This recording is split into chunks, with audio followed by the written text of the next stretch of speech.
Daryl. Oh, I gotta change that transition. Daryl LaRue. How you doing, buddy? God, what? Get that mic off the... Okay. There we go. I don't know, Daryl. What's going on? Something happened, maybe. How you doing? How's life? Long time no see. Happy New Year. Haven't seen you since 2024. How's everything? Hopefully you're doing well. My dude. My guy. How's life? What's new? Neo's not here. He's hiding. It's raining right now, but hold on. Give me a second. I'm going to be right back. We're going to be playing some Magique today. And look at that transition. I was messing around with the transitions and I changed it. And now it's so slow. Hold on. Let me see if I can change this.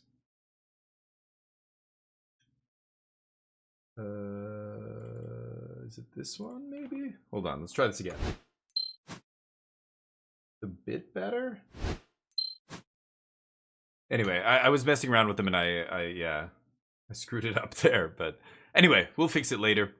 How you doing, Daryl? Hopefully you're good. Give me 1 second. I'm going to grab something for Neo and I'll be right back.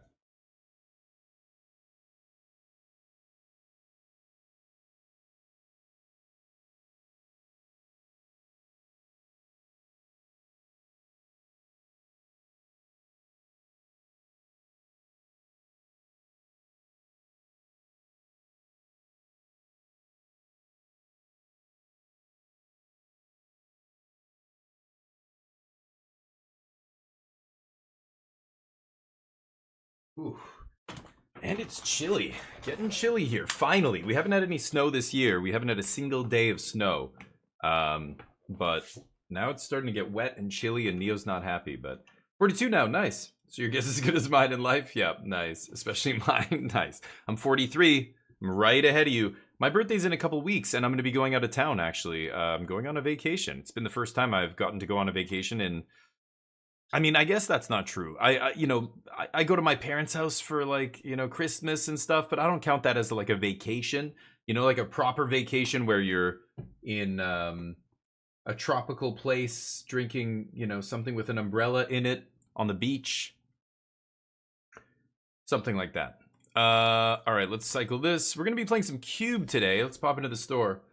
38 degrees Celsius. Oh, wow. Holy shit, that's hot. Yeah, right. You guys are, Southern Hemisphere. Australia, too, is probably really hot right now. And yeah, I know. Isn't that weird? Well, we don't have snow. I don't have any snow to give you. That's what's so strange. I thought the winter here was so mild. So mild. It was crazy. One style? I don't want to buy that. Anyway, I've been playing a bunch of new stuff. I got a new computer. I'm almost done building it. I've got to finish it this weekend once I have time. And I'm going to be playing a lot more non-Magic games. I can't wait to play some more like Indiana Jones and some other stuff. There's so many good games. Alan Wake 2. And I'm going to get Xbox Game Pass for a month, I think, and just go through a bunch of the games I can on there. So hopefully you join me over the next month. But I'm assuming you're busy. How's, I guess, well, yeah, you said you don't know how life is going. Nice. Yeah, I've been playing some Cube Draft here. It is kind of a nice departure. I don't have to keep playing Cube. I could switch it up, but the new set's dropping next week. And I'm going to be posting probably tonight about the stream next week. I'm going to be doing early access for the new set. So we get exclusive access to the set along with some other content creators before the set actually releases in 2 weeks. So we're going to be doing a 24-hour stream, I think, to celebrate that. So hopefully you guys join me. But today, it's time to CUUBE, baby. Here we go. Check the old YouTube comments. We are streaming on YouTube as well. You can always watch us on YouTube if you prefer that platform. Both channels, I believe I'm streaming right now on, both DamienF16 and DamienF16_Magic. But Hopkins, how you doing? Probably not for the whole 24 hours. Well, oh, what do you mean? You don't think I'm going to stream the whole... Oh, yeah. If early access is going, I might actually switch games at some point and play something else towards the end of the night. I found when I stream, I always do the maximum amount of time I can for early access. So one time it was like 13 hours. We just did a 13-hour stream. Just streamed the entire time it was online until they kicked us off the server. And then they extended it to 24 hours. So I started doing 24-hour streams. And I go right until they kick me off the server. Oh, joining me. Oh, you're not going to be joining me for like the whole 24 hours. Sure, sure. Yeah, no, I would never expect anybody to do something as stupid as what I do. But what should we take here? Big Kaya, Special K. It's what's for breakfast. Too big. Too expensive. I'm not sure what I want here. None of this is that amazing. Finale of Eternity's okay. Overlord of the Mistmoors is pretty good.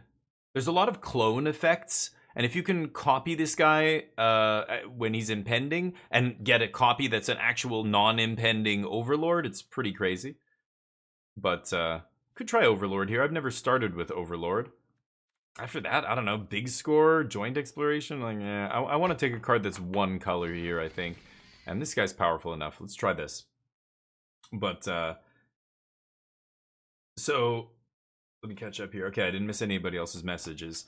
Yeah, so we'll be doing a 24-hour stream for the new set, but toward the end of the night, usually like in the wee hour, like 4 in the morning North American time, there's not a lot of content creators that are on there. There's a lot of North American content creators that get early access, and there's a bunch of people from Europe and Asia and other countries, like South America, Africa, Australia. But because of the time zones, there's not many in those countries. So if you're on at a weird time in North American time, it's like daytime in Australia, but nobody's streaming over there. They've only got like 3 content creators signed up. So you end up having trouble getting a match, which is not good. I could just jam Mystic here. 1 mana Ramper's pretty good. I like Forsaken Crossroads, Prismatic Vista, 2 great lands here. Jacob is very good. Uro's good. Cyclonic Rift's pretty insane. I'm actually just going to take Rift. I just noticed there's a Rift up here. I was going to take the Elf, but Rift is better. Rift is much better. Fabled Passage, Scrawling Crawler. This guy's kind of interesting with all the draw 7 effects. You've got Commit to Memory. The Oracle of the Alpha puts Time Twister in your deck. If you can make an opponent draw 7 and do 7 to them, it's kind of sweet. I think I'll just take Fabled Passage. What else do we have here? Lots of lands. A 1 mana Ramper, a Refute. Kind of like Refute to go with Rift. Even Overlord's a good card in a control deck. I don't know if I want to take a green card yet. I'm getting past this green ramp, and I do like green-blue ramp. Like, ramping into any of this stuff is good. I like hard counters, though. I feel like there's so little aggro. I just want to be a reactive control deck a lot of times and just counter what my opponent's doing. We'll see. That could be a bad pick there. I don't know. Maybe I should have taken the Pilgrim. But Pilgrim, I mean, we just saw the Elf. We saw the Pilgrim. I think the person to my right's passing me whatever green ramp they don't want. They're not green, so... Fix your game, Watsy. Great name. Yeah. Couple people debating, going deep in the tank here. Titan of Industry, we've got some lands, Jetmirs. If this was a blue tri-land, I would probably take it. Probably take the red-blue duel here. I don't love Drake Hatcher. Too slow. A Braid is pretty good. A Braid is not bad. Or Hedron Archive. I'll take Hedron Archive. I'm not, like, usually I end up in blue-red or blue-black or blue-white. I haven't seen really any good white cards other than my first pick. But, yeah, we'll see. We shall see. Alright. Yeah, Cube Draft is fun. I do love me a good cube. But this one is not great. I'm not a fan of this chromatic cube. It doesn't feel like a cohesive cube. It just feels like a pile of cards. Extinction Event's a good sweeper. Siege Shark's pretty good as well. We haven't seen much black yet. I do like Siege Shark.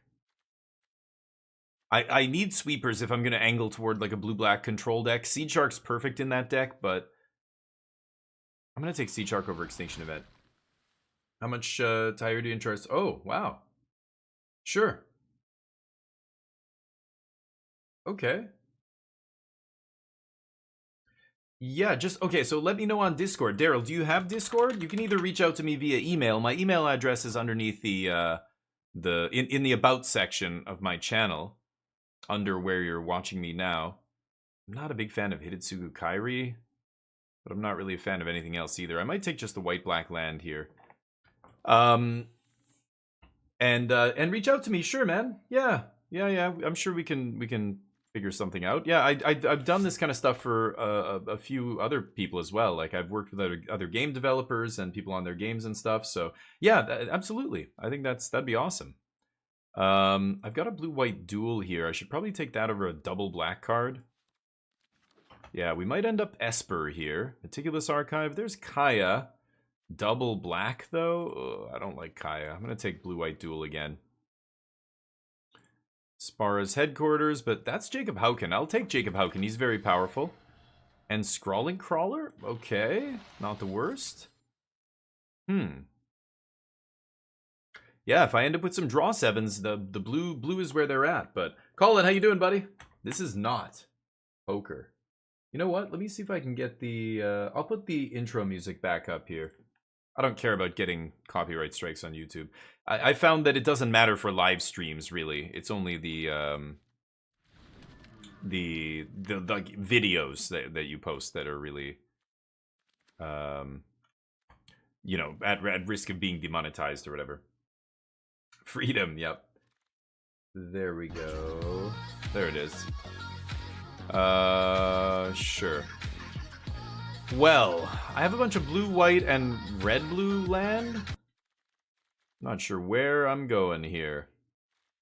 I think blue was relatively open. We saw Jacob Hauken Wheel.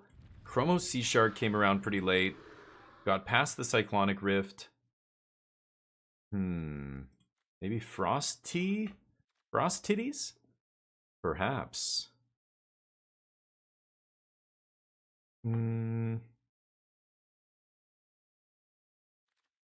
Oh man, yeah, there's like nothing else here for us. Dollmaker Shop sucks.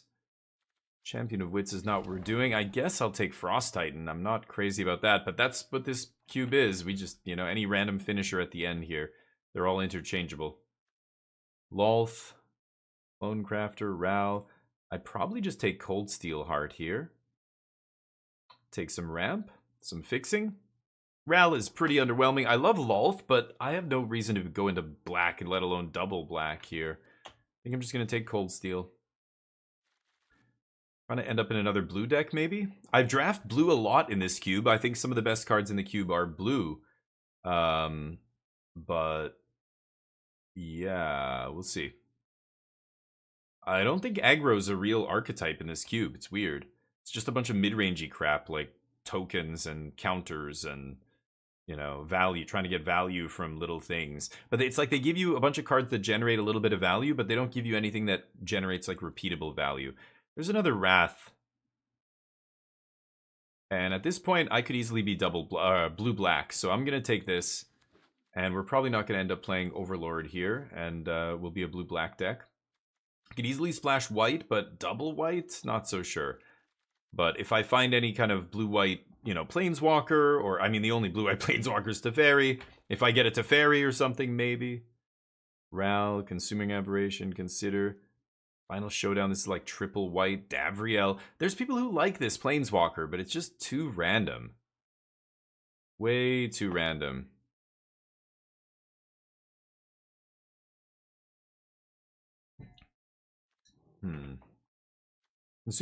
Consuming Aberration sucks. So I guess I'll take Davriel, but I'm not crazy about that. Your YouTube subs? No? Why? Have I seen them? Why? No? I don't ever really check my channels and my subs and everything. Oh, I have 666 subs. Yeah, on YouTube. Yes, I did notice that. I was like, please nobody sub. I've got to keep it just, I don't want any more subs. Just let me have this number. This is the sweetest number. And my name is Damien? Come on. How more on the nose can you get? I'm not a big fan of Shouldered's Edict. I guess I'll take Hullbreaker. It is a good way to end games. Jadar sucks. I'll take Cultivator's Caravan. Prosper's really good. Okay, I might splash for Prosper here. I do have one red-blue dual land. More blue cards I don't care about.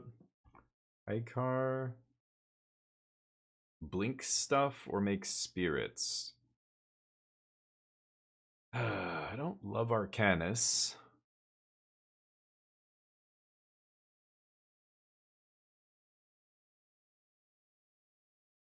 I've got Jacob to cheat in one with the multiverse. Take Arcanus, but I don't think I'm going to play that card. Archangel of Thune, nothing I want. Yikes. Okay, not a lot of blue now flowing around. Okay, so a little bit of a Grixis pile here, I guess. Take the removal spell. Prosper is good enough for me to want to touch red, but I only have the one red-blue dual land. It's much easier to splash white here, but I don't have... Wow, lots of red. Nobody playing red spells. Ral is interesting. I might play him depending on if we get like Time Walk and stuff. But yeah, demonic YouTube subs. Yeah, I know. I noticed a couple days ago. I don't exactly get a lot of YouTube subs. I'm not a huge YouTube channel, so even like 1 or 2 subs go up, it's like, oh, nice. But I notice. So I notice once in a while, but yeah, it's been like that for, I don't know, a few days. I don't get subs every day, so as long as it stays there. Tell everybody you know, do not sub to the DF16 channel under any circumstances. There's a blue-red duel. Thundertrap's really good in my deck, too. I've got a lot of, well, actually, I only have 5 instants and sorceries, huh? What is this thing? 4 mana, 2/4 flying lifelink. Whenever you cast a Pegasus, Unicorn, or Horse, copy it, and then it's a Lord. There's Nicol Bolas. I really need red fixing before I go this deep. I'm not a fan of Gale's redirection. I guess I have Cold Steel Heart to fix as well. Yeah, I'm probably not going to play Sedgemoor Witch or the Sphinx. But... or Arcanus. Draconic Debut is interesting with Ral. You know, copying it and just fireballing people. I really, really need to get a couple of red fixing lands here, though. Land of War Elves. There's Captivating Crossroads. There's a blue-red duel. Polymorphist is okay. It's really good if you're blinking it. Wow, no red, though. Maybe I should just take Triome here.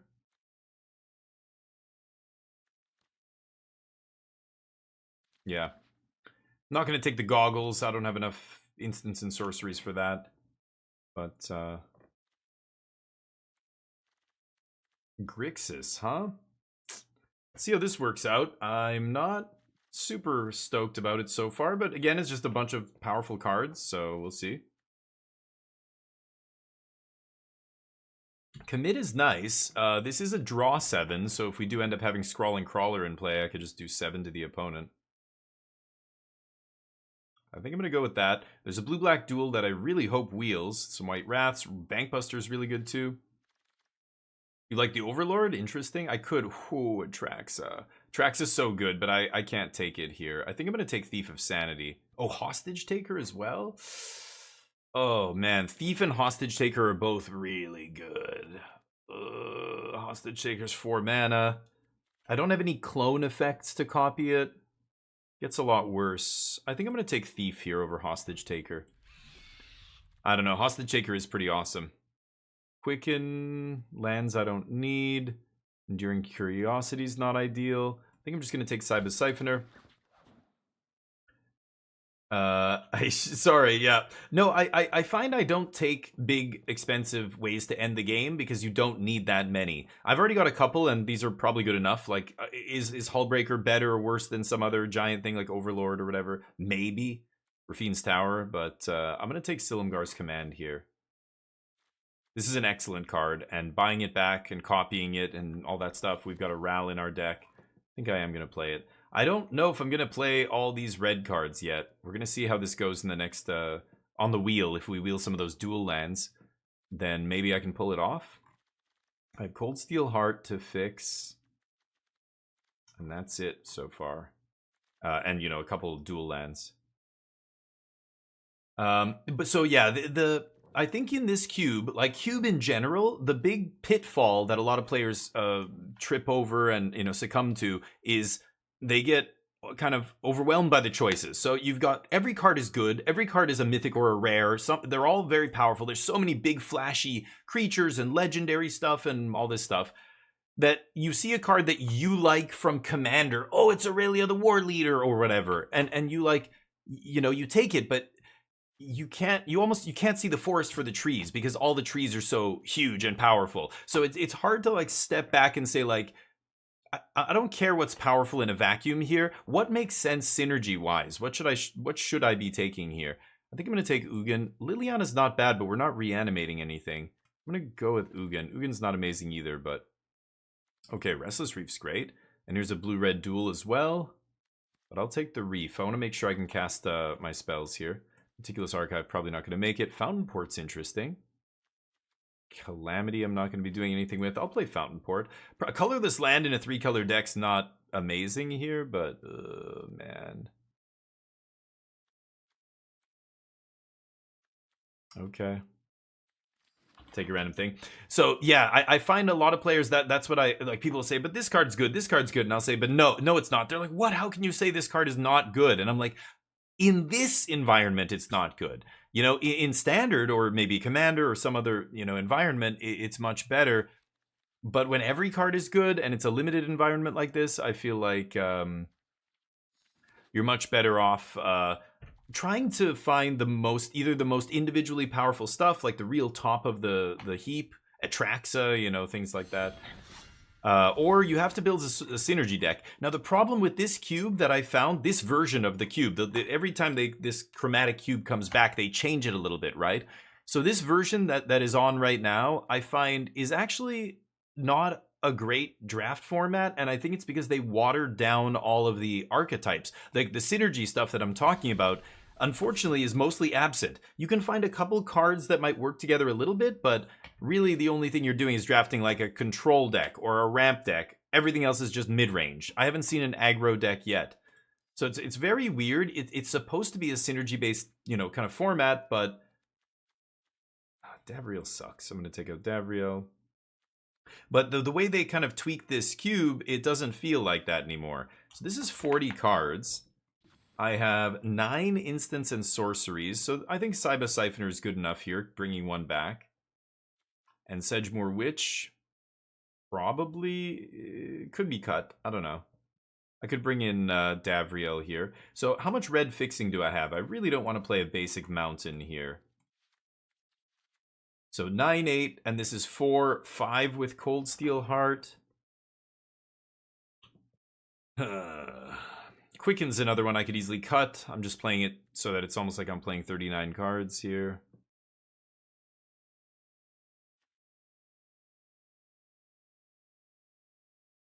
To each of up to X creatures. So if X is 2, it's 5 mana to deal 2 damage to 2 creatures. That's pretty bad. I could put in Davriel, I guess, another 4-drop. We only have 1 sweeper. I'm really missing the extinction event now in this deck. Oh boy.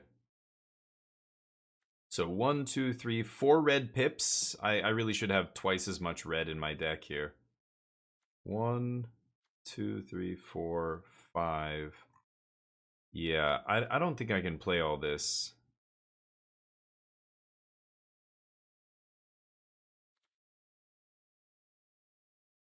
Oof. But what am I going to play instead? This? Ugly. Quicken Blasphemous Edict is kind of nice, but that's the only thing it really works with here. It's just a card that cycles, right? Should I be greedy? This is not enough red. But I don't think my deck's very good. So I could risk the... Yeah, I'm gonna do it. I'm gonna play this. This is not a great looking deck here. How many lands is this? 17, right? Yeah. Okay. Blue, black, splash, red one more time.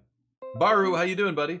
Yeah, they're bad? I haven't even seen any. I've seen people play, like, cards that you could say are aggro cards. But yeah, they never really seem to be like an aggro deck. It's weird. Yeah, you think of it from past standard cards, right? And that's the kind of the trap. So I feel like, you know, again, you watch somebody like LSV, like yesterday I was showing people this is how I learned to draft. Watching somebody who's really good, who I know is really good, who's better than me, watch them draft and watch the video, pause the video before they even say one word about what they think, and imagine that you are in their seat and you're trying to draft. Pick the 3 or 4 cards that you think are the best cards in the pack, and then decide which one you would pick, and then hit play and see if the pro says the same thing as you. And if you're way off, that's when you need to start reevaluating how your card evaluation skills, how sharp they are, because your evaluation of these cards is obviously very different than this Hall of Fame pro. Don't ever assume that you know more than that person, of course, right? So that means you're wrong somewhere. You've messed up somewhere along the line, or your idea of some of these cards is way off. Obviously, that to me, that's like pure, like 100% damning evidence, right? That you are wrong. A Hall of Fame pro didn't even mention the card that you were going to take. Something's off there. You're wrong. You obviously overestimate that card, or you're underestimating the card that the pro ended up picking. You know what I mean? And then go through it like that. That's how you start, you know, you end up like, I don't even see Primeval Titan or whatever, Frost Titan, Inferno Titan, like there's so many big fat dorks in this cube that just kill you and end the game.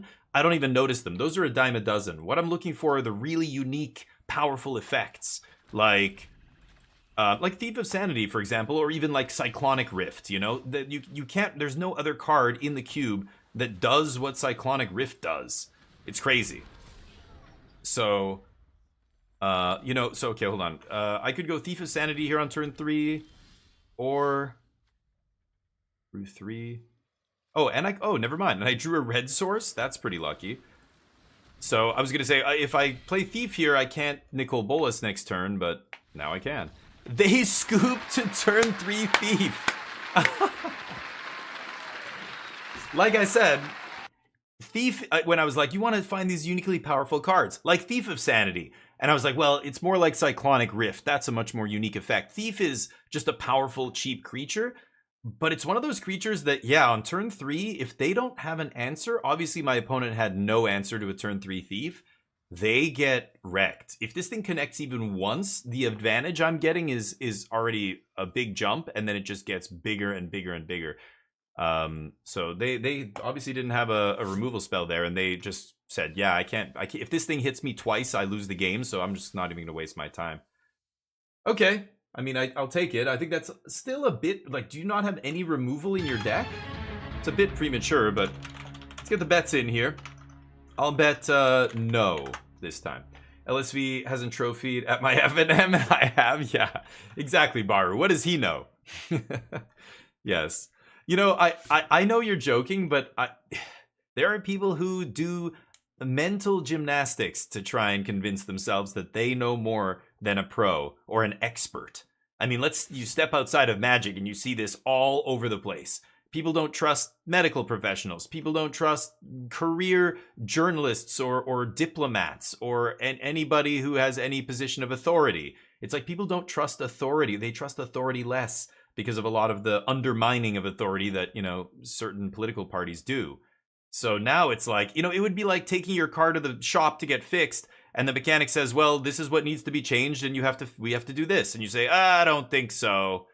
I'm gonna do my own research. And then you go to some random person who's not a mechanic, and they say, yeah, I don't know, I'll try, and it's probably one of these things. Here, give me a bunch of money and I'll try and fix it. And it's like, what? Who would you rather trust? Wouldn't you trust somebody whose job it is to do that? Like, it's crazy. But people will try and come up with all sorts of excuses to believe something that 99% of experts say is not true, or that's the opposite of what all the experts believe. And they think that means, like, doing your own like, what? Oh my god. Anyway, feels bad when people steal cards from your deck. Yeah, that's true.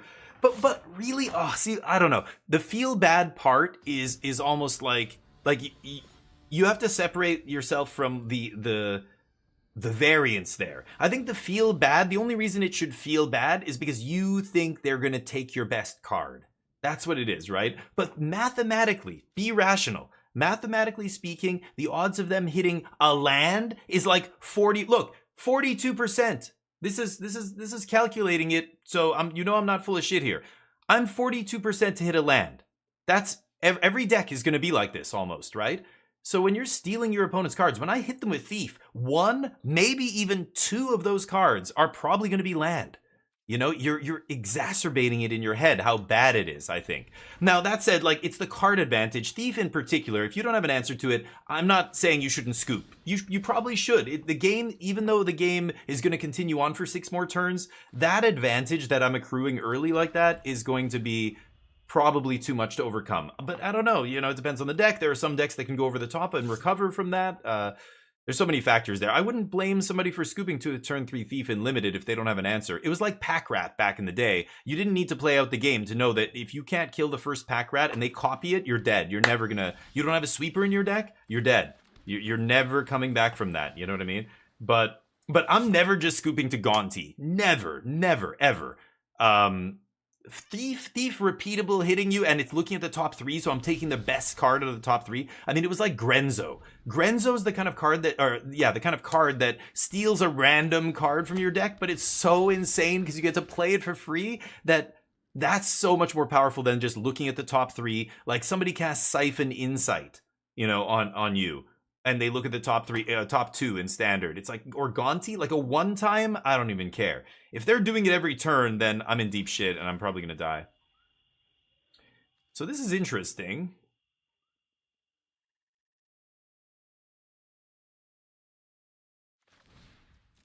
I'm gonna play Thief of Sanity. I'm gonna take 11. That's a pretty good 3-drop, Unstoppable. So is Thief. If I draw a land, I get to Pylon. If they don't kill Thief and I don't draw a land, I can still Pylon with Convoke. Kill the Slasher. They have a crappy removal spell. I take 11.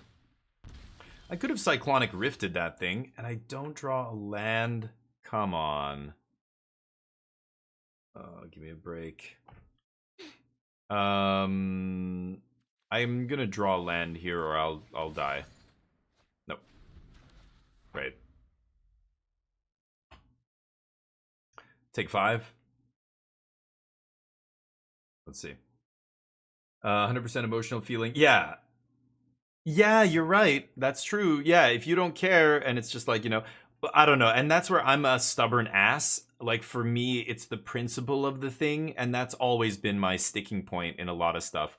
Like, even with other things, like, you know, people would say, dude, why do you care about, you know, saying this or that, like, to, you know, like, somebody's very religious. Like, who cares? They just let them be religious. It doesn't matter, you know, like, live and let live. And it's like, yeah, to an extent, you can have that attitude. I don't care what ice cream flavor you like. I don't care what music you like to listen to, or art, or whatever you want to do. But when it becomes a problem for society, that's when I draw the line. You know what I mean? So it's like, I don't know. For me, I can't let things go sometimes. I feel like you have to speak out about stuff. This is big social issues. Magic's a different thing. You're here for fun. So that's an absolute, like, valid approach. I'm here to have fun. This is not fun, so I don't want to engage with it anymore. I totally get that. I wish I could think like that. I just apply that same way of thinking that I think about other stuff to games as well. I'm too competitive, maybe. I can't just give up like that unless it's absolutely like there's no hope, you know? I think them stealing my card, it's not fun, but once it happens to you enough, it doesn't bother you anymore. I don't know, maybe that's what it is. The first time somebody did it to me with Jester's Cap, back when I was a kid, I remember thinking, that's the stupidest card. And we were like, all my friends were like, nobody's allowed to play with Jester's Cap in our play group. Like, that was the first card I remember playing as a kid that did exactly that. It went through your opponent's deck, and you take a card, and then you can play it. But it was you still had to cast it. You couldn't, like, pay any colored mana or whatever. I think, if I recall correctly. And now it's been so long. Oh, no, you just exile them. Oh, I thought it was steal. That's right. It's just exile. Never mind. I just remember them taking my best cards out of my deck and me going, That's stupid. This card's stupid. No, we should never allow anybody to play with this card in our group. We were very pissed off. But then, you know, you realize it's not that power. Like, if I have a lot of powerful cards in my deck, what are they going to do? Like, but yeah, if you were a combo deck or something, you were dead. But yeah, exactly, Mark. That's right. That's what happens, right? We say your F-bomb jar it gets emptier and emptier the older you get, which is absolutely true. When you're a teenager, oh my god, when I was 14, I gave so many F's about what other people thought of me. So, like, you know, you care about your clothes and the way you look, and you're so self-conscious and everything. That's when you care a lot about what other people think. And then you get older and older, and yeah, you start caring less and less and less. Now I walk Neo in my pajama pants. People might look at me. I'm like, I don't give a I'm comfortable. Screw. I don't give a shit what you think. Am I gonna go Hedron Archive here? My opponent with all their mana up. Let's see what they do. I'm assuming they're gonna counter this, but maybe not. In this format, almost every card's a bomb. Yeah, right, exactly. That's the other thing. It's just, there's, you know, it definitely can be game losing. Like, again, Grenzo stealing a card isn't the same as, like, Gonti stealing a card, but, yeah, or Breach, you know, Breach is just game over. But Itali, people have cast Itali against me, hit a counter spell, hit some 1-mana ramp or dork off their deck, and went, pass. And I'm just like, yeah, that was 7 mana, and you got a 7/7, a 1/1, and that's it. What? Like, that, you know, that's the other side of that coin you have to remember. Have you ever Gontied somebody and found 3 lands and, like, a Consider? And you're like, oh my god, no. I have. That's happened to me before. Okay, let's try this again. Feel like countering it? They have a counter, it appears. Could just play Fountain Port and play the slow game. That would be the smart thing to do, but they have a Bank Buster here. Sure. They decide to not kick it so they can crack Bank Buster. Sure.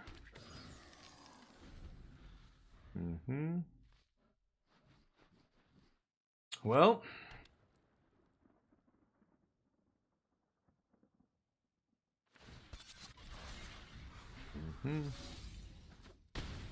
Deal.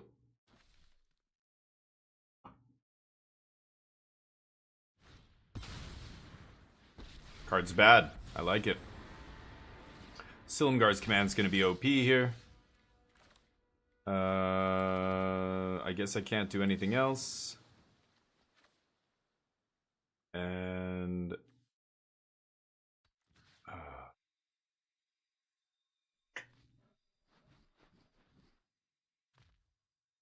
yeah, I guess I'll do this. My 5 mana for your 6? Deal.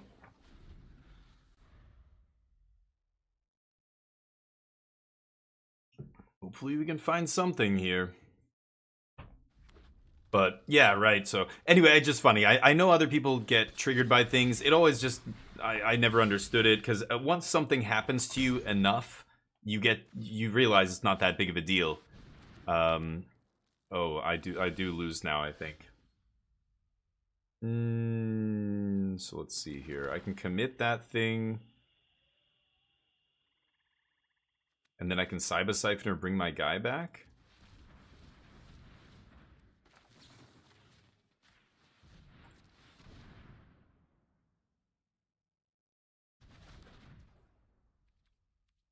Play Cold Steel Heart here, but I'm gonna pass. I can flash in the Siphoner, bring back Silumgar's command, and threaten to stop the, yeah. Deal. Cyber Siphoner goes to the bottom of my, library when it dies, or shuffles into my library when it dies, so... They scry. Good. Oh, they kept it on top, yeah.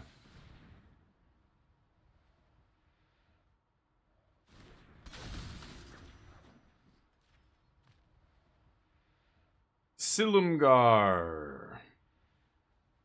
Nope, they have something to say. Nope. Okay. This guy shuffles back in. Pylon. Okay, Charlie, how you doing? Mr. Otak, how you doing, buddy? Hopefully you guys are good. So what am I gonna go with here? They know I have Silumgar's command. Obviously, I can kill something right now. They don't know I have Pylon. I kind of like going Prosper into Pylon here.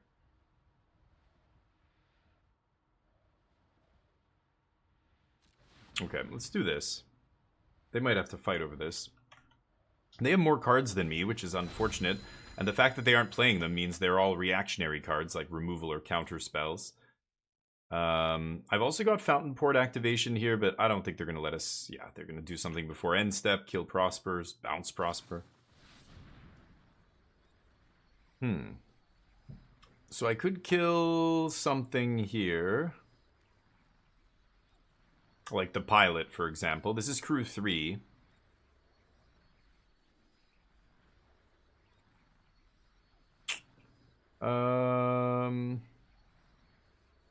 Or I kill the Bankbuster. Or Restless Spire.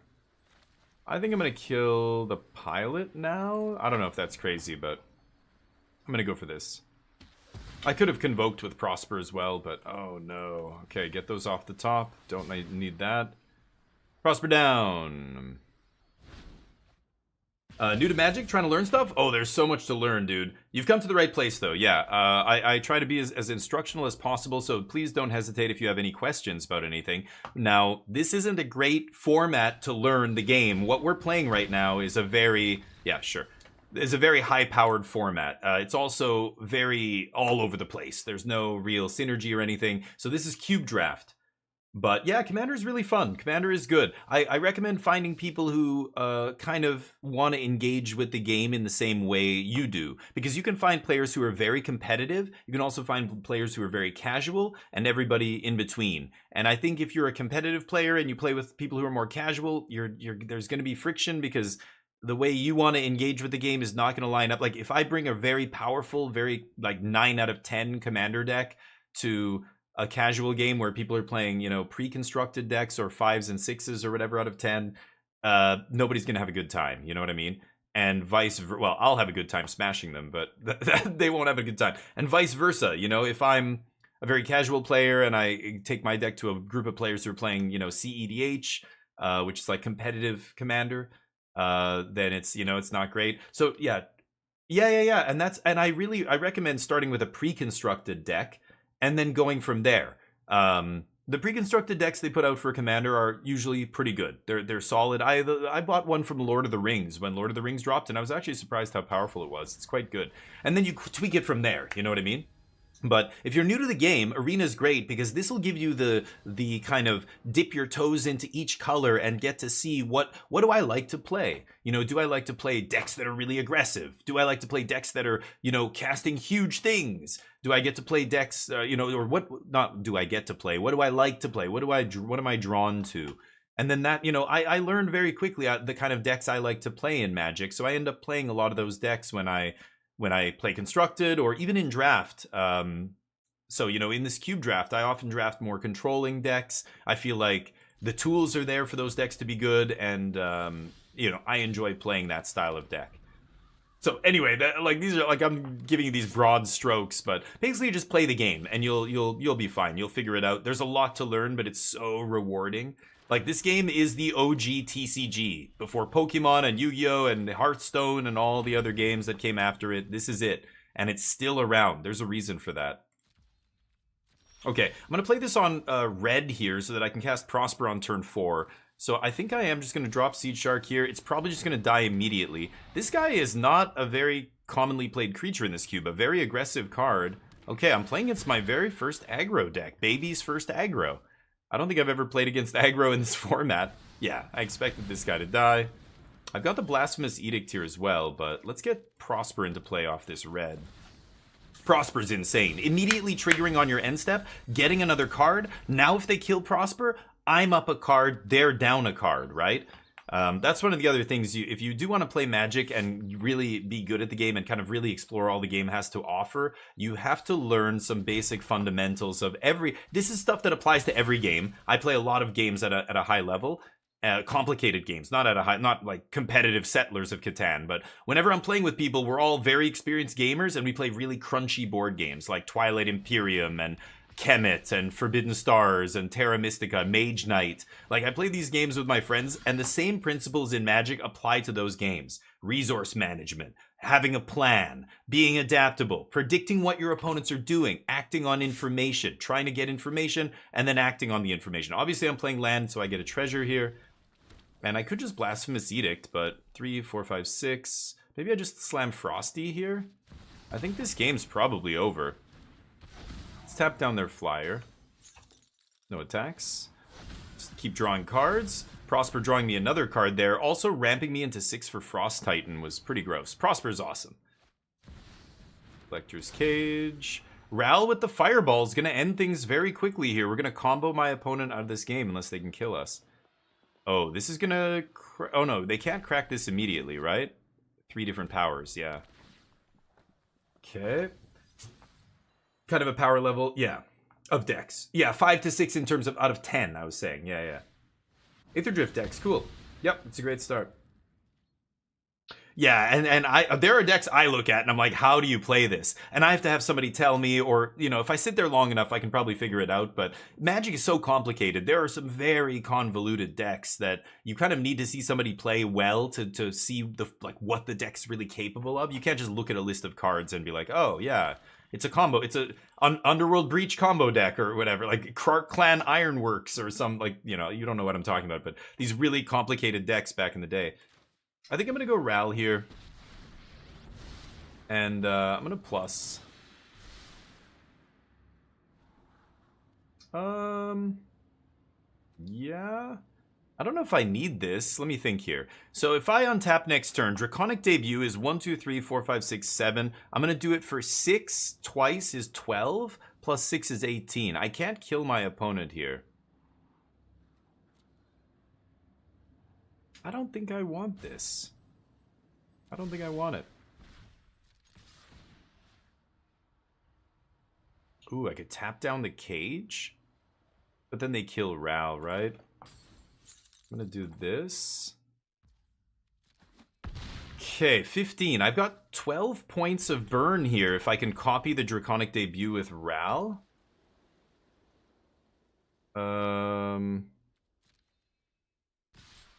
They swing at Ral, but that doesn't... As long as he has 2 loyalty, that's all I care about here.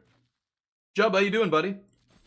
Oh, MH3, yep. Grave something. Oh, I don't know. Oh, it's the name of the commander deck. Yeah, I wouldn't know. Ooh. Okay. I think that's lethal, though, right? Yeah, they can cast whatever here. They just exiled 2 cards? Nicol Bolas. Okay. Nicol Bolas CTVs. I can discard Thief, probably. Sure. Well, that sucks. Now I can't kill them. Can I?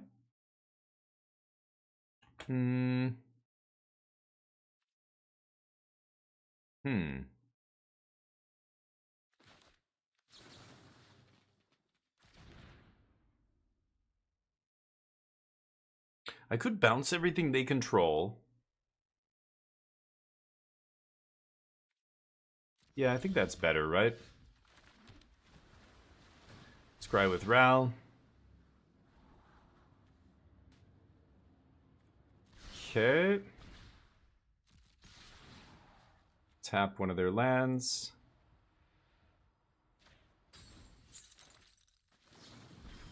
Bam. Ping you. Get my Nicol Bolas back. They go to 8, and then they're dead to Ral plus Fireball. Yeah, GG. Oof, got him. Temp Overlord, yeah. Sorry, I'll get the bets in here. Nobody's betting? Let's get the bets up for the next game.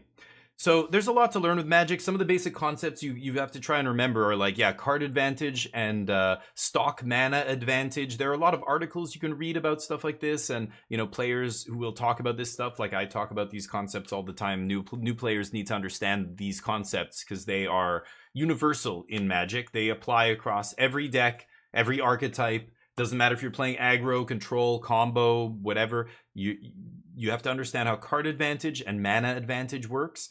Like stock mana advantage.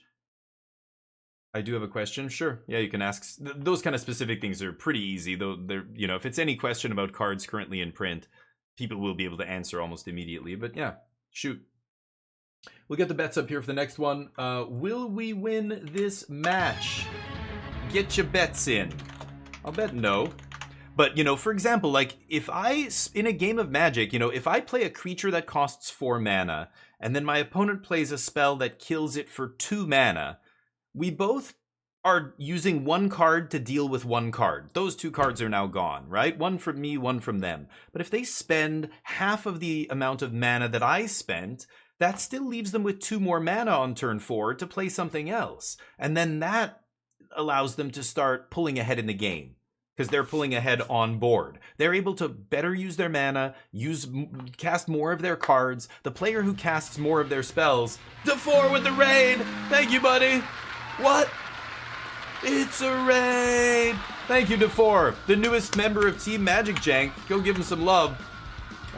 We'll give him a follow, or I've already given you a follow. We'll give you a shout out in a second. My blue-black splash red control deck here, DeFore. I don't know what you've been drafting in this cube, but have you been drafting Cube? Go give this guy a follow. Give him some love. He's an awesome drafter, and we're happy to have him on Team Magic Jank. I've been drafting a lot of blue-black control, Grixis control. I'm like trying to see Sublime Epiphany, still one of the best cards in the cube.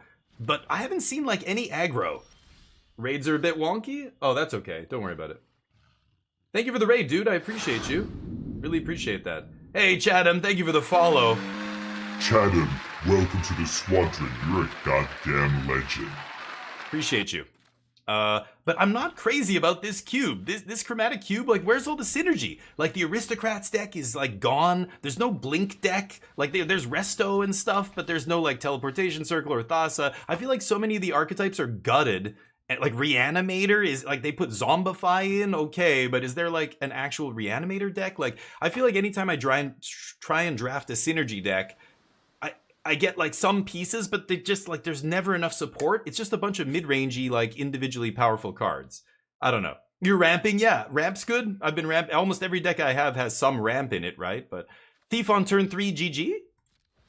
Question mark? Sometimes opponents will scoop if they have no removal. This is a Sultai deck, so they're playing black here. Or not Sultai, sorry. I thought that was blue-green duel.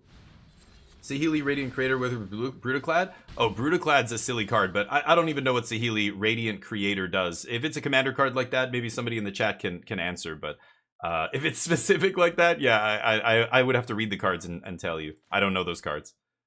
I don't know many of the casual cards. I play mostly competitive Magic, so... And, of course, Ridiculous Cube when it's online. No land drop here makes me sad. I could leave up Refute. Loot tree activates on 6. I like Scrawling Crawler, but they're ramping up here. I think I'm just going to leave up Refute for now. I get to loot off Refute. And hopefully find a... Or not. Okay, great. That's wonderful. I get punished hard. Great. Keep for the win, yeah. She makes a token... on battle. Okay, I'll have to look at it after Otak. Sorry, I can't do it in the game. I thought it was a question about cards that, like, you know, like standard cards. Commander's too big. There's way too many cards that only got printed for Commander that I have no clue what they do. I don't know. Yeah, I guess we're gonna ramp here. I could leave up Refute again, but if my opponent had something big, I think they would have played it. They're stuck on 5 here. Loot lets them play extra lands, but it's no Oracle of Moldiah, that's for sure. Decent cube, Dentanius, I want to say like 6 out of 10, maybe 5.5 out of 10. I think it sucks. I think it's worse than the previous version. Now, Grenzo getting the boot Yes. Yes, Brenzo was the stupidest card. And Breach, I thought Breach was fine. I like Breach, combo Breach decks. But okay, sure, you want to cut that? Fine. It's probably less fun than it is, you know, more fun for some people. It's more unfun than it is fun, you know, if you ask the average person. But man, they gutted all the synergy out of the cube. I really don't like this. Cube just feels like mid-range .cube, which is shitty. There's some ramp and stuff, but there's no, you know, there's a couple like one drop rampers and things in green, of course, but I'm ramping with, you know, artifacts half the time. I'm debating whether or not should I leave up Silumgar's command here. 7 mana. I could just go Ral Refute. Let's go Ral Refute here. I think that's better. Oh, I can't. What am I saying? Shit. Okay, I'm gonna pass. No need to do anything. Not yet. I want my opponent to pull the trigger on something. They're missing land drops. I know they have all spells in their hand, right? If they had not a spell, they would be jamming it here. But I don't like it, Dantanius. Yeah, watch, you know, Vintage Cube is the Cadillac of cubes. The best cube. And why? Because it's got crazy synergy. Could all kinds of like little crazy combos and everything. This cube just feels like jam a bunch of, you know, each card is individually powerful, but none of them overlap in any significant way. It's just... You know, yeah, Liliana, Death's Majesty, or Cruelty of Gix brings back a thing, sure, but are you a Reanimator deck? Like, no, not really. There's almost no discard outlets outside of, like, blue, so a couple blue cards. Should I refute this? It just goes to the graveyard anyway. I'm gonna let this happen. I really want to refute at some point here, but I don't know why they're not activating this clown. I want to Ral and Fireball them. What is this? Search your library for a basic land, put it on the battlefield tapped, yada yada. Okay. Sure. Okay. I think I'm going to Silumgar's command, bounce loot, kill this guy, and then I can Ral... Maybe Ral Refute here? Okay. Let's just do this. And then clear the board. Okay, Rift not bad, but let's get Ral down. They're going to replay loot or whatever, I don't care. Scry. Let's set up the big fireball, kill them here. I guess I'll keep that. That lets me kick.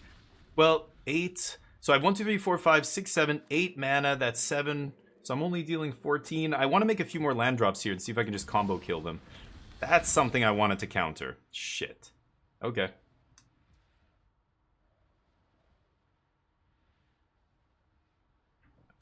Oh, you just go 1, 2 into 4, 5. Okay, so you're playing like the mid-rangey, like the overlords and stuff like that, right? Yeah, I guess so. Shit. That's awkward.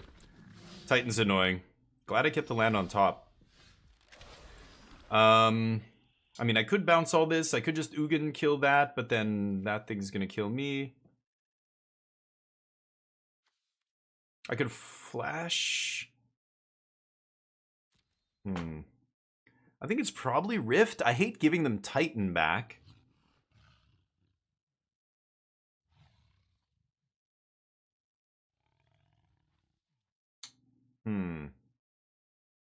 I mean, Ral goes to 8 here. So, I mean, I can even take a hit from Titan, but then I can't copy a spell. God damn it. I need action here. I could Rift.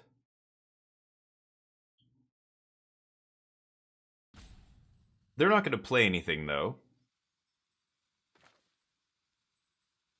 Maybe I just throw away Ugin. I'm gonna throw away Ugin here. I don't care about you know, this 4/4 can kill Ugin. That's fine. I want to get rid of this, and then I'm gonna be letting Ugin die, and they'll play loot, and then I have a nice Cyclonic Rift to bounce all their stuff, and I don't give them value by giving them Titan back, right? But I think I like that, Defor. Yeah, and, when I think ramp, I think like, yeah, little ramp into like slightly bigger ramp, like Lotus, Gilded Lotus or something, and then boom, or, you know, Hedron Archive, and then you're ramping into like 8 drops, like Crater Hoof, right? But you don't go super, yeah, you just use it a little bit. Yeah, I mean, if you have, like, Minsk and Boo was something, yeah, I want to ramp into, you know, on turn 3 or whatever, like, you know, really quickly. Turn 4, I guess, because on Arena it's the Alchemy version, right? But, yeah, like a mid-range, but what 5-drop is so good that, like, ramping into it, like, wins you the game? Like, I don't know. Minsk and Boo isn't in the cube anymore, right? I don't think I saw it in the list. So... Yeah, elves and 2 mana dorks. Yeah, right. Ramp from there and then start jamming like 5-drops on turn 3 or 4. Yeah, that makes sense. I just wonder what the best 5-drops are. Mirari's Wake? Like, you've got the Overlords that come down a little sooner. Like, a turn 3 Overlord of the Mistmoors is pretty powerful. Like, turn 3 make 2/2/1 flyers. Like, that's the kind of tempo, like, jump that just puts you really far ahead. You get to start attacking them, obviously, for a decent amount of damage, pressuring their planeswalkers.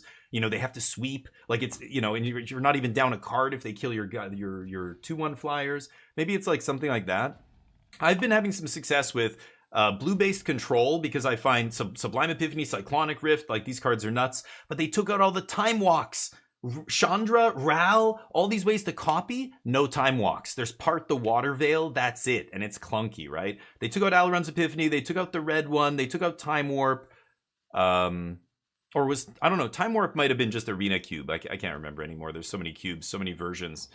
But anyway, I like the changes they make usually. I like the Grenzo going out, but I don't know. I wish there was some more synergy going on in these cubes. I find in this version anyway. My opponent disconnected, perhaps. That's unfortunate.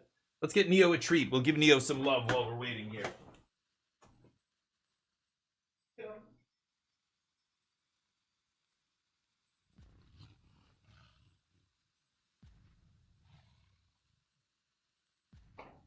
Good boy. Good boy. All right. Neo, come here. Yeah, that's unfortunate. Whatever. How you doing, bud? You be a good boy? Sit. Good boy. You want a treat? We're gonna give him a little greenie here. This is his favorite treat. I broke it. It's usually twice this size, but there you go, bud. Good boy. Okay. It's Neo, the Jindo from South Korea. Here, we can put him on the screen. He loves Vancouver, except he doesn't love rain. It's okay, bud. Eat it. He's holding it in his mouth. You saving it? Eat it. Eat it. It's okay, bud. Eat it. It's okay. Good boy. He's drooling. Eat it, bud. It's good. He's had some issues in his life. He had a rough life when we first got him. So he's still like, you know, timid and stuff. Not around us, but he's weird in this room. If he's in like a closed space, like an elevator, he hates elevators. Anyway, we're 3-2. Dog Camp Arstal, how you doing, buddy? How's life? And Stupid Dumb, sorry, there's a Time Warp from Key. That's true. That you can get Time Warp. You can also get Time Walk from Oracle of the Alpha as well. But like now you're talking like that's a big hoop to jump through. You have to draft Oracle. You have to put the Time Walk in your deck. Then you have to draw Time Walk. Like that's a lot of hoops, right? Yeah, Anarius, you said, yeah, Oracle, right?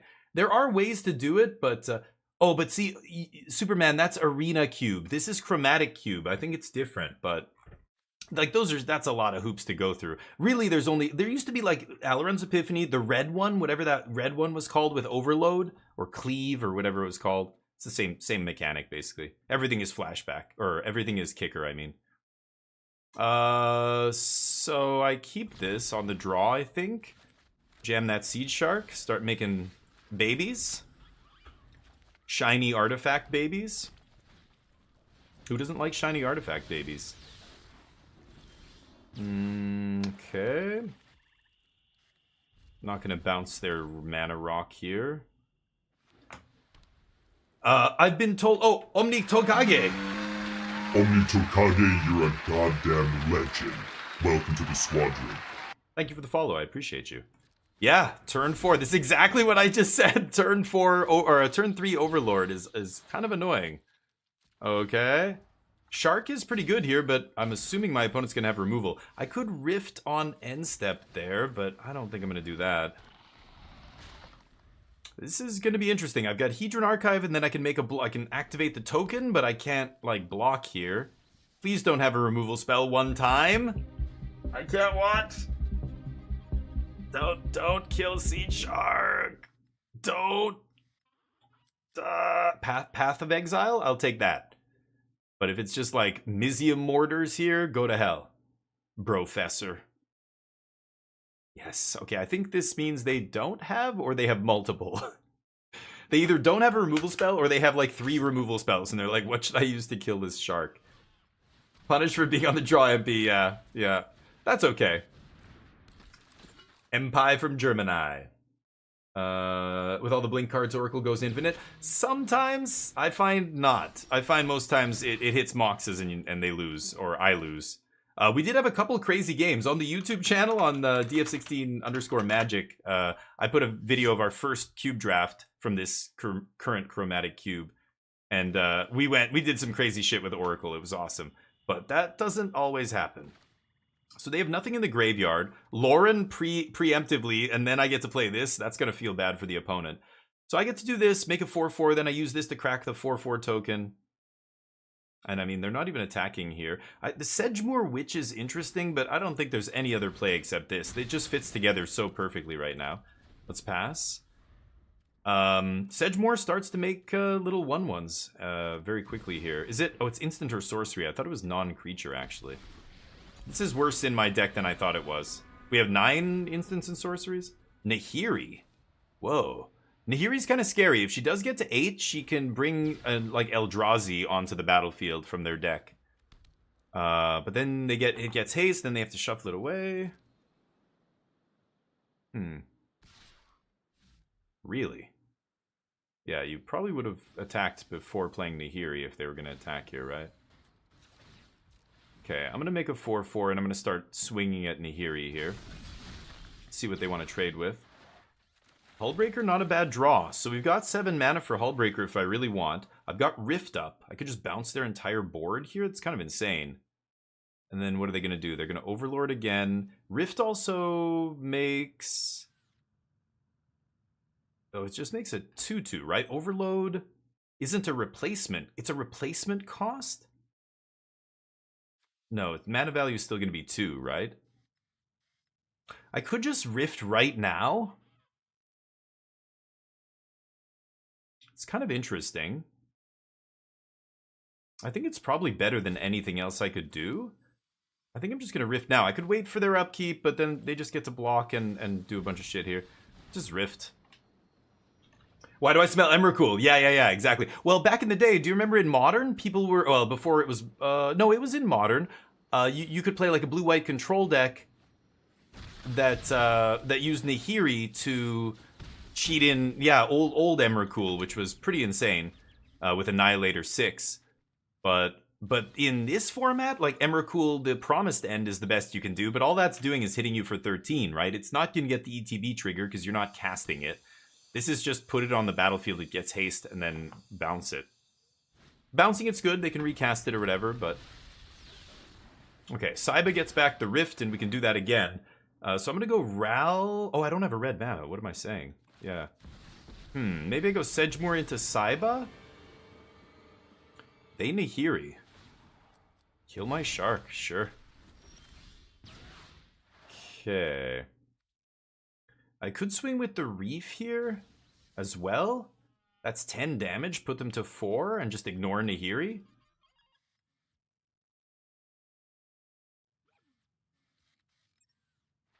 No, I'm still going to do what I was going to do earlier. So let's go to combat. Let's kill Nahiri, hit them for 4. I'm going to play Sedgemoor and then cast Saiba Siphoner, pick up the Cyclonic Rift on end step here. And then I can untap into Rift, and that's the game, right? We win the game next turn if I can slam Siphoner, pick up Rift, untap Rift, kill them. Unless they sweep, they're gonna have to, like, they're a creature deck. Whoa! Okay, not bad, but unless whatever they get here kills my creatures. Oh, they got a Frost Titan? Give me a break. Jesus Christ, what a hit. Okay, I can bounce all this, but... if that locks my 4/4 down, then I can't kill them, right? So I Siphoner. Yeah, lucky. That would have been lethal. So Tally spins the wheel, gets lucky. Give me my Frost Titan back, please. Okay, that should be good.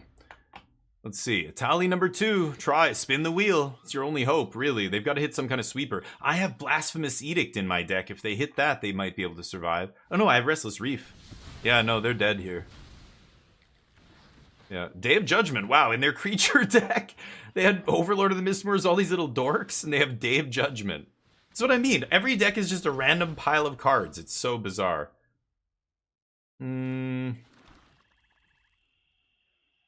So I can't kill them here. What's the best I can do?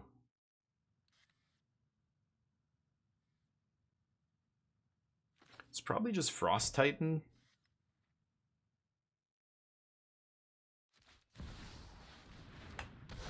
And I could tap one of their lands so that they can't Itali. I think I'll do that. They have triple white, so I can't shut them off of Overlord here. Okay, so Priest of Fell Rites, they can't use because they'll die. It's got to be Overlord. Yeah, it sucks that I couldn't turn off the Overlord there, but yeah, hitting that land means they can't drop a 7-drop on us. It's low ran. It's not really doing much. I think that means they're dead. They need to play another creature. Okay, Frost Titan can tap one of their blockers when I attack, so this is them dead. They have to have a 1-mana removal spell?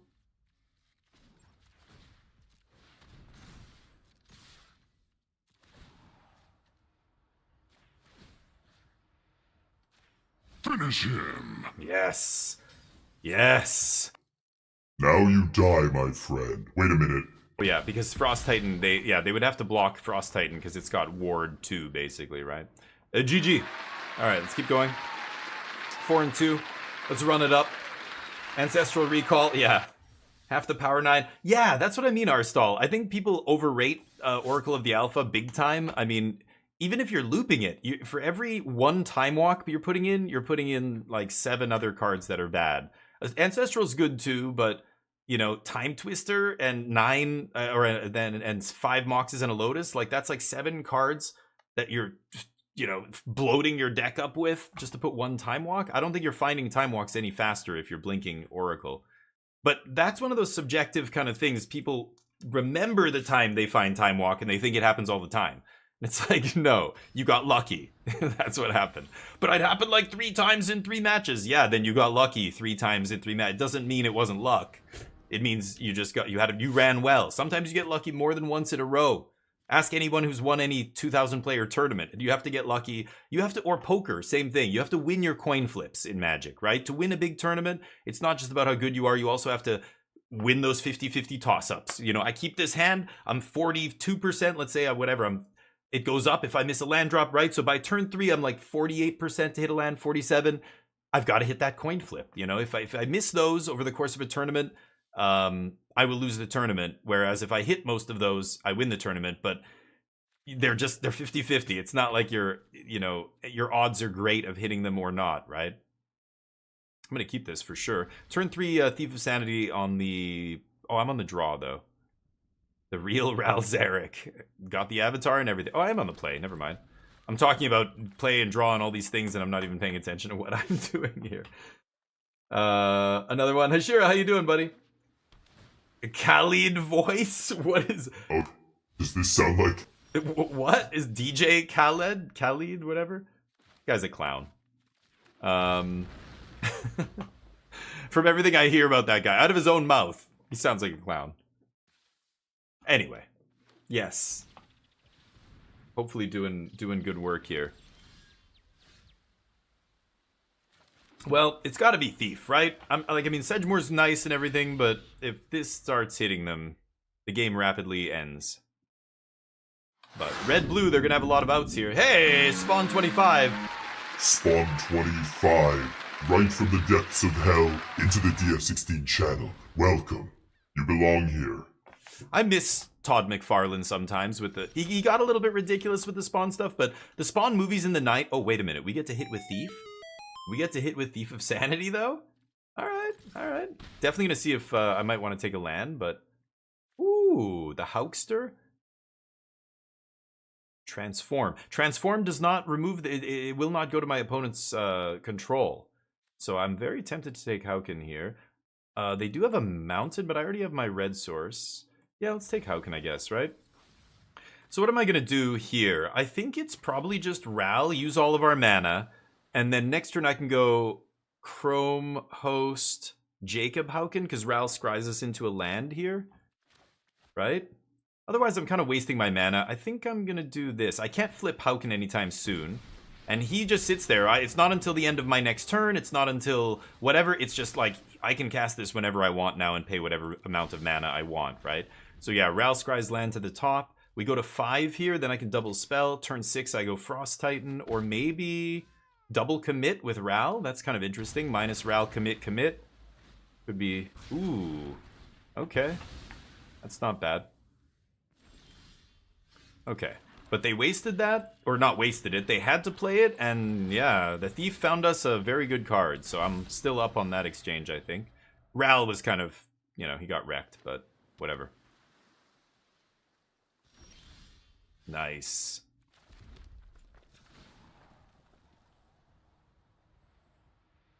I should wait with this, right? It's instant speed. Let's see. They can use their instant speed removal? Now, this is where it's an interesting shell game here. So, wow. So they're going to counter his ability, bounce Seed Shark, and draw? I was going to commit that, but that's not even that bad. Yeah, I don't even care, dude. That's very interesting. I could just play Frost Titan here, tap one of their lands. But I was going to play Frost Titan for free off of Jacob Hauken. What if I just go double spell here? Are they going to have a sweeper? Yeah, I don't think that was a great play from my opponent. Not with, I mean, unless they have Sphinx here to cast it again, that would be sick. If they have Sphinx here, I'm in deep shit. Sphinx of Lost Truths. They can go Sublime, copy Sphinx, cast Burn down the house. Oh, that doesn't matter. Oh, it shuts off Frosty. But I can commit that thing.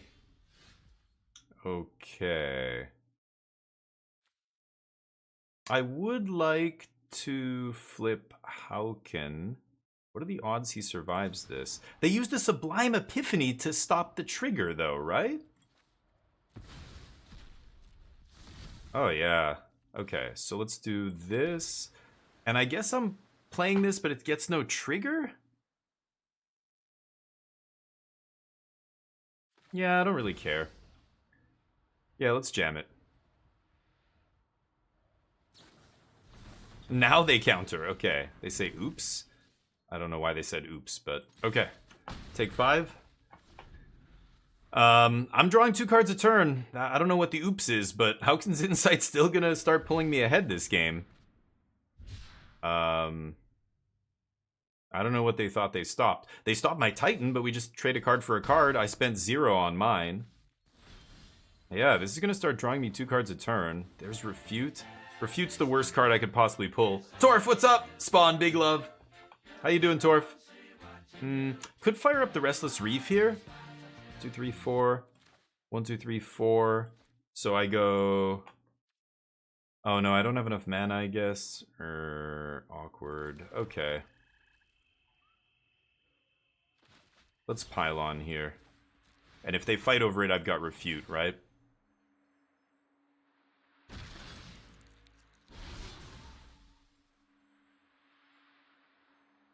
Because I can't cast Refute on their turn because the way Hauken's Insight works.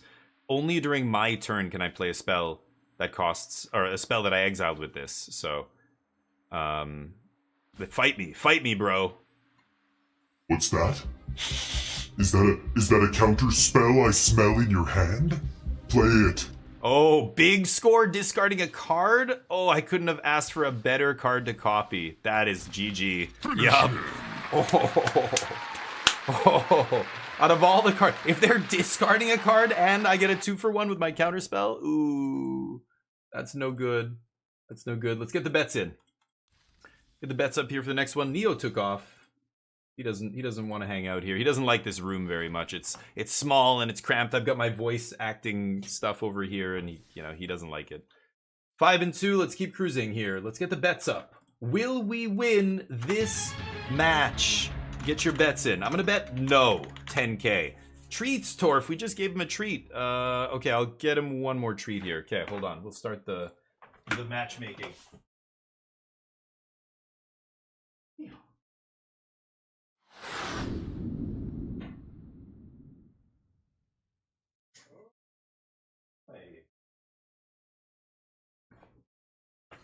Neo's a lucky boy. Bougie! Hey, bud, how you doing? You want a little... Oh, this time we're going to give him a little chicken stick here. You want this one? Okay, you sit. Sit first. Sit. Come on, bud. Don't be... Oh, you're so lazy. You're going to stretch? Are you going to sit or what? Sit. Good boy. There you go. There you go. Okay. Okay. Good boy. You can eat it. All right. Well, now we got to turn the Neocam back on. There he is, enjoying his treat. Okay. Yep. Keep. Blasphemous Edict is a sweet wrath, actually. I kind of like it. Gets around indestructible, gets around hexproof, ward, all that nonsense. By the way, thank you, Bougie, for the follow. Oh, Bougie. You're a goddamn legend, Bougie. That's why you're here. I'm Bougie too. I drink like this. Let's go Cold Steel on 2. I don't need Hauken just yet. If I needed to loot and find another land here, I would slam Hauken, but I could probably go red here. I should probably do black for Blasphemous Edict. I can find red later, right? Is it blue or black? Blue to flip Hauken is pretty far off. I'm gonna go black. I think black is the safest.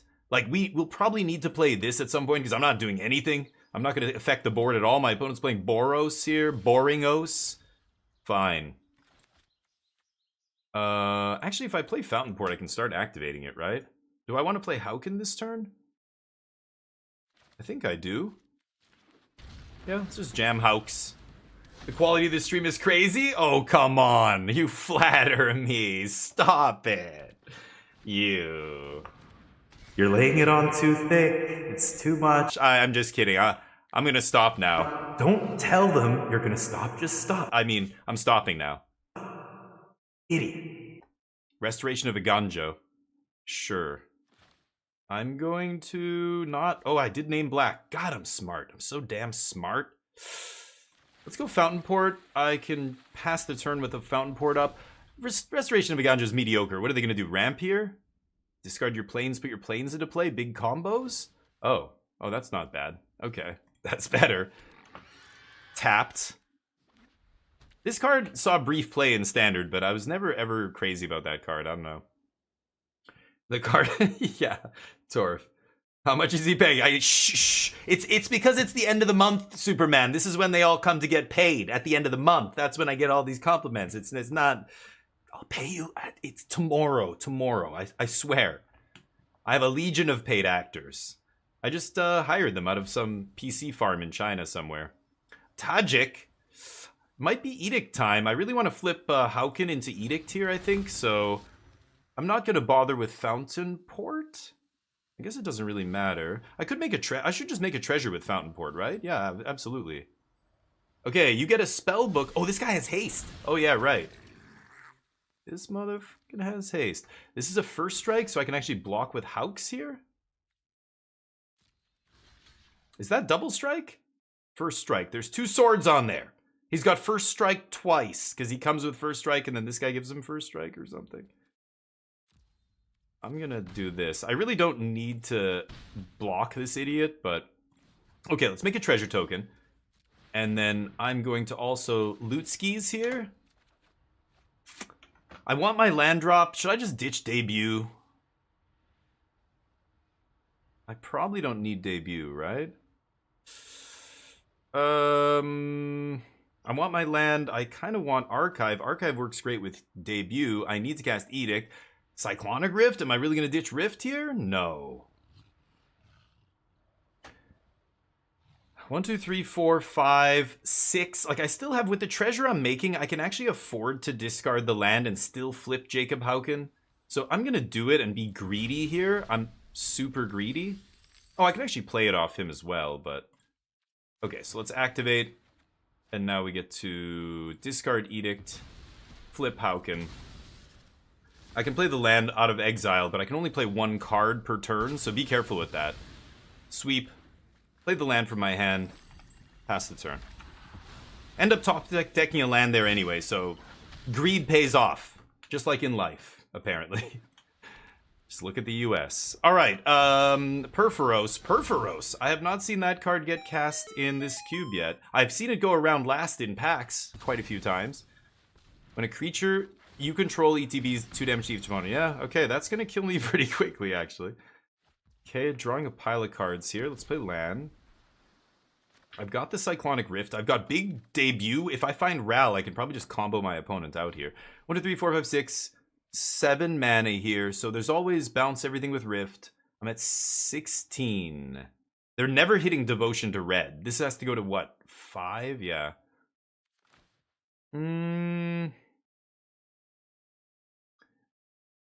Okay, so this is making black. Let's go Hedron Archive.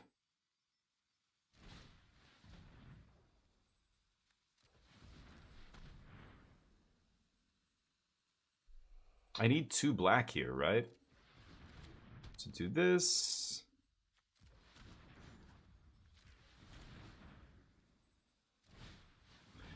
I guess I'm doing this.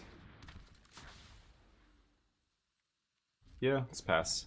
I'm probably not going to Rift here, but I might. I make a 1/1 instant speed when I do it, but I don't think I have to. We have a lot of mana here. If I draw Ral, I'll be able to fireball my opponent. Oof, oof. Bumping the team. So I'm going to take 6 here, go down to 10.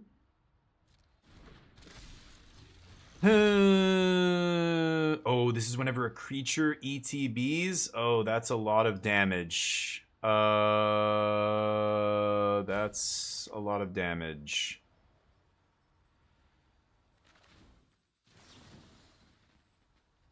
Shit. I wanted to burn their whole board here with Rift. Oh, man. This is going to be a lot. I'm taking 6 damage from Perforos plus another... Like, I'm going to have to chump block at that point. I'm going to bounce him. I should have bounced him in response to Angel, but I took an extra 2 damage here for nothing. I realized, yeah, this is going to trigger on creatures ETBing. Ugh. Okay, and then I get to block this guy. Gain a life. Okay, commit. Okay, commit is interesting. It makes a 1/1 here. I've got Fountain Port. I've got a probably Blink Angel. Ugh, that's ugly. Blink Angel, ambush a bunch of stuff, but I can't bounce the Angel on their turn. I have to do it on my turn, so this is a little awkward. 3, 6, 7, 8, 9, 10 mana. Oh, man.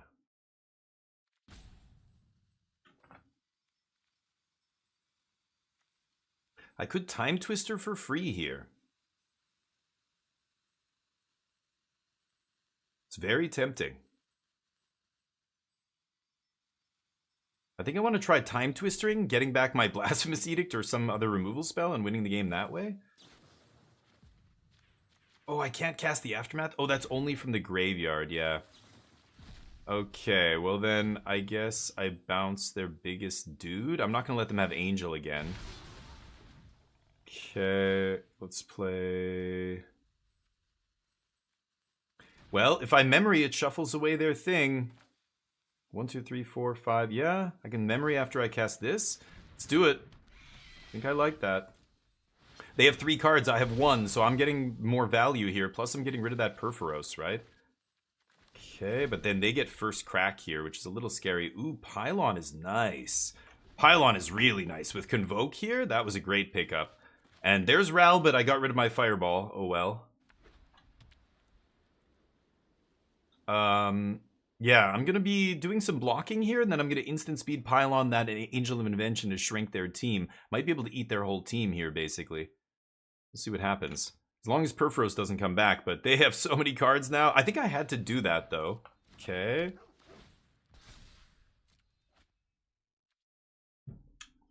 Hello Sword is for need to attack if able. Need to attack on that little creature? Yeah. Oh. Oh, that's bad. Okay, they're gonna go for the copy on Angel right away, aren't they? Fuck. Oh, that sucks.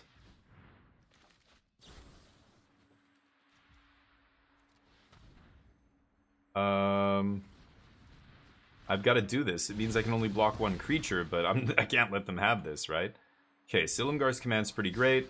Land in the yard. 18 cards in our yard, or in our deck to their 24. So lots of action in my deck. I only have 32% chance to hit a land here. 7 out of 10 times I'm going to hit not a land. I'm going to get rid of the artifacts. They might matter. Whereas the spirit might not matter because it's not an artifact. Gain a couple life. Sedgemoor Witch has been pulling its weight here. There's the Silumgar for free off the top. Play my land out of my hand. I'm going to get Ral into play first so he can ping them. 1, 2, 3, 4, 5, 6, 7, 8, 9, 10, 11. I could actually Hullbreaker here. 7, and then play this. What would I even kill here, though? I want to kill Balloon Man, but the fact that he's a 1/4 is awkward.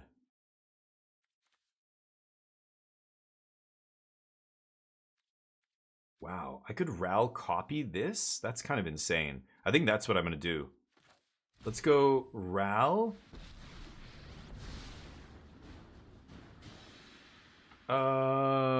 Man, I should have attacked with Thief first. Shit, I should have attacked with Thief first. I'm an idiot. But let's copy this. Let's go -3 bounce.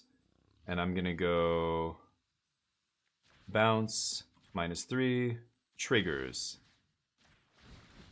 Make 1/1s. Copy. Let's bounce, -3. Triggers, target, make some dudes. Nice value, baby. Okay. Should have attacked with Thief first, though. Definitely. Actually, I should have attacked with Sedgemoor Witch there as well. Because they might have something even more insane in their deck. Yeah, I'll take Static Net, sure. And I've got 1, 2, 3, 4, 5, 6, 7. I'm going to flash in Hullbreaker on their end step. Let's pass. Nice. This is looking locked up, basically. I'm just going to double spell with Hullbreaker in play next turn, bounce 2 of their things, and then that's probably lethal, right? I should have attacked with Sedgemoor and gotten in another 3 points there. That was dumb. They don't have any tokens. This guy makes tokens, but they can't block, and they only have 1 mana. That's problems. Okay, I feel good here. Feeling like I can't lose this game. You upkeep, sack a creature. And they tap to play that guy? Sure. No way they're attacking here. Hullbreaker. End step. Oh boy. Yeah, you're in deep shit. Oh my god. Okay, well, we don't really have to do anything here. Bounce all your stuff. Cyclonic Rift. GG. I'd rather have that than random creatures in my deck. 5 mana, 6 mana creatures, but rifting them out since 1981. 6-2, let's get that 7 wins. Get the bets in. Congrats to those who bet on yes. And here we go. This is for all the marbles. Let's get our 7 wins. And will we win this match? Get your bets in. I'm going to say no again. I'm letting you guys bet on yes. You can cheer for the home team. Neo's not here, so let's take away the Neo cam. 8 ball, are we going to win this? Oh, 8 ball? 8 ball? Are you kidding? Of course, see? 8 ball knows. We're going to win. Easy. You sure about that? Yes. You sure about that? Oh, yeah. You sure about that? Absolutely. 100%. I mulligan. Shit. I keep. Yeah. Yeah. Okay, my turn. My turn. Me. Give me my turn. Let me draw something good, please. Oh, you know he or she's a veteran. Because they've got those beat up sleeves, or beat up skin or whatever. Sleeves? I guess they're kind of a sleeve, right? We got this. Probably. Did I? Oh, I didn't bet on no. Wait, do I not have enough wings? Oh, I don't have enough wings. Hold on. Remember, the wing race is almost over here. I'll give myself 10k there. The wing race is about to end. At the beginning of every month, we reset the wing leaderboard. Dugio's in first place with 200,000 wings. Morgoat, 161. Abaddon, Daza, Charlie. A lot of people in the 6-digit club. I think I like this over the Inspector. I like playing Inspector the turn before I can activate it. You know, it's almost like playing the one red 1/1 that makes dragons if you have 6 lands. Like, you just never feel good playing that guy on any turn before turn 5, right? 5 or 6. I think it's 6 lands, right? 6 lands and he does the thing. Bankbuster is such a great early play. I love playing Bankbuster. Just letting me have mana up to potentially bluff something, and then also just having, oh, I just draw. I draw now. Could jam Hauken here. I think I'm just going to keep... I'm going to bluff a counter, leave up Bankbuster. I think that's better.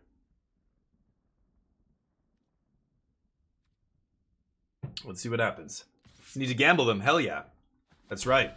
Well, and Casino Day was yesterday. So Casino Day is every Thursday, for those of you new to the channel.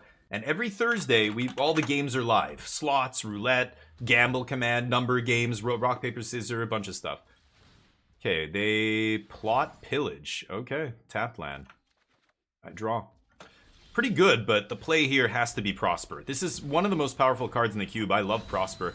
Just getting instant value. Any of the cards that triggered on end step. If any of you limited aficionados remember, what was it? Innistrad, not Midnight Hunt, Crimson Vow. Crimson Vow had a bunch of 7-drops and big powerful stuff that triggered on your end step. So basically the turn you play, Dreadfast Demon and Toxrill, and those cards were so unbeatable because you would tap out, and if they played that thing and then immediately got the trigger, like on their very first turn, normally you'd have to wait till your upkeep. But those cards, like, oh my god.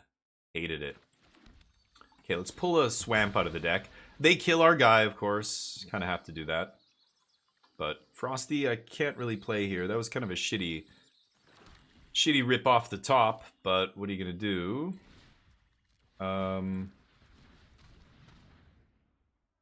Hedron. And they have a counter spell. Pretty nice. Counter away, my friend. Yeah, we're gonna lose this. Prosper only lets me cast it for 1 turn, right? Oh, they're gonna copy it. Okay. Hauken threatening to flip into something massive here. Hopefully they don't have any more removal, but they only had 2 cards left. They've got Pillage that looks at 10 cards here. It's double the number of lands, right? That you look at. Pillage is pretty sweet in this cube, actually. I like that card. Kind of a very good Demonic Tutor in Limited. You end up looking through half your deck a lot of times. It's pretty good. Sure. Okay, well, big hits abound in this cube. You gotta just... I've got to find my own now, that's all. Wow, they didn't hit Bankbuster. I'm kind of surprised. But today's Friday, yeah, hell yeah. Oh, you thought it was, yeah, Casino Day or whatever, no. Thursdays, every Thursday. So we just had Casino Day yesterday. There were some big wins. George, yesterday, hit slots. He went all in on slots. Slots is notoriously hard to win. It pays out 20-1, which is crazy. Well... I guess I'm gonna... Am I gonna just jam Hullbreaker here? I feel like I'm not gonna get another chance to flip Hauken, right?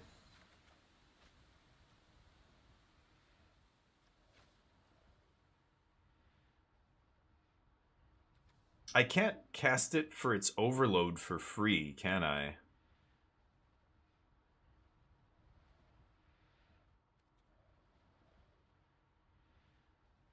Ugh. I'm gonna do it. I'm just hoping they don't have an answer to it, and I can untap with it. Then maybe I can do something here.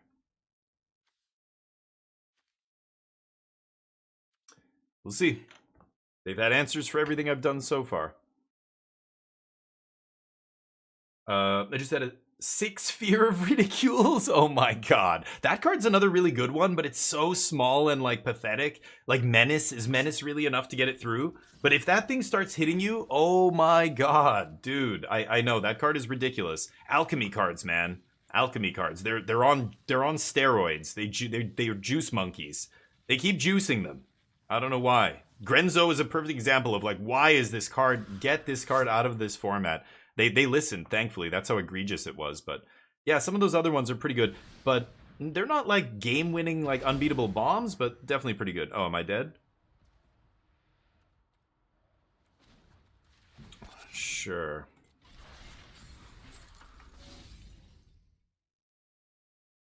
I've got the rift. Gotta rip something good off top. No blocks. Okay, just wanted to hold off that Bramble Familiar. Sure, there's Ugin. Oh! Oh, I can't. What am I saying? Oh, I'm 1 mana short. Because, yeah, they killed my... That's not good. Well, I get to play Ugin, and then I can't Rift here, so I don't know, I guess... Let's start doing stuff. I'm at 3. Spell or ability, I have to pay 2, which I can do. Yeah. Oh my goodness.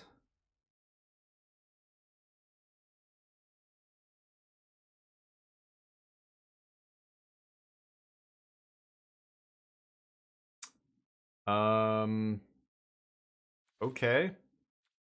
Go. I've got Cyclonic Rift to bounce the Titan? God damn it. Am I really gonna... I mean, they can't... Oh, they can recast it because they copied my Hedron archive. I needed to kick this Rift, but I did not have... the tap land killed me there. Man. Okay, okay. I mean, I Rift, I trigger Hullbreaker, I bounce their stuff.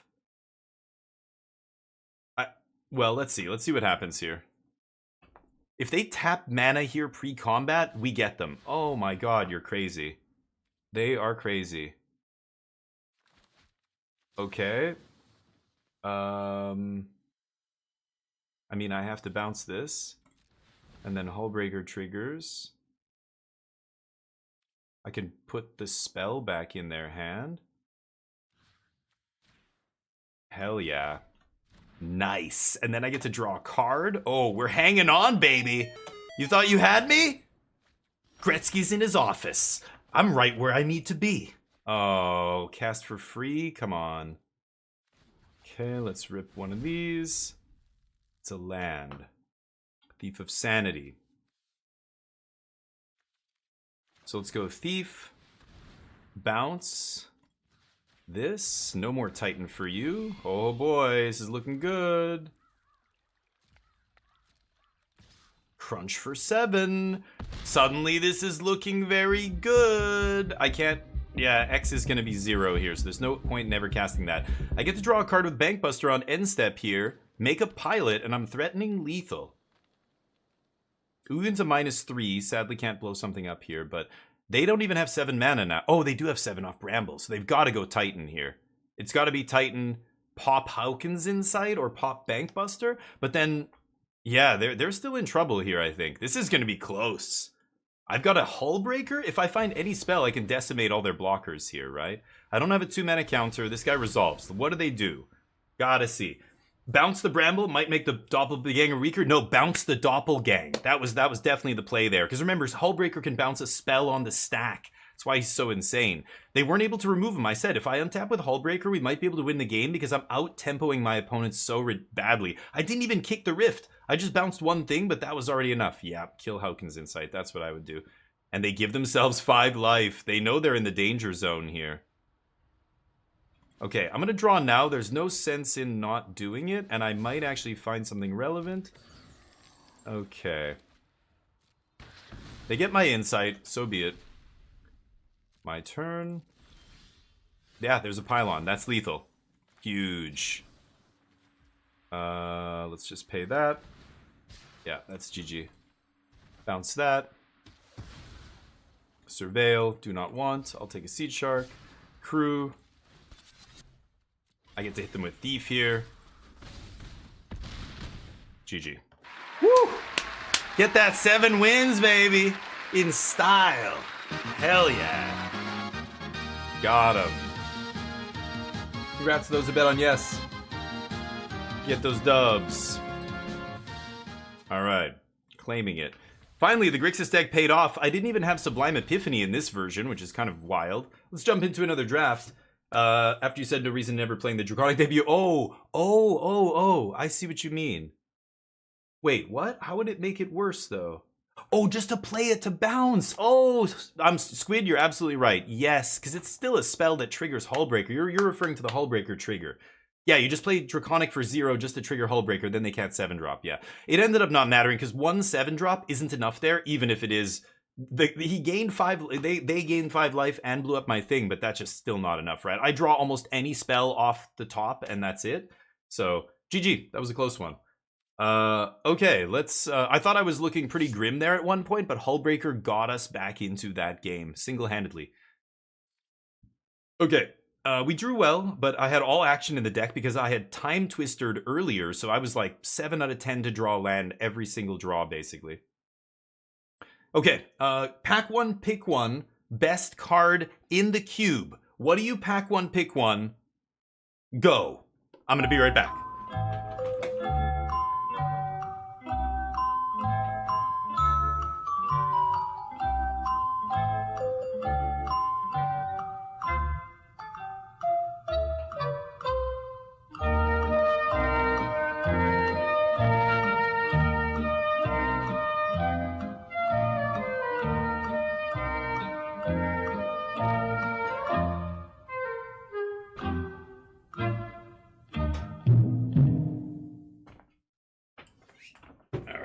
Getting a little coffee.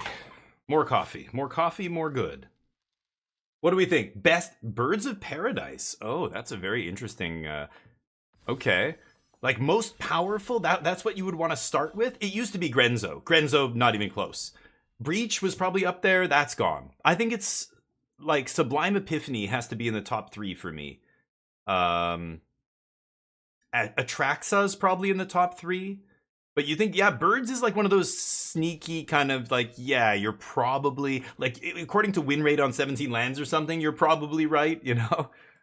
But in terms of like a combo deck, okay, so what's the pick here?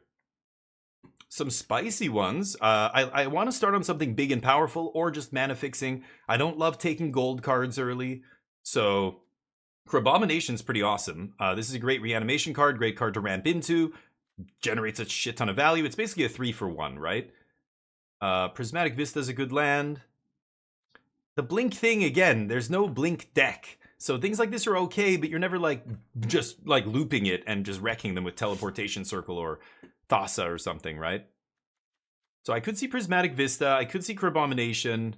The rest of them are mediocre to me. ECD is okay. But again, there's not a lot of value here. You're not able to blink it too much. You've got Ephemerate, but that doesn't hit this, does it? I can't remember. Does Ephemerate hit any non-land permanent? I think it's just creatures, right? Soren. I think I'm going to start with Crab. Nantuko is very good too. I really like Nantuko, but yeah, Crab is mini Grenzo. Yeah, pow, right. That's how I feel. It's like, that's a good way to put it. It's a 3-for-1, just the way Grenzo was. But Grenzo was Demonic Tutor, their best thing into your hand, 3-for-1. Get to play it for free. This thing's pretty nasty. I think I'm going to go Crabomination here. And who knows, maybe we end up reanimating, but even that deck is kind of a pipe dream. Chandra's super powerful. If you ever untap with Chandra, it feels like the number of games I lose after untapping with Chandra are almost 0. She wins the game basically on the spot. Massacre Worm, big black dork that I could play along with Crabomination. They would kind of go in the same deck, could reanimate it, could just, you know, ramp into it. But triple black is a little bit much. Silumgar's Command is awesome. This thing's always a 2-for-1, and it's always a very swingy, powerful 2-for-1. If you get to copy it with Ral the way I did in our last deck or anything like that, or just bring it back with Cyber Siphoner or whatever, it's very good. I like this card a lot. Casting it off Sphinx of Lost Truths is great. There's blue-black duel. If I do end up in a Reanimator shell, it's almost certainly going to be blue-black because the blue gives you the discard. There's almost no discard in black. It's like Liliana, and that's it. So you really need to pair it with like Charta Course and the blue looting effects. Like there's a bunch of them. I don't know what to take here.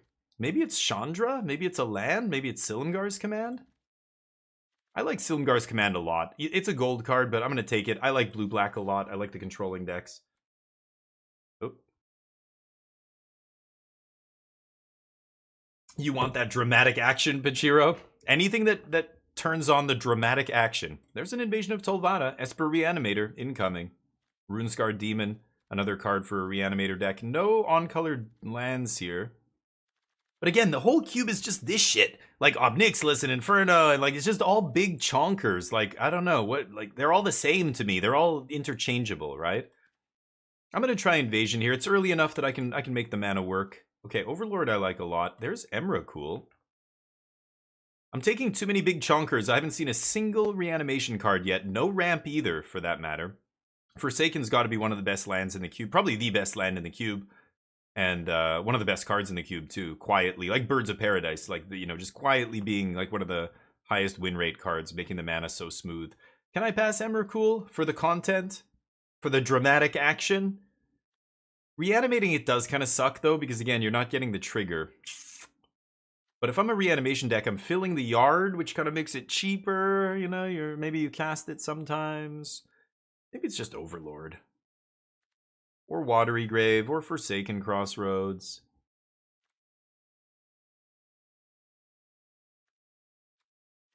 I'll take Crossroads. Steam Vents, Rafine's Tower is pretty awesome. I don't think I can pass that. Finale's cool. Thunder Trap. This guy, like, I've had such heated debates with people over this guy. I just think it's good, but not great. It's just fine. But I talk to other people that are like, this guy's insane. This guy's OP. He wins the game by himself. He's better than Bank. Like, he's like Bankbuster. You just sit there. They don't do anything. You just keep activating him. Like, he's drawing you cards, right? But 2 mana tap to draw a card, and it's from your opponent's deck. Drawing a card from your opponent's deck is always worse than drawing it from your deck. So, I don't know. I've had such weird experiences. My opponents play him. He does nothing. They activate him a couple times, and then they wish they had played something else, and I killed them. And I don't know.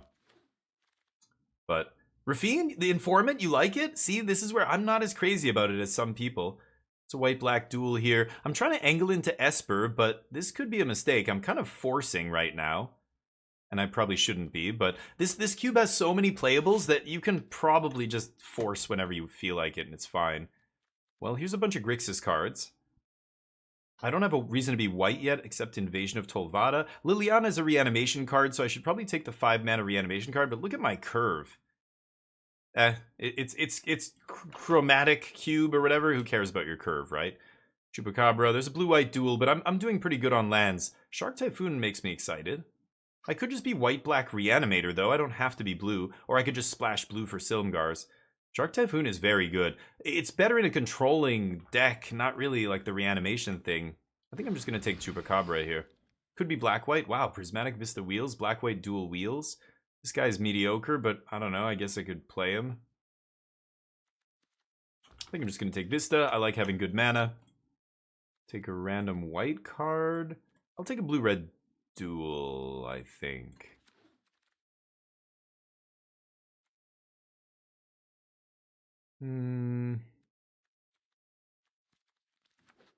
Okay. Sure.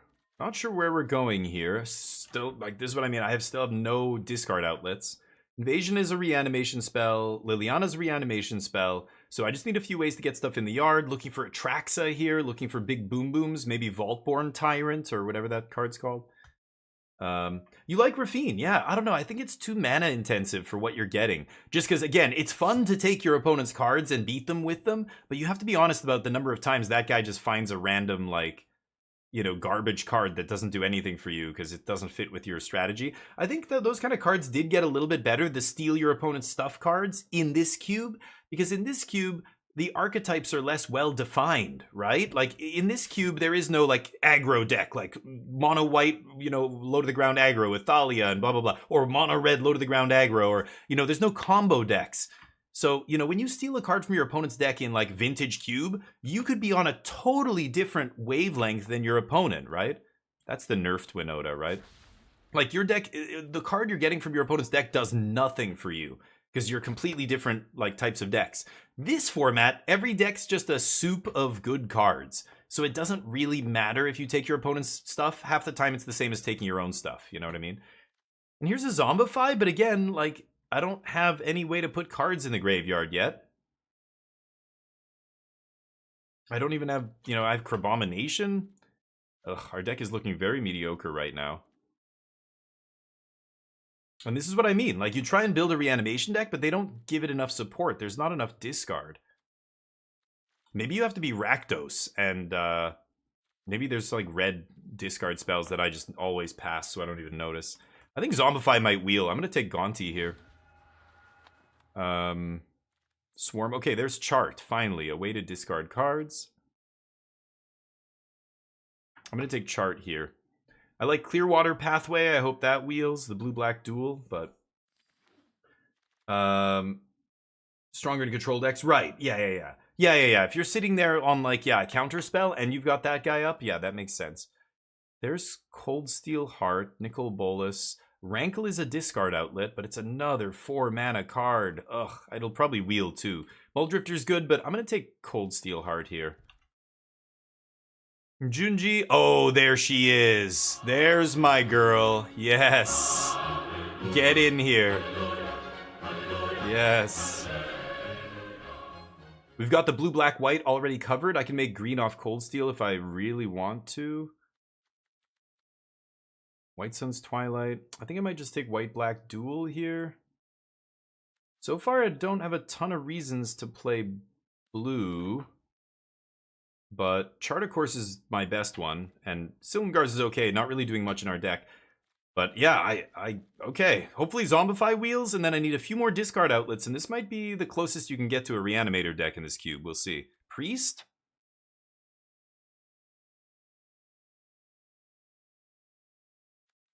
Yeah, I mean, if any deck's gonna play something like this, it's gotta be this, right? Let's hope that Zombify wheels. We've got 2 reanimation spells already. Zombify would give us 3. That's quite good. If I can find one more, like, the best one is Victimize, right? Victimize is the best. But Abundance of Good Interaction. So it's worse? So why? Because you can't leave up interaction, and then if they don't give you something to interact with, you use it? That's why it's worse? Like, this is more tap-out magic, right? You're not leaving up. But, I mean, again, if you're a control deck, there is enough counter magic in this cube that, you know, a lot of my control decks, I do just sit there on counter magic, like, in the turns 3 to 5, you know? But, maybe. I think it's better because the decks are less defined, less well-defined. There aren't lanes like you're aggro, you're this specific combo deck, you're this kind of a ramp deck, you know, you're a control deck, you're whatever. Like, it's... You're Reanimator, you know? Like, if you're a Reanimator deck and then you pull a random Goblin Guide off your opponent, like some aggressive red card, it's like, is this really doing anything for me? Or, you know, you pull a whatever it is out of a control deck, some, you know, card draw spell or counter spell or something. Oftentimes, it's worse when the decks are, like, there's many different lanes that you can be in, and they're all very different from one another. Then I think taking a card from a random opponent's deck is worse, because you're gonna get, the chance you're gonna get something that's useless to you is higher. Whereas in a format like this, where everything's kind of just this mid-rangey pile, like, there's very few aggro decks. There's a couple of control decks, but most people... Whoa. Wow. Okay, well, I'm blue now. I'm taking this card. We're playing it. And this is why I'm glad I took all those beautiful lands in pack 1. Wow, Snowborn is very good too, but I don't know if I want another double card. There's Fear of Ridicule. I'll give this a shot.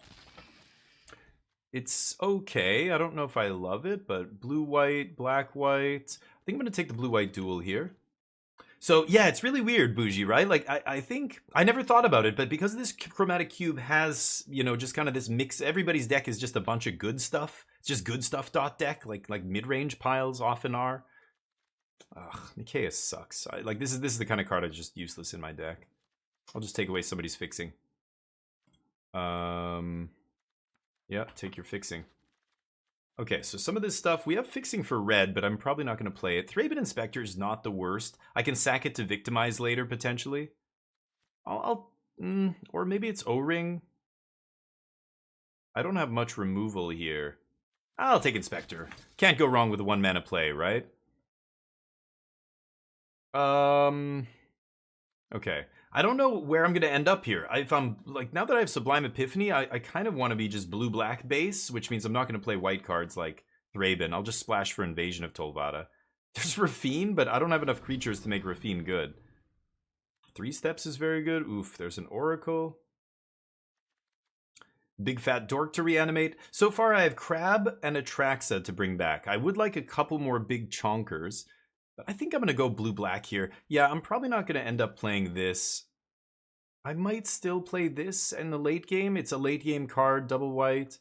But I'm probably going to end up blue-black because Sublime Epiphany is just too good to, you know, I'm not going to... It's going to be tough to splash double blue. But a late game White Sun's Twilight, like this is kind of a late game card too, but this is even more late game, right? I want to cast it for X's 5. So I think I'm going to chill. I think I'm going to keep this in maybe for the top end. Commit. Some duels. Oh, there's Victimize. Am I really going to do this? So the Zombify didn't come back. This might be too much reanimation. I've got Priest of Fell Rites. Invasion, Liliana. Am I really doing a reanimation thing? This is where I don't even know if this makes sense. I don't have enough discard here, right? I don't know. Rafina, yeah, without Shouldred, sure. Vona, not bad. Kind of like Vona. He eats something, and then he basically draws you a card. It's pretty good, and then you get the body. Get Lost, but I don't... The white is the problem here. I don't know if I want to splash white. This guy, I need to gain a bunch of life, which... There's no life gain deck in this format. I think I'm just going to take Vona here.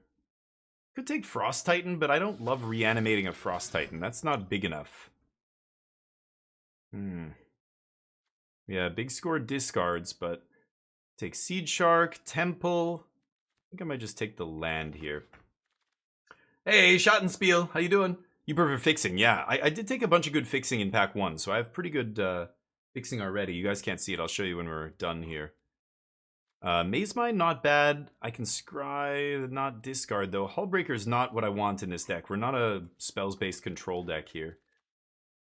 Okay, more lands. Ral, Celestis. Ah, that lets me discard. That's a great pick up there. Great. That's exactly what I want. Perfect. Okay, I might still do the reanimation thing, but it's sketchy. Like, this is what I mean. Like, don't try and build a synergy deck in this format. It's just, there's no point. There's not enough enablers. You just, you know, your deck's going to be a suboptimal version of what this should be in other cubes where it's properly supported. You know what I mean? This puts a card in the graveyard, potentially. Magma Opus is not what we're doing here. Locked Whale. I'll take Consider. That's fine.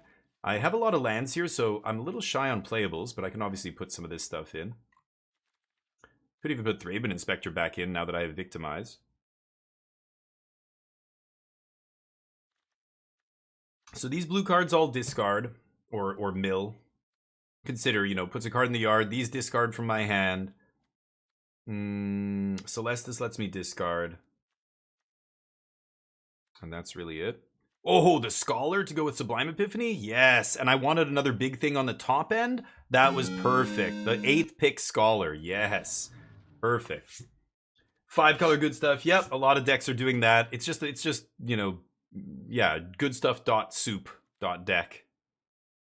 I don't want any of this. Take a blue-white duel, I think. Yeah. Doesn't really matter. I'll take Fireball away from somebody. Hard Evidence? Sure. Take that away. Okay, this should be interesting. I don't think I'm gonna... Well, I've got Celestis and Cold Steel Heart that could potentially make green. So I could cast the Atraxa in this deck, like hard cast. Ral is interesting. I don't think I'm going to play that. I have Steam Vent, Storm Carved. I could splash red and Elegant Parlor. If I really wanted to, I could probably play red, but I think that's a little bit silly. Okay, so let's see what this deck looks like. It looks not amazing to me, but we can probably do some powerful stuff if things line up really well. Turn 2 turn 2 chart a course, discard that big donker, and then reanimate. It's possible.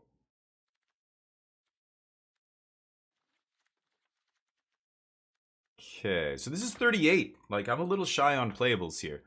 10, 9, 8. Wow, our mana's incredible. And they even want me to play a forest here, which I don't think I'm going to play.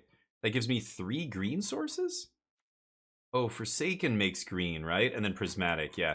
But I've got, plus these 2 is 5. I don't think I need to play this. That's 1 green source off Forsaken Crossroads. 2, 3. I think that's fine. And this is 16 land. So let's add another land here. Probably just another blue. 10, 10, 8. 8 white sources is fantastic. So maybe I do play Inspector. The Sphinx lets me go get the reanimation spell, but... Well, I can't get Invasion of Tolvado or Liliana, but I can go get Victimize at least. Interesting. How good is Rafine? This does let me discard cards, right? Maybe this is good in my deck. Just to get me to put some big stuff in the yard, these 3. It's not the worst, right? Maybe I will play Rafine here, actually. And I'm a little short on playables, so I think this is fine. But, yeah, exactly. It's not my hard plan to hardcast Atraxa, exactly. So we don't need to... I don't think... And I can still, like, even backdoor cast it. I can still do it, right? I have 3 green sources. It says 1 green source here, but it's really 3. By the way, use the Untapped link, the second link down, and you can download the Untapped software that we're using here. It's awesome for people watching the stream, but even if you're not a streamer, I really like this. It just automatically does it for you. I mean, I've played Magic for 30 years, and I've had to do the mana and count all the, you know, do everything in your head, which is fine. You get used to it. It's not a big deal. I like doing it.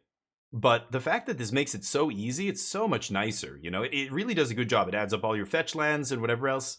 You know, it's not going to count the artifact mana production in your deck, but anything in the mana base. It just makes it so much faster, giving you odds and stuff of drawing things.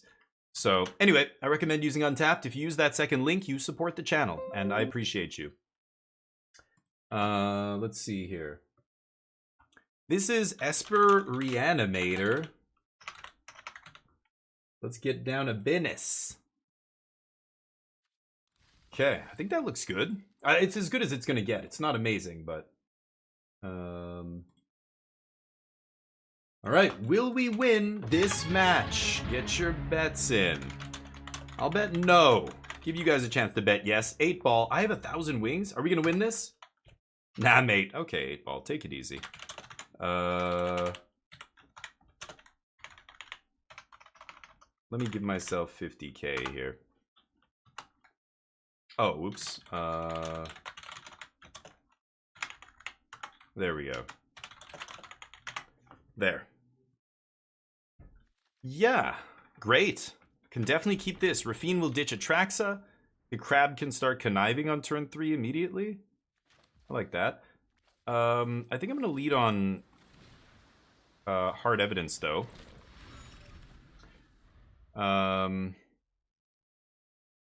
Yeah. And Prismatic on 3 here. Probably just going to draw with the clue. Pass.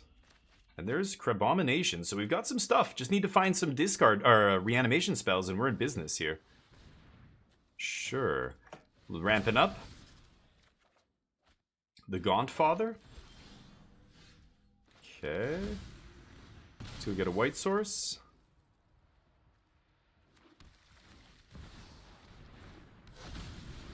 Crab does not have Defender, as it turns out. Bam. Nice.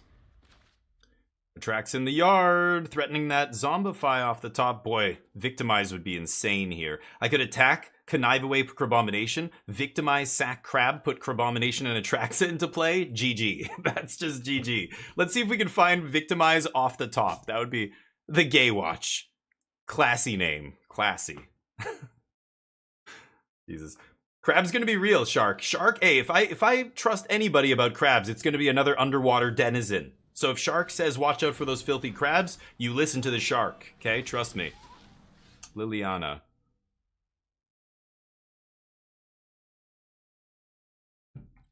Okay.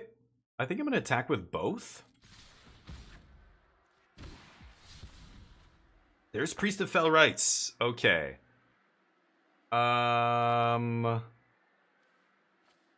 Crabomination. I don't have double blue here. Maybe it is Scholar. Yeah, I'll discard Scholar too. Okay, Rafine doing great work here. So I'm gonna jam Priest. I could play Gaunty here, but I just want to reanimate Atraxa next turn, right? They're gonna have to kill my Priest. And then I can go Priest reanimate, play Liliana reanimate, and I can bring back... Yeah, like Atraxa and Crabomination is gonna be insane here. Oh, this is gonna be sweet. Are you guys ready? Oh, you think they're surprised now? Wait until I show them the true power of Damien F16's Cube Draft deck. They won't know what hit them. Probably. I don't know. Oh, they said. You sure about that? You sure about that? Yes, I'm sure. You sure about that? Yes. They try to keep me down. They say I can't do it. Reanimator's garbage, they told me. You can't play that in Chromatic Cube. It's not supported. There's a Victimize off the goddamn top. What? What? Oh my... Oh, but they have Elish Norn. Right. Oh, Elish Norn, you bastard. That's annoying. Huh. Really? The one card? Damn it. So how am I going to do this? Copy. I mean, obviously I'm going to draw some cards here. So let's attack with Rafine.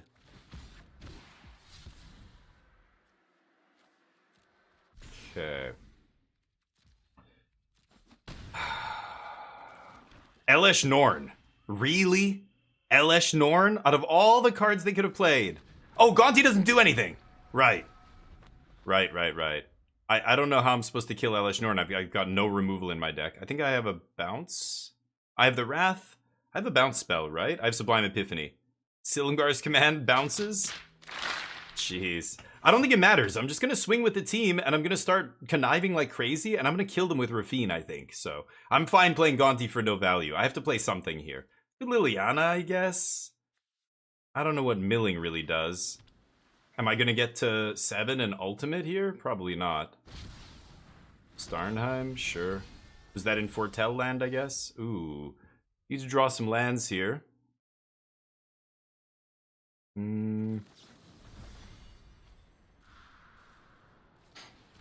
Yeah, wow, that's super lucky. We were about to just absolutely demolish them. Our deck did exactly what we were supposed to do there.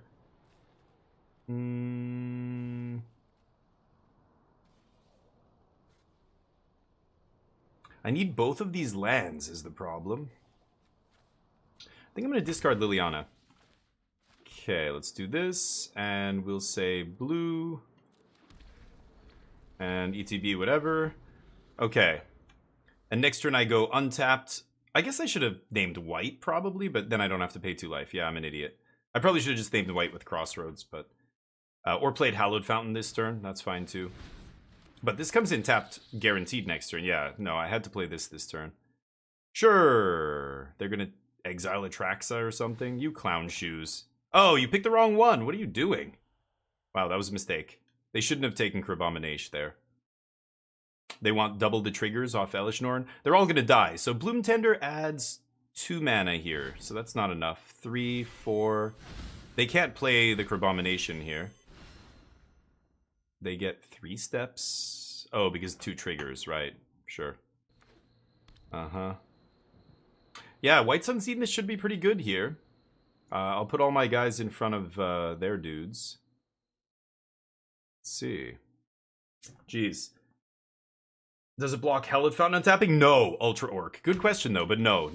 Because this says when it enters, do something. This doesn't do anything when it enters as something. You know what I mean? Yeah. It enters as that in that state, so it enters untapped or whatever. Oh, they have 3 steps up off the Tender Wild guides. Oh, I'm dead. Yeah, I lose. So I have to hope...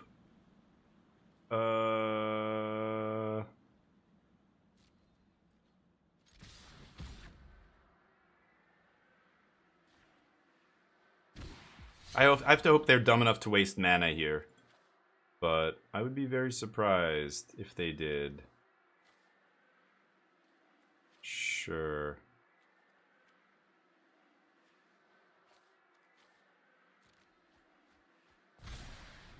Okay.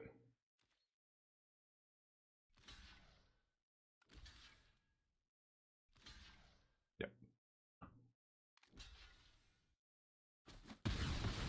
Sure.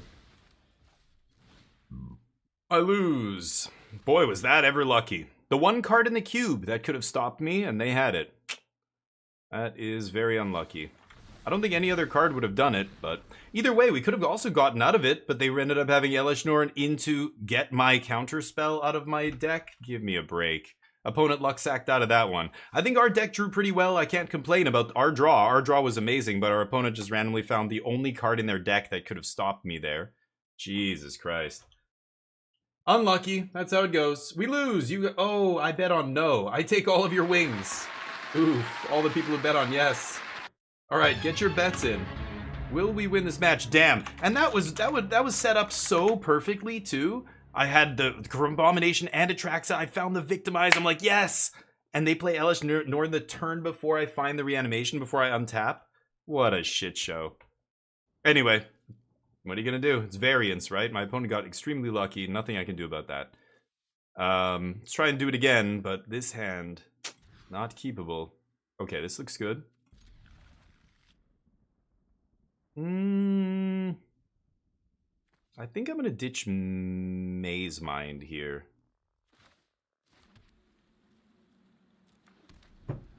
Okay.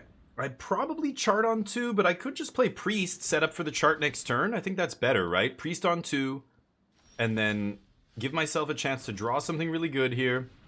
And if I can draw, in the next 3 draws, my draw step plus the 2 from Chart a Course, if I find a huge card, we're playing turn 3 Abomination here, right? Yeah, or turn 3, you know, Atraxa, something massive. Oh, come on. Okay. I want to thin, I think, first. So let's go get a blue source. Let's chart. God damn it. That's unlucky. Okay. Jeez. And meanwhile, this game, if I had any of the stuff I had last game, it would have been turn 3 Atraxa here. Damn. Okay, everything's fine. We're gonna Gonti here, see what's up. Celestis will let me discard some stuff too. Okay.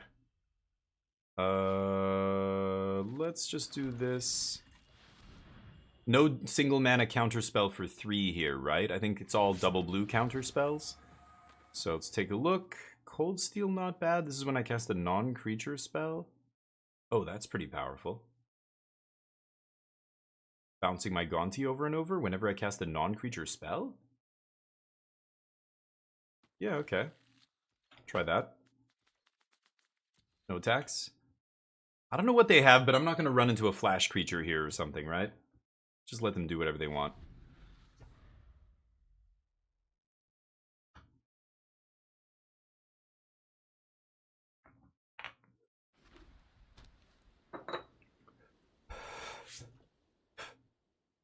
What do you got? Interesting color combinations over there. I imagine they have Atraxa in their deck. Otherwise, I don't know why you're splashing green. But maybe they're splashing blue or black. I don't know. They don't play anything on turn 4. Combat.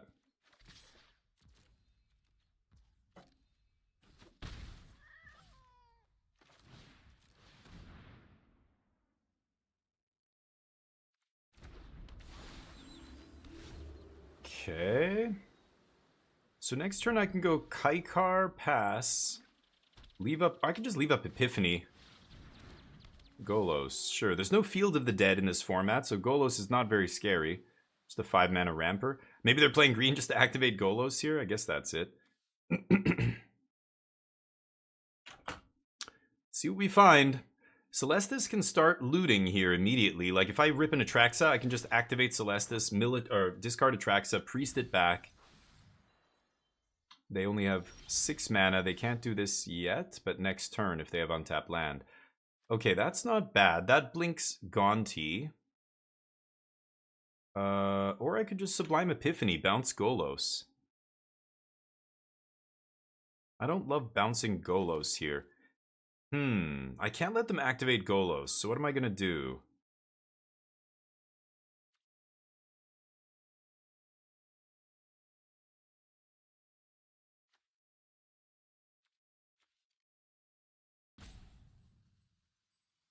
Oh man, that's tough.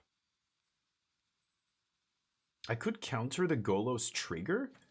That's kind of funny, actually. You know what? Maybe that is what I'll do. I'm gonna save this as well. I should have saved the land, probably. Pass? See if I can rip something large. Ditch that, but Vona's not bad. That's an answer to Golos here. There it is. They're gonna go for it here, I imagine, right? There's no other... That's the best play, right? They're thinking of what I could have. It's Sublime Epiphany or nothing. I think Sublime Epiphany is the only card that interacts here. I don't know if there's another Stifle in this format, but it's going to time walk them 2 turns because they're going to spend their whole turn... Oh.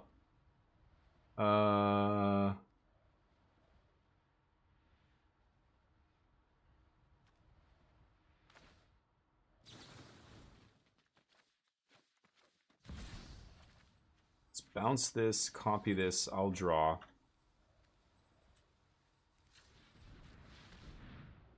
Okay. They only have 1 blue up.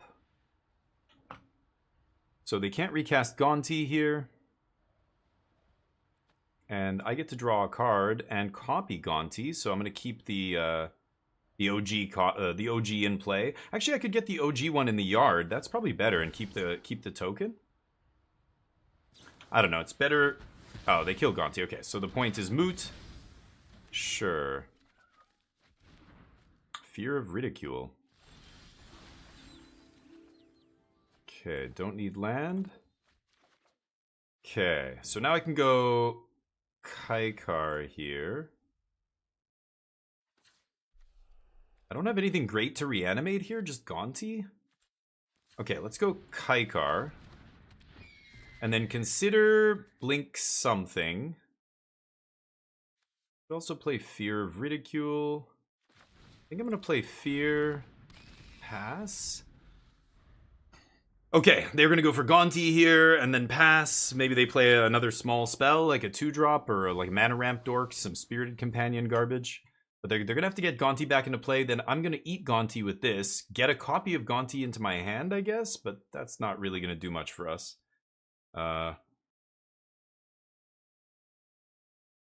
Sorry, Golos. I keep saying Gonti. Golos. Both G names. You know what I mean. Their Golos is the play here. I don't know, unless they have something bigger.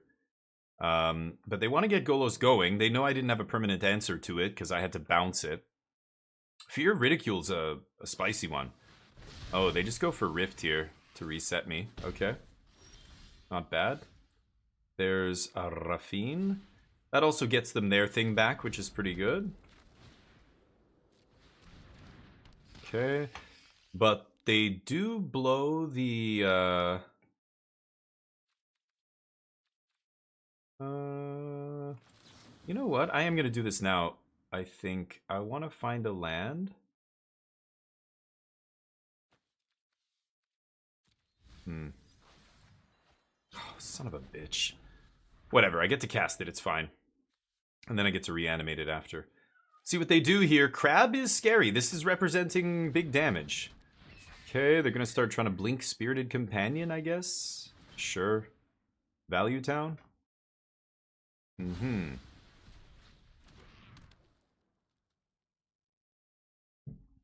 think I'm just going to go Krabomination, right? Top of their library, random card from graveyard. Yeah. Oh my god. I can cast the Traxa if I want. What if I just set up Like, I'll go Vona, discard Atraxa. See if Vona resolves.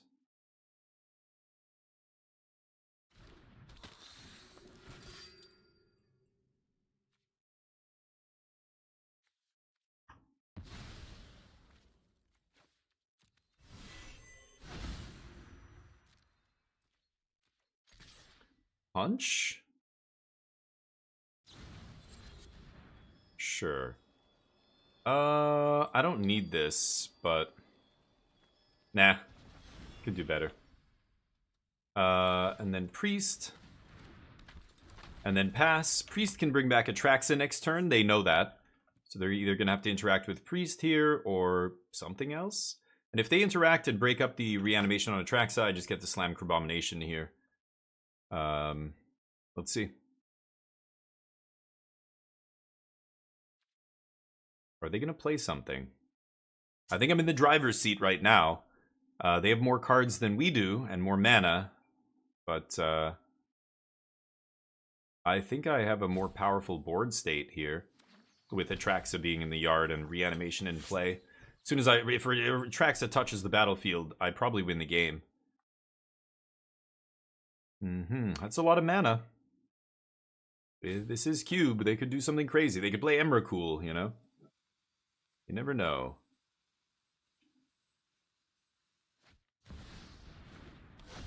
Or Roller Crusher Ride. Okay. That card's terrible.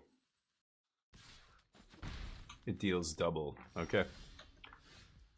I think it's just Crabomination time. I could also just bring back the Priest, but they could have a counter spell up as well here. This is interesting.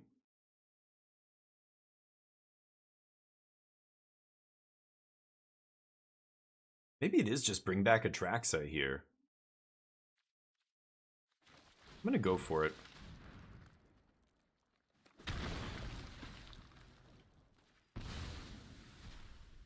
Yeah, killing that guy doesn't really stop us, right? I still get to Atraxa here. They can kill Atraxa, but this is going to be pretty tough for them to beat, I think. Invasion of Tolvada in my hand. Okay, 3 steps up.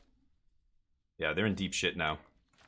Sublime Epiphany in the graveyard to cast with Sphinx or a Scholar of the Lost Trove. Yeah, Priest of Fell Rites being awesome in this deck. Okay, nice. So what do you got? And they even killed the Priest, hoping that would stop it, but it just unearthed. Yeah, just do it. Okay, they're digging. 17 cards in their yard. I have 14. I'm not gonna draw here. I just don't need anything, so let's just pass. See what opponent does. If I untap with this full grip, like I said, if Atraxa touches the battlefield, I probably win the game. It just finds the counter to protect itself. It fills my hand with gas, so even if this dies, they're gonna have to deal with all this other shit. They do not have enough resources to do that. But if a source deals non-combat damage to a player, if they have a fireball in my deck, I'm dead. So I could still lose this game. I just have to 3 steps of fireball. That's the only thing that can kill me. So if they tried to kill Atraxa, honestly, I let it happen. I don't think I'm gonna even mess with that. I don't know. We'll see. But they need a fireball, obviously, for that to be relevant. But Roller Crusher Ride's a nice little, it's a much better doubling season, or not doubling season. What's that red double vision? Double vision. Like, this actually is a removal spell, and then it's well, not exactly double vision, but if you're just using double vision to fireball the opponent, like in this cube, that's a good deck, right? Blue-red or Grixis spells where you're ramping using, big scores and treasures and stuff. Bunch of red cards make treasure, bunch of artifact ramp. Get to Chandra or Ral or, any way to copy a spell, double vision or this thing, and then just fireball, right? But instead they go for Golos. That's great. That means, Golos doesn't really do anything on this board.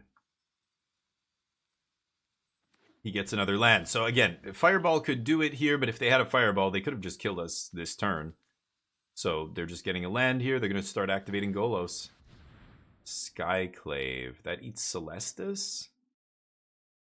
Okay, it's kind of annoying, but...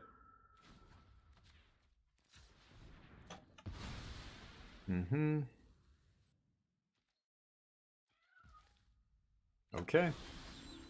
Nice. Land was great. Let's punch. Oof. It's going to be tough to fireball me, though, if I'm gaining 7 life a turn. So I've got 8 mana here. I want to leave up, definitely leave up these 2 counter spells, which leaves me with 3 mana. So I could just play Rafine here. I could just leave up both, 5, 6, 7, 8. I should just leave up both of these. Let's pass the turn. There's nothing my opponent can... Well... you know what? Maybe I should bounce Golos. Golos might be able to steal this game. I think I'm going to bounce Golos here. And I'm going to leave up, leave up enough mana to cast 3 steps ahead. Pass. Just to ensure that they have maximum difficulty killing me here.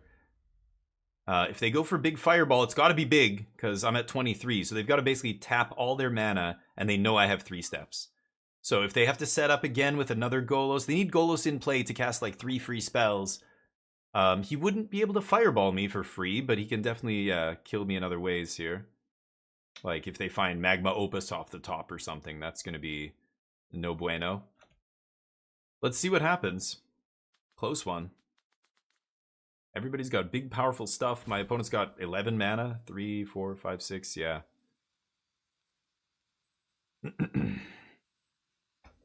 But this is a tough spot. I think that Silumgar's command with 3 steps backup is better than playing Rafine, leaving up one of them. It's just leaving up 2 counterspells, or Day of Judgment.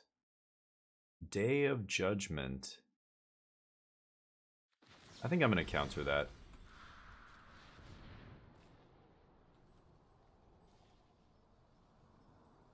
They've got 13 cards. I've got 13 cards. Oh, they have a counter? They fight over this, yeah.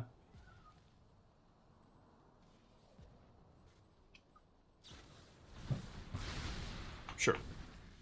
So they have 2 Wraths. I get to play Crabomination. I could even Invasion of Tolvada here. I could just Sphinx. And then Sublime Epiphany. Copy Sphinx. Second Sphinx. Cast Silumgar's command. Bounce my Sphinx. It's not amazing, but it does put 2 lethal attackers into play. Yeah, let's do that.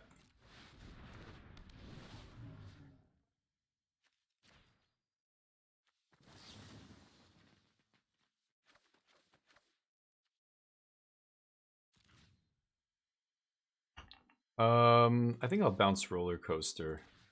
Roller Crusher, whatever.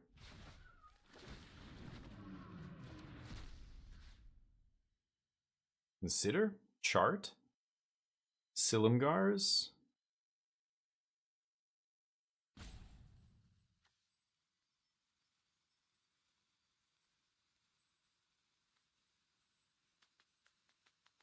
How many cards? 13 to my 11. Okay.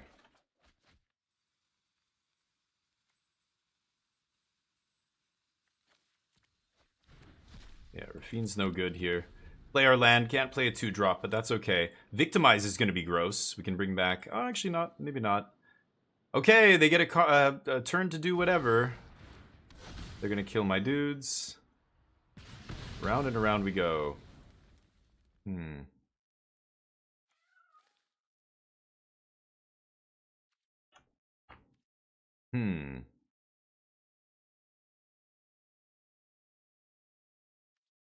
I could go Zephyr into Invasion.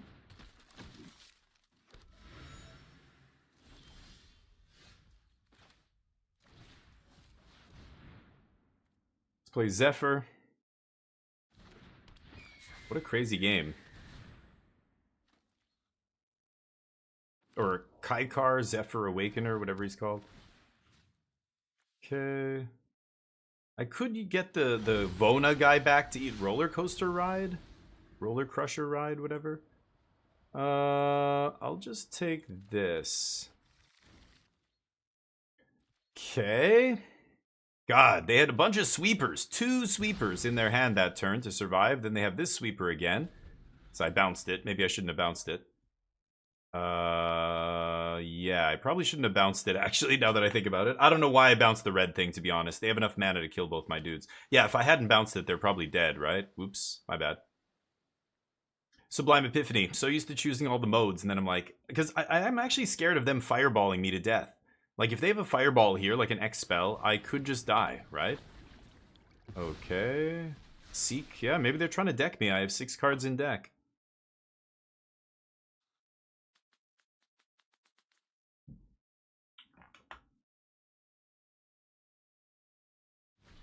Six cards. Mm-hmm.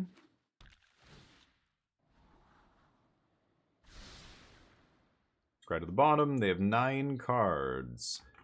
Crab puts them down. Gaunty takes cards from them. Ephemerate, sure. They want to try and deck me here. I don't think I have any more creatures. Oh, Thraben Inspector, last one. Sure. Okay.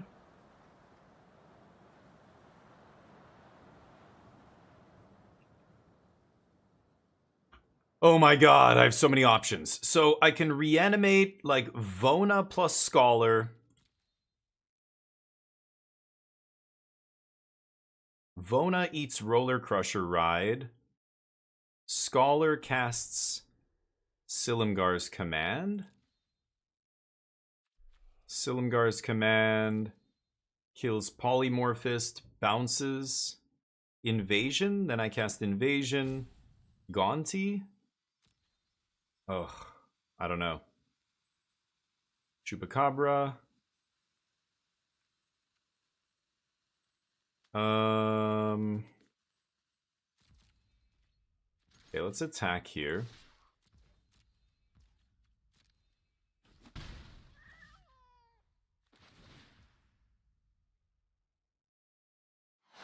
Okay, I think it's this.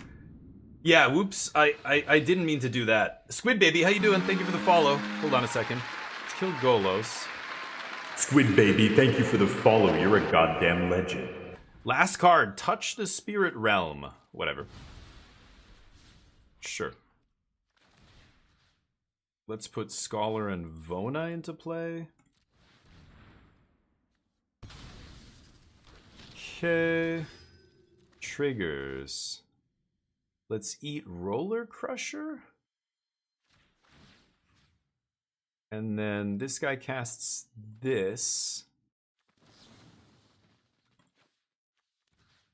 Let's eat Polymorph. Oh, I'm bouncing. Let's bounce. I could bounce Vona, but they're almost dead. Should just bounce Invasion of Tolvada, right? And kill this.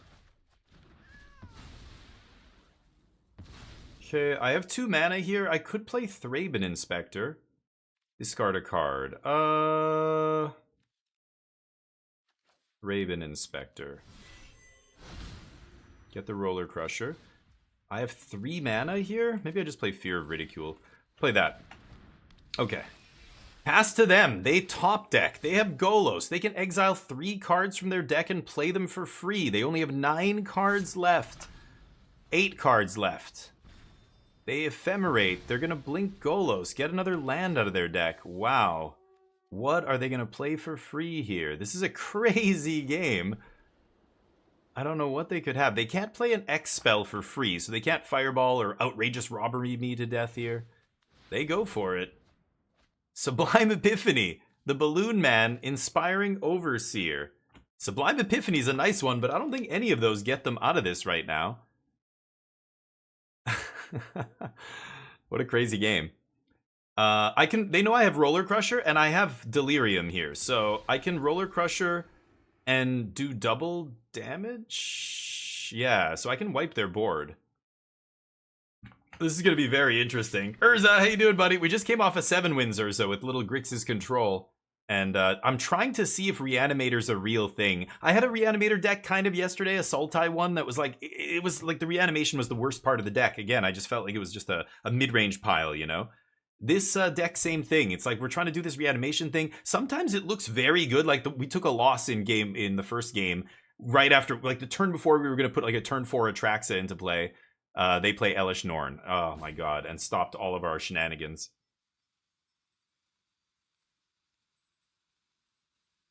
They've got 6 mana. They could play Whale right now, and then play Sublime Epiphany, copy Whale. They don't want to draw cards. They have 2 cards in their library now, so they can't activate Golos ever again. Bounce my Scholar. Okay. Victimize. They have no cards in deck? Oh, they lose. Yes! They deck themselves. What a way to go. I love it. Yeah, they were in deep shit. I had roller coaster ride, so I pay 3, and I've got 5, 6, 7. So I could wipe basically their entire board. 7 targets? I could just literally wipe the entire board. If they don't have a counter, they're done, right? That was sweet.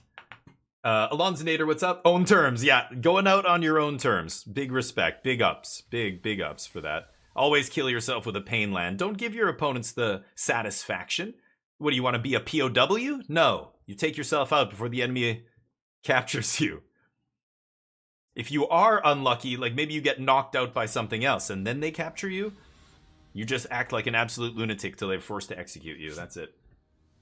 Normal curve with good mana. Yep, that's what a lot of people say. It's just mid-range dot cube. This whole cube is just super mid-rangey garbo, mostly. Should I keep this on the strength of Fear of Ridicule? I'm on the draw here. We're not going to be killing anybody with this, right? I'm going to mulligan this. Keep. I could ditch Epiphany. Epiphany's so good, though.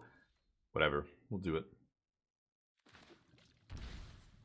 I'm on the draw, so this will come into play on tap. Let's turn off these obnoxious bright lights. Atraxa. Okay. Need to discard that somehow. And then we've got turn 5 Atraxa here. Have a few discard outlets. I'm going to go Cold Steel for blue here. Or just have blue. I've got white off Forsaken.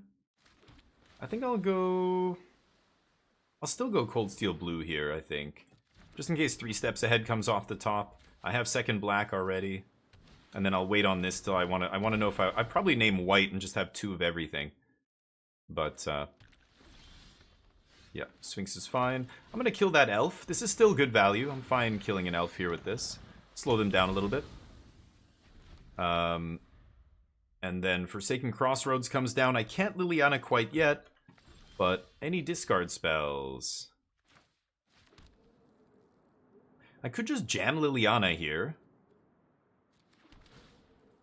Rather than scrying. Do I think they have a 4-mana counter? Let's scry. I'll keep that on top. Pass. Yeah. I think I'm going to stop on my draw step. Actually, no, it doesn't matter, right? Yeah. I don't think I want to mull this, or surveil this, so I'm not going to consider here. I just want to draw land. Bonnie Paul. Sure. That is fine. I need to find a way to kill that, obviously, but maybe we can do that this turn. Oh, right. Okay. Right. Well, let's see if we can get Chupi in the yard. If I really want, I can Liliana it, but because I'm drawing a land here, I can actually...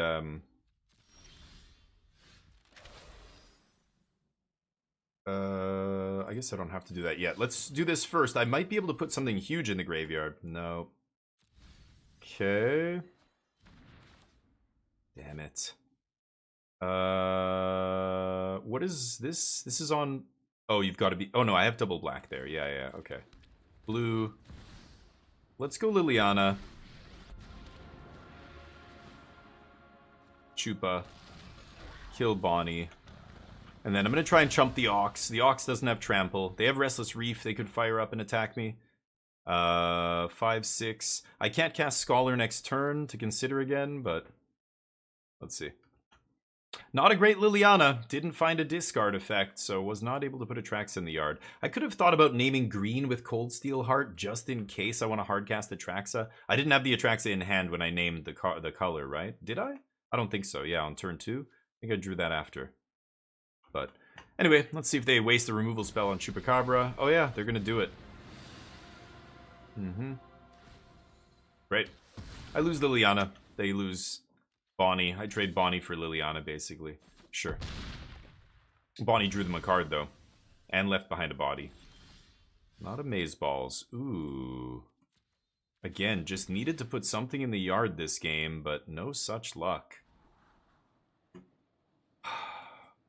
Okay.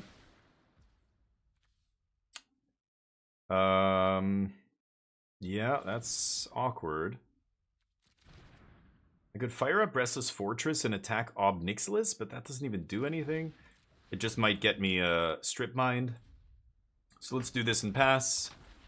Embarrassing. Yeah, this is the Reanimator deck with no discard. Like I said when we were drafting, I found this archetype to be just not supported well, right? They don't give you enough discard outlets. There's a couple in red, there's a couple in blue, but there's just not enough. And you've got to waste picks on like Charta Course or whatever. It's rough.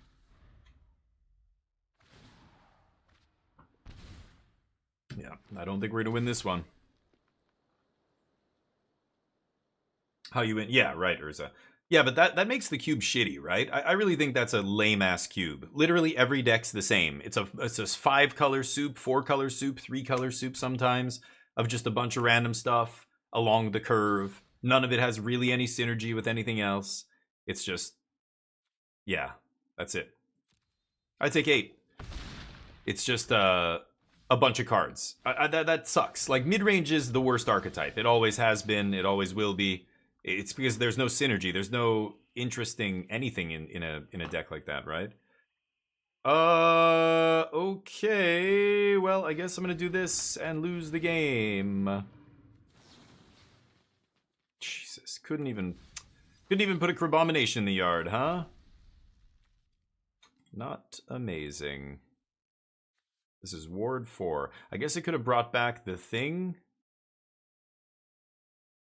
I have White Sun's Zenith, White Sun's whatever in my deck.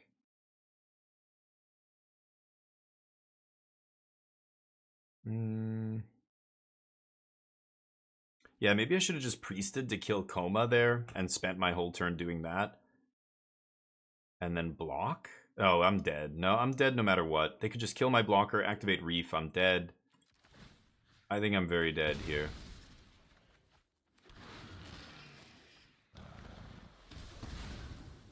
Okay.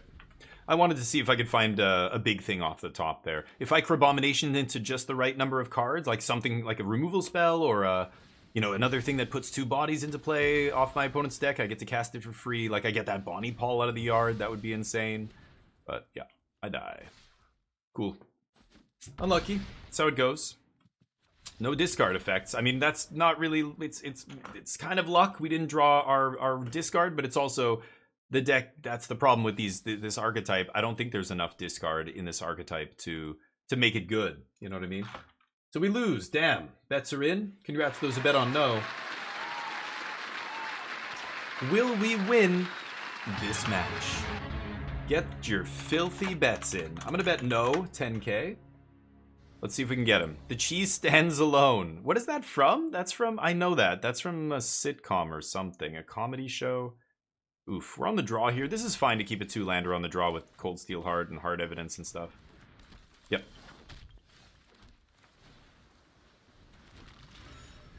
Okay. Radha. Ooh. Victimize is nice. I think I'm going to get Cold Steel into play on white. I have the land for next turn. Let's play Cold Steel. Maybe I should read this card. It's been so long. It does something first strike. Look at the top card. Lands from the top. And then 6 mana pumps it. Equal to the number of lands. Okay. Gonna take a couple hits off Radha. Let's see if I can somehow discard a card. I don't have any way, again, to discard or mill. So I hope I don't rip an Atraxa just yet. But with the Victimize in hand and a Sacrificial Dork in play, it feels like I'm very close to doing something busted here, right? Liliana. She does mill. Okay. I think I'm just going to go priest, pass, draw a card. My opponent's got a bunch of mana, but not much action. Only 2 cards left. Hopefully they're not big boom booms here. I'm going to draw with my clue, hopefully to find a land here. If I can go land Liliana plus, mill something huge, we're in business, right? So let's see what happens. A big giant dork. Okay. That's the most mediocre big thing they could have, so great. Don't care. If that was a Titan of Industry, I might actually lose, but this is just a 7 mana removal spell. Now it's a big body, and it doesn't even have trample? Okay, deal. I'll take more damage. This is the kind of deck Urza was talking about. You're just a random bunch of dorks. You gotta hope that's good enough. This deck I'm playing, I don't have a bunch of removal. Normally, like, you just one Doomblade. I'm one Doomblade away from stabilizing here. God damn it. Well, not great. I don't know. I guess it's Liliana plus? Mill 2? There's Gaunty? No attacks. Ugh. Got mana. I'm very close to White Sun's Twilight. If I can just make this land drop white, that's white, and then any other land, and I'm in business here. Hopefully Liliana survives, but yeah, that guy doesn't have trample, so this isn't a big deal. Block, block. They top decked maybe nothing here, which is great. Yeah, Rada can pump the team, but she doesn't get trample or give trample or anything. They've got a lot of mana here. Oh, what a top deck. Okay, well, if I can get to this White Sun's... There it is. White Sun's Twilight next turn. So let's go Liliana plus. See what we mill. Nothing huge again? Come on. We've got the Sublime Epiphany up. 1, 2, 3, 4, 5, 6. Yeah, I've got a White Suns for 7 here. I can Victimize, put Gaunty and Rafine, or I could put Fel back in.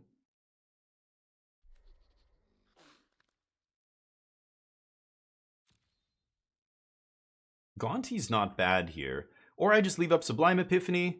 I could die very easily if they draw the right card here.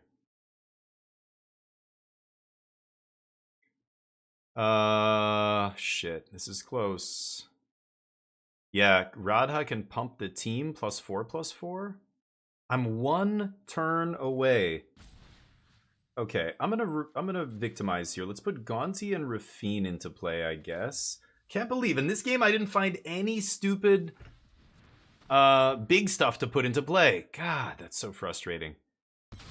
The last game I didn't have discard. Oh, these come into play tapped? I fucking lose. Oh my god. I lose. Shit. Whoops. Right, they come into play tapped. Yep. Yeah, Rada can be chumped, but it's gonna... Oh, it just pumps itself. Oh, I thought it pumped the team. Okay, I'm not dead. Great. Except that come into play tap thing. I forgot about that. Victimize. Whoops. I don't play that card very often, but gotta remember. Tapped. Yes, of course. I die. Fuck. Oops, the tap thing. Right. Well, that sucks. This deck didn't look great. Again, Reanimator doesn't look that amazing, but unfortunately, we also drew pretty shitty, and that's gonna kill us. Missing on all those mills, we just needed 1 Atraxa, 1 Crab, 1 anything big. Unlucky. Okay, let's try one more. Last draft for the day. That was an unfortunate one. It's always the way it is. You go from 7 wins to 1 win. Classic. Classic arenas. Anyway. Yeah, Rada can pump itself. I thought it would pump the team, but whatever. Either way, I think we're dead there as soon as I Victimize. I don't know how else I'm supposed to win that. I could go no, because I have to pay 3 life. If I bring the priest back with Unearth, I have to pay 3 life to then put Gaunty into play. Yeah, I didn't have enough mana. I was 1 turn away from White Sun Zenith. Just could not last 1 turn. That's Cube. That's how it is. Yep. And that deck sucks. I think Reanimator's a trap. I think any synergy deck is a trap. That's why this cube sucks. There's Birds of Paradise. I'm taking that. Llanowar Elves, also good ramp here. I'm going to probably put the person to my left into the ramp deck, but that's Morgoth. I know Morgoth, if that's the Morgoth from my channel. Oh no, that's Morgoat. Yeah, never mind. Never mind. Sorry, Morgoat. Yeah, Birds is a great first one pick. Pachiro is saying it's his pack one, pick one best card in the cube. I'm not that high on it, but it's definitely awesome. So easy Birds here. See if we can build a Crater Hoof deck. That's the first thing I want to do when I draft cheap green ramp. I think that's the biggest payoff is Crater Hoof Behemoth.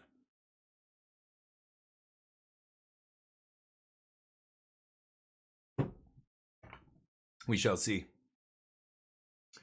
I get to go to a gaming bar tonight. Check this out.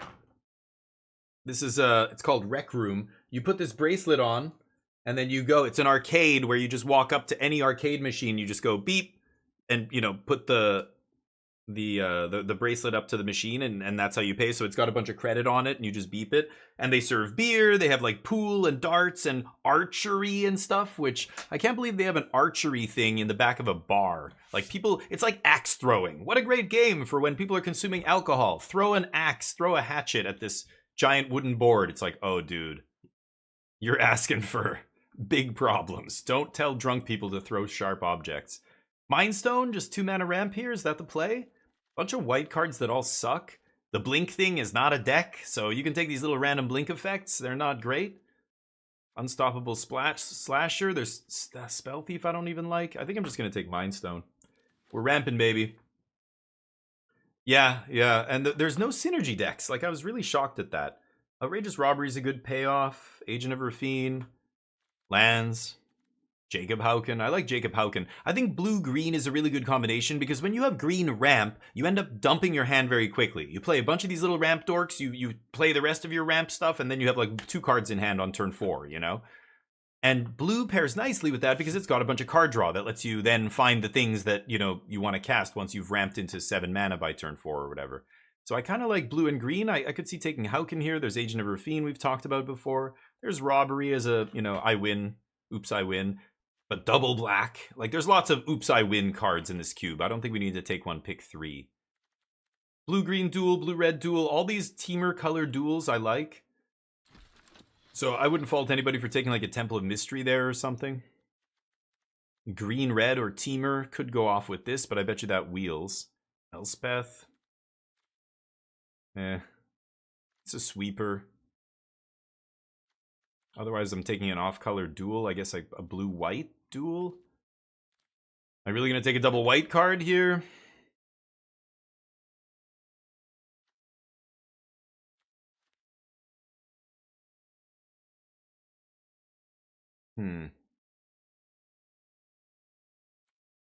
Green might not be open. We'll see. I mean, I took a Birds and we're not getting any other green. There's Growth Spiral, Villainous Wealth, same thing as Outrageous Robbery. Like, there's literally 2 cards back-to-back that are the exact same thing. Crackle with Power. This is the kind of thing that just wins the game out of nowhere. I think I'm going to take Crackle here. That's an X spell I want to cast. This kills them way quicker than Villainous Wealth will. So that's the kind of teamer card I want to splash.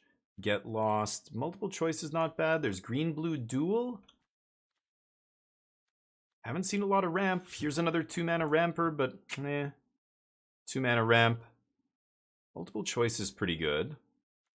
I think I'm going to take multiple choice. I could end up blue-red spells here, where ramp, you know, Mind Stone and stuff is still good to ramp into Crackle. You can get a bunch of artifact ramp.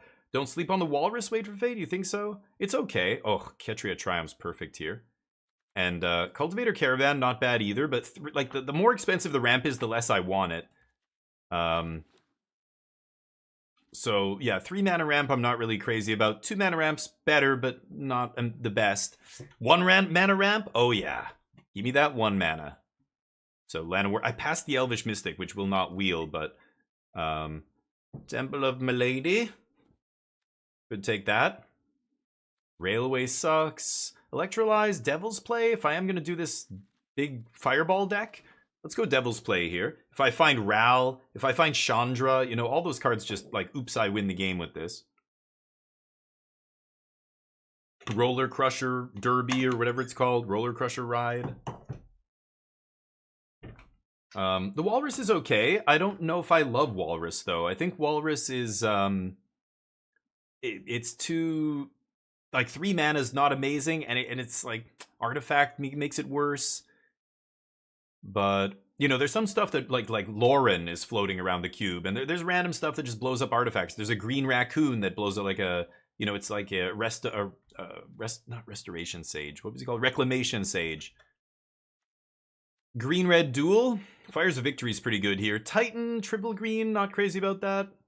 I could just take Fires of Victory, assuming I'm not green here. I didn't see any good green.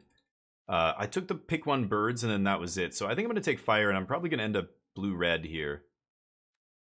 I'll take Palladium Mirror, sure. It gifts a card? Oh, yeah, right, Alonzo. Yeah, Alonzonator, exactly.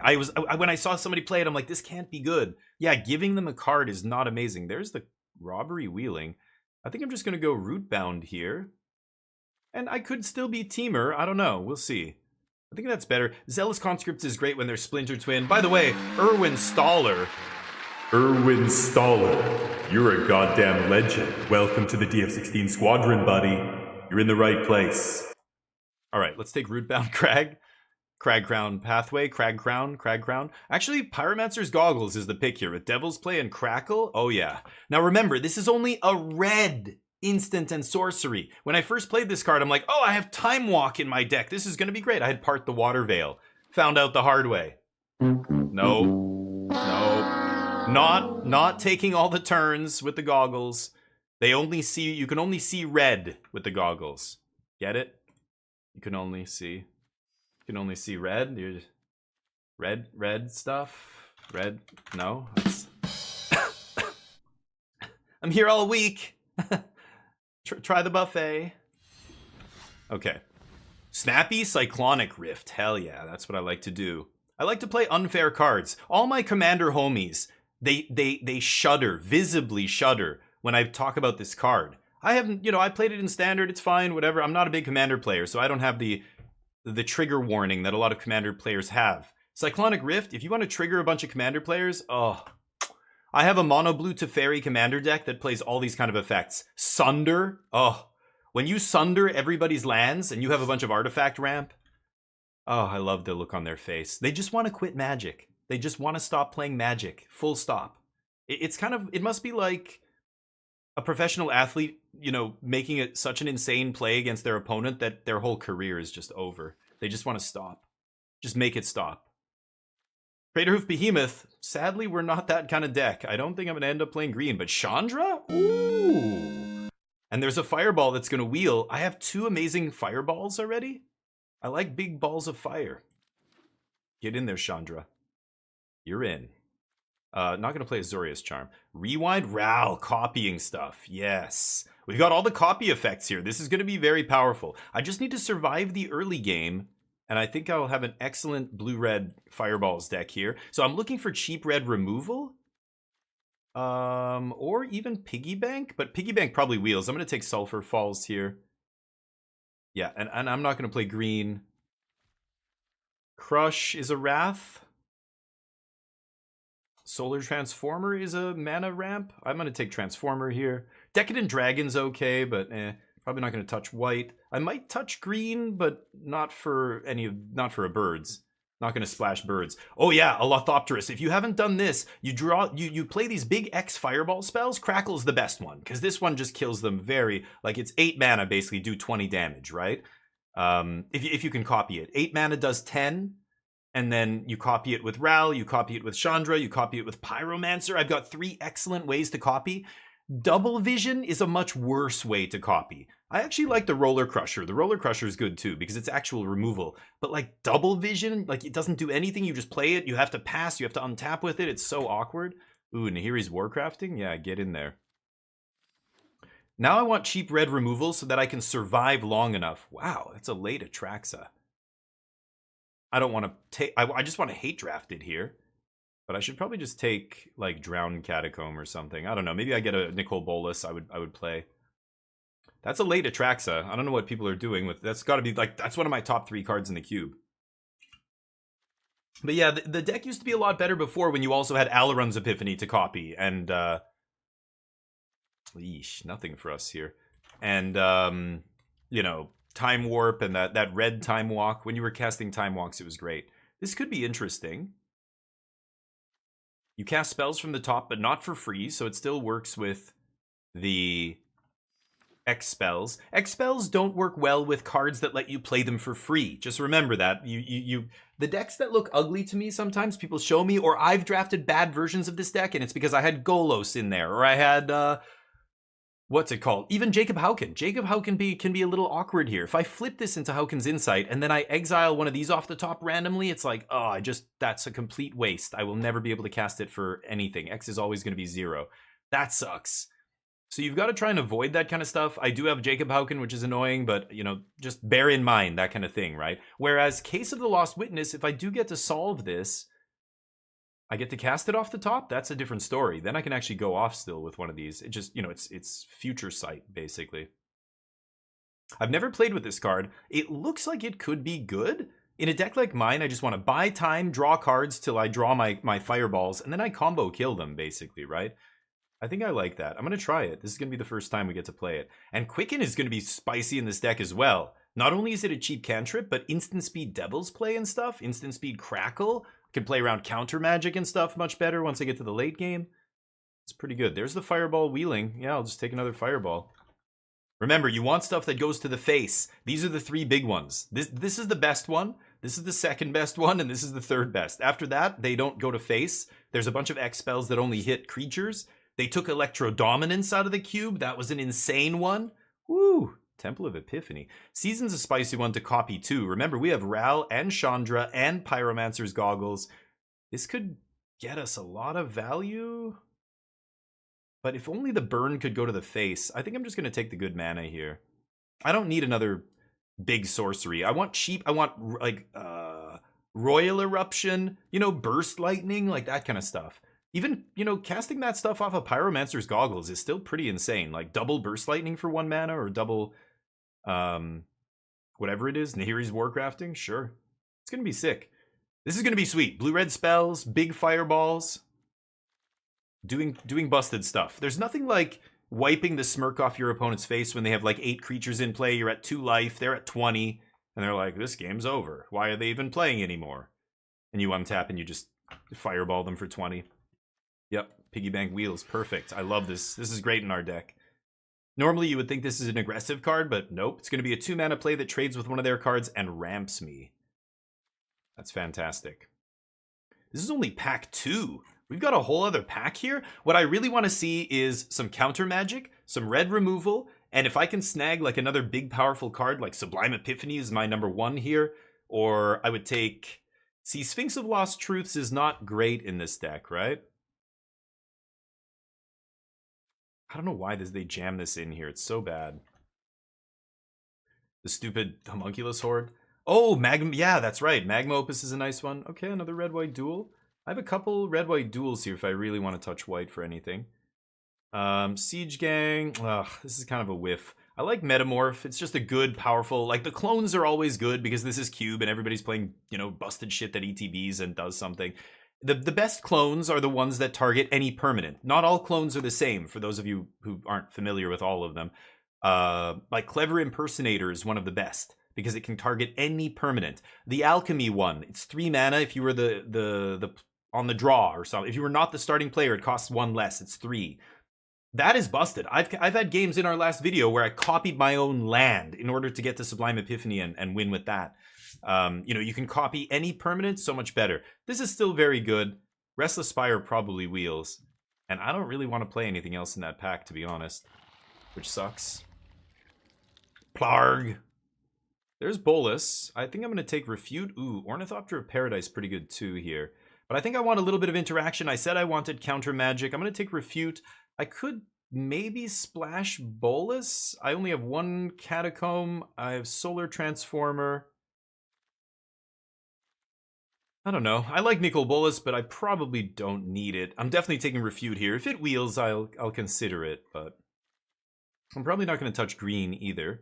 Ooh, Saiba. Here's the Metamorph. This is the card I was talking about. It copies any permanent. That is gross, but here I'm actually going to take Spell Swindle. This is the kind of counter spell that if we get lucky and snag a 4 or 5 mana spell, we can untap and fireball kill them. In a deck where you're playing Crackle, if you can suddenly make 4 treasure on their turn and untap with like 10, 12 mana, that's GG. That's lights out. So I think in our deck, normally I would slam Metamorph here. Cyber Siphoner also going to be good. We've got a blue-red duel that might wheel. But actually, with the spells and the stuff we have, this is definitely the pick here. And hopefully we get to have a crazy couple of turns. Twin Flame Tyrant, yeah, that doubles the damage. I would also take Roller Crusher Ride. I think that would be an excellent card in this deck. There's Magma Opus. I mean, Magma Opus is insane with Chandra. It's insane with Ral. If you ever get to copy it, that's lights out. It ramps, right? It always is just a ramp. Like, 2 mana to make a treasure is not good. Full stop. Like, let's be honest. That's not amazing. But there's always a turn. Sometimes in the early games, you know, ramping into something a turn early is nice. But even later, just getting an extra mana. And then really late in the game, there's Impersonator, another awesome one. I don't think that's going to wheel, but I'm going to take the Opus here. Morgoth, how you doing, buddy? You're back, Jub? How's life? I think I'm going to finish the PC this weekend. I haven't had any time. I've got a friend in from out of town. I've got all these other things going on. We're going out of town myself next week, and it's been crazy. I don't think I missed any YouTube comments, right? We're streaming on YouTube at the same time. If you prefer watching on YouTube, I have 2 YouTube channels. Right now we're streaming to both of them.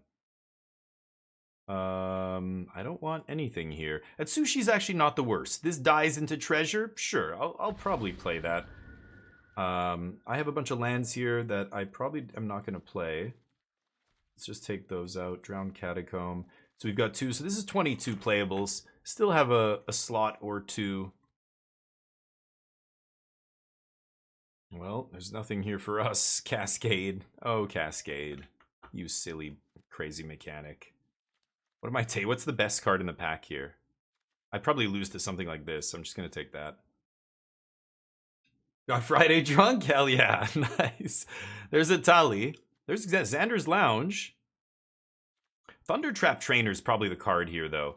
I have, 11 instants and sorceries. This guy's going to be nuts. Plus, he finds me my Fireball. Atali's good, but we're not ramping into Atali. We're not copying Atali's here. Like, we're a spells deck. Let's take this. Xander's Lounge is not going to wheel, but I don't need to splash black here. I don't even have a black card I want to splash yet. I just thought maybe I would wheel that dude. There's Double Vision. I have enough. I have this covered, I think, and that's the worst one of them. Could take Play with Fire. Could take Guardian Idol. Guardian Idol not bad here, actually. I think I'm going to take that. And what am I not going to play?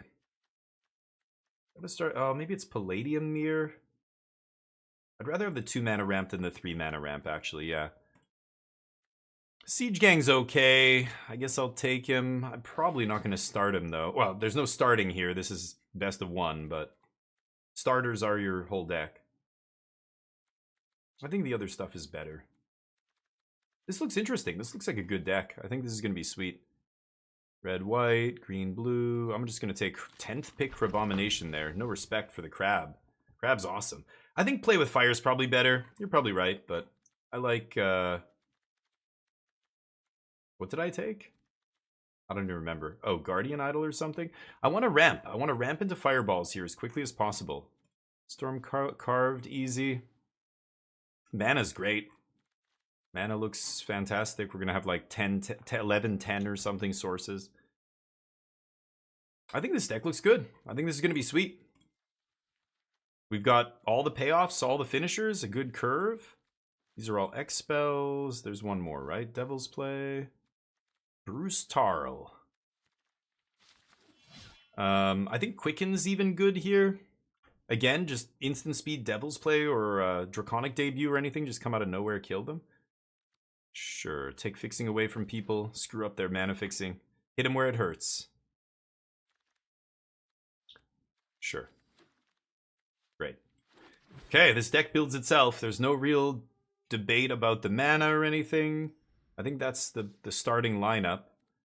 But 10-10 sources. Siege Gang. Palladium Mirror. Like, I really don't have any other options here. Yeah. We're doing it. Nice. Wait a minute. Let's put this the way it should look here. Draconic, Devil's Play. Guess I'll leave this on top, even though it is kind of a 2-drop. That's a 5-drop usually. Cyclonic's kind of a 7 as well.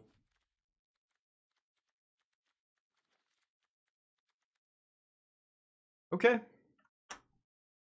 Yeah, this looks sweet. I like this deck. Blue-red spells. Let's do it. Combo time, baby. Let's combo them out. All right, we did lose that last one. Sad times. Hey, Pappy, how you doing, buddy? Doing well, playing a little Magic and Cyberpunk. Nice. I gotta get into Cyberpunk. There's so many things I gotta get into. I've got such a long list, but get your bets in. Are we gonna win this match? I bet no. You guys should bet on yes. It's very easy to bet. Just type ! Bet space yes or no space however many wings you want to bet. 8-ball, are we gonna win this? You kidding? I'll take that as a yes, 8-ball, I think. Sure, I'll try this. Ral and Crackle and Pyromancer. So if I can curve Ral into Pyromancer into Crackle, I win the game. Triple Crackle, that should be good enough. Okay. You know what? I'm actually gonna copy that. I do want to ramp here. Easy blocks. Easy blocks. Oh, you thought I was gonna take it? Mr. Person? Okay. Not bad. PP and Kieran? Oh, no lands makes me sad. This redraws. I could Ral plus here. Then they can kill Ral. I'm gonna redraw here. Put 4 of these Fibblethip's in my deck. What do you know? See if I draw a card. Or I draw a land. Hell yeah. There we go. And I flip. And now I have Future Sight in play? Oh goodness. Case is crazy when you top deck the Fibblethip. What? That was actually insane. I'm gonna block here. Wow. That was very lucky. Play so slow in single player? What do you mean? Cyberpunk at 20? Oh, you mean, yeah, I know. Well, the YouTube series and stuff, like Baldur's Gate 3, I haven't even finished yet. We kind of put it on hiatus. This is the problem. There's just too many games, you know? Oh, there's Quicken. Okay, so what am I going to do here? I can go... Oh, they play Ral. Yeah, we're playing against, like, some kind of mirror here. It's kind of weird. What do I do? I could Ral plus and then Quicken on end step.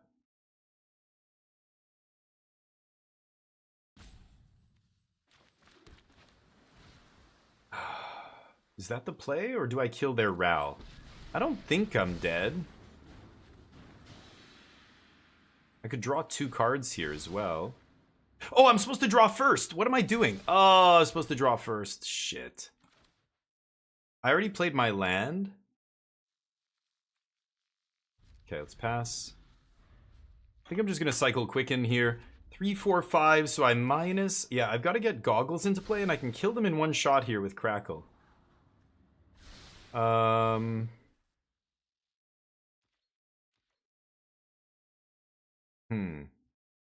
It's 15 damage. 1, 2, 3, 4, 5, 6. Yeah, let's see. Let's see what happens here. Ral pluses. So it looks like they're not going crazy this turn.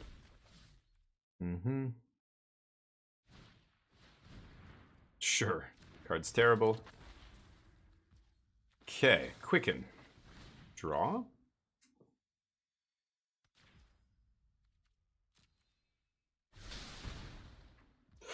It's a Mind Stone on top. Okay. Howken. Land? Nice. Magma Opus. Okay, I could Fires of Victory here. It does 5 damage. If I copy with Ral, so if I go Pyromancer's Goggles into Fires, I get to do 3 Fires of Victory if I minus. Wow, this is close. I also have Spell Swindle up. If I Spell Swindle anything big here, I think I win the game. But if they copy a spell, what are the odds they have something big here? Oh, this is very close.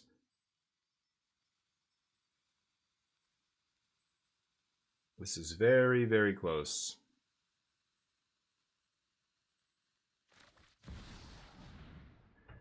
I don't know. Oh, never mind. Okay. So if I fires a victory, I can do 4 damage 3 times. 4, 4, 4. He goes to 4. Yeah, let's do this. This is nice. So I copy, I go fires. Let's go 4 on you. Playing with pyromancers, that triggers. I can put another ping here. He copies. We do 4 ping. And then pyromancer copies. Okay, the first one is targeting him. Kill this. Ping you. So now Ral goes to 1, so they can't actually copy anything. Nice. That's huge. Pass. 4, 5, 6, 7. So now I have 7 mana with Pyromancer's Goggles. If I draw any untapped land, I get to triple Crackle. That's 30 damage, and I just kill them. They flashed in Snappy on my end step? Oh, I think they had Fireball. They were going to try and kill me right here. Because I'm going to go to 9. They can't kill me now, though, because they couldn't copy with Ral because we put it to 1. Okay, that's still not enough. Are they going to kill my Ral? If they kill my Ral, then, yeah, then I probably can't win.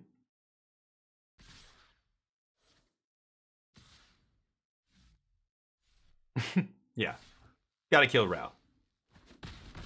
Okay, I have Magma Opus on top. 5, 6, 7.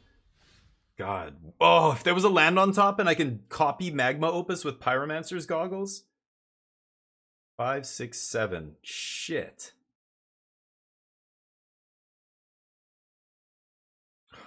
I can't copy the multiple choice.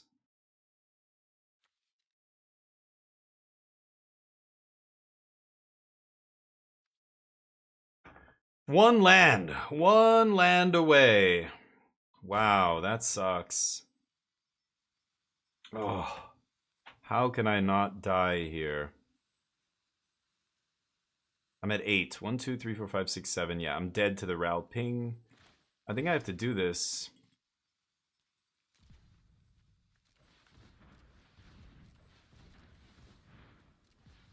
Okay. Land and then what? That doesn't really do anything for me. I'm gonna put land on the bottom. Well, you know what? No, I will actually keep it. They can bounce a thing. You get to bounce Snapcaster? Yeah. And I'm gonna play Hauken. Okay. Oh, I should have played land off the top. What the fuck am I doing? Oh, I totally forgot. I should have played land off the top. My bad. 5, 6, 7, 8. Okay, let's see if we can untap. If we untap here, I think I crackle 10 times 2, and that kills them, right? With the Pyromancer's Goggles. Oh, they plus Ral. That's good for us. If they minus Ral there, I'm certainly dead, right? Okay, they don't have enough mana to snap burn down the house. They hit me for 2 and that's it? Oh, yes. We're going to untap here, I hope. They have 5 mana. Oh, do they have a counter spell? Oh my god, I get the Jacob Hauken. I could Jacob Hauken the Opus, but... Oh god, this is crazy. I mean, if I just go to their upkeep and bounce everything, what happens? I can't flip Hauken here. This is crazy. They have all their mana up. I have to play around a counterspell. I can't just go for Crackle here. I'm gonna pass? Oh my god. Double Magma Opus is gonna be pretty good. I just don't know if I should do that, or if I should up the, or if I should Cyclonic Rift here. What should I do? What should I do? Alan Wake soon, yep. I think it's Magma Opus, right? Because it's gonna copy it as well. Let's go 4 to Ral. Tap, tap.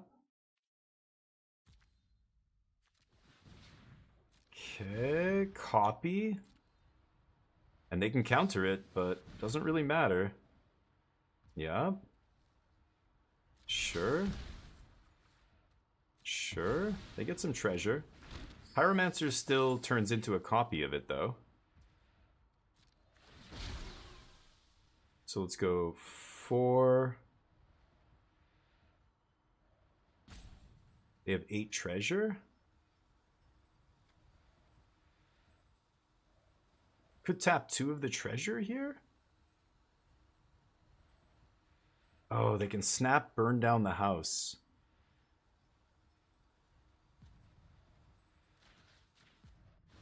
Okay. What a crazy game. Yep. Yeah. They had Spell Swindle. Okay, then I can't win. I know they have a counter spell there, right? So we're making them do it on their upkeep. We get to hit Ral at least. Oh, and he's going to swindle that? But then, okay.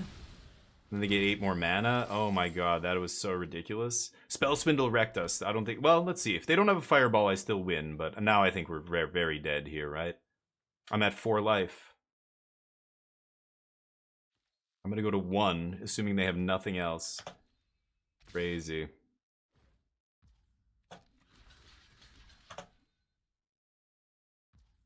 Yeah. Unbelievable. And I die Xaxes. What a shit show.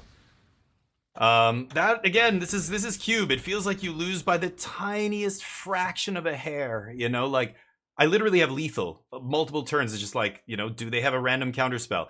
If it was any other counter spell, we win this game, right? Because they wouldn't have had mana to do anything after. But it had to be Spell Swindle. What the fuck? Which let them snap it back with the treasure and immediately counter my next thing. Like, oh my god. Just like the Elesh Norn in the last draft deck where I was reanimating. I have the whole graveyard stocked. It's turn 4. I'm about to slam a Traxa. What creature do they play? Elesh Norn. Out of all the creatures in the cube. It's like, I don't know why it keeps feeling like that kind of stuff happens all the time in cube. There's 1 card in the entire cube that can shut you down, or 2 cards, and they top deck it or they have it in their hand and you're just like, oh my god.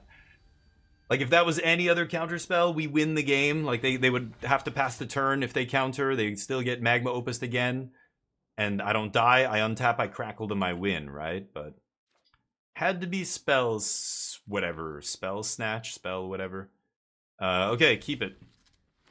Gong show. Okay, let's try and hope our opponent doesn't get really lucky with their last, like, one of their last 2 cards or whatever. Hopefully it'll be good enough. Yeah, deck feels great, though. The deck felt awesome. It felt like we were just... It was inevitable. We were just going to kill them. All they had to do was tap out. All they had to do was slip up or not have the perfect counter or any other... You know, it had to all go kind of perfectly there, I think, for us to lose. Unfortunately. I could just Warcrafting this.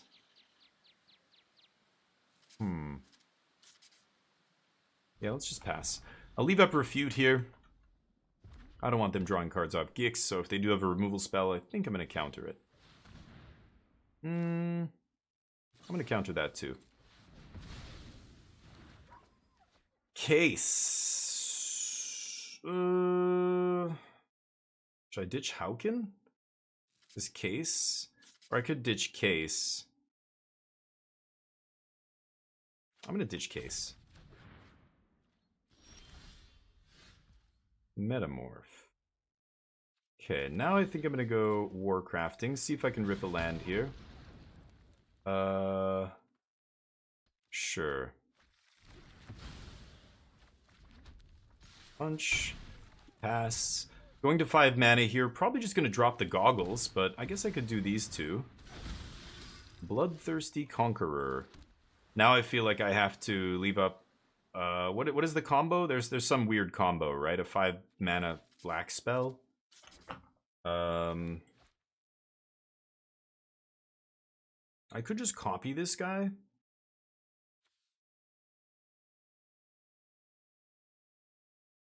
I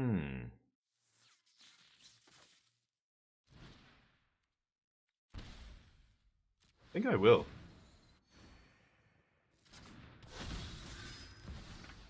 Okay.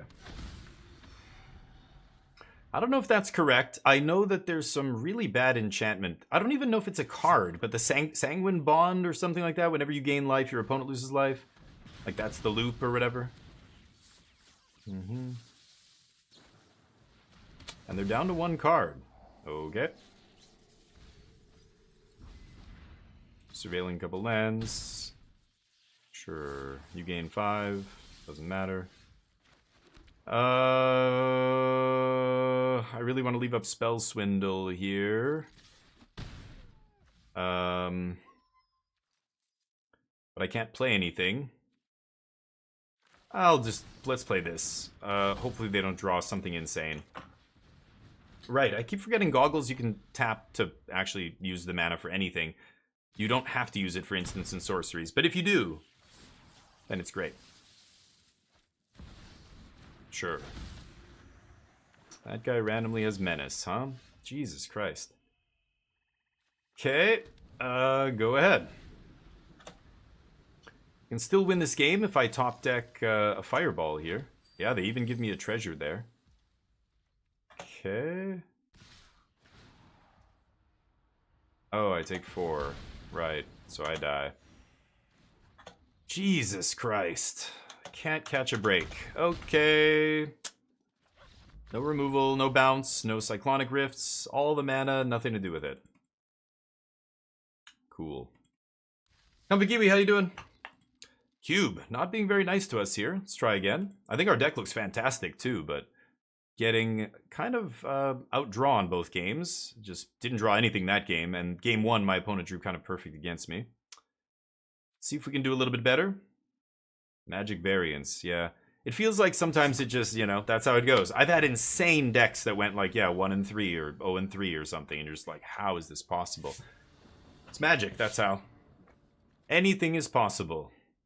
Yeah, our keeps have been fine. It's just, yeah, hands not lining up well or not developing well, or opponent has exactly the 1 card that they need out of their whole deck to, like, stabilize or win the game.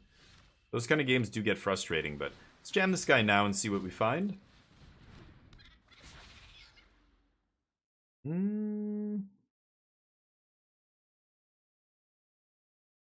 Both of these are good. I think early game, I'm going to take Warcrafting here. See what happens. Can leave up Refute here now. And then pretty soon I'll leave up Spell Swindle, and maybe we'll ramp to a huge amount of mana. Then it's just a matter of finding one of our many Fireballs or our many copy effects. We've got a bunch of draw effects as well. Sure. Pass. I'll take some damage from this idiot. I'm not going to touch him right now. But if I Nahiri's Warcrafting, I get to look at the top 4 cards. That's kind of insane next turn. A Magma Opus is nice. Pass?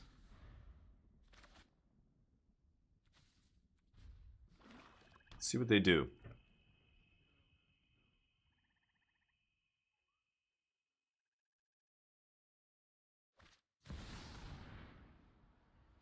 Could refute this?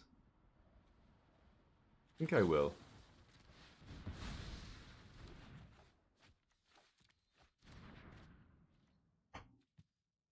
Okay.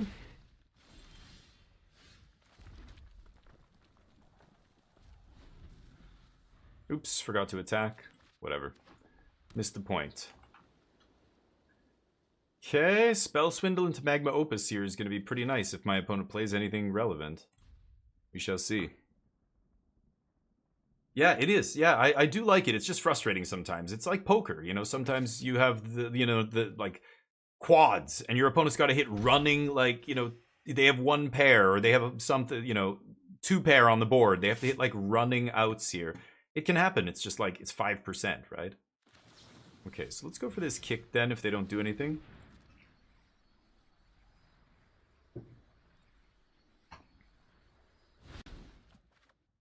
Nice. Crackle. Yeah, Spell Swindle into Crackle is going to be GG here, hopefully.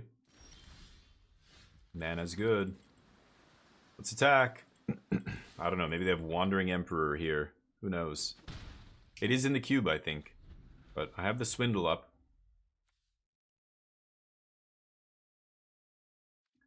Okay.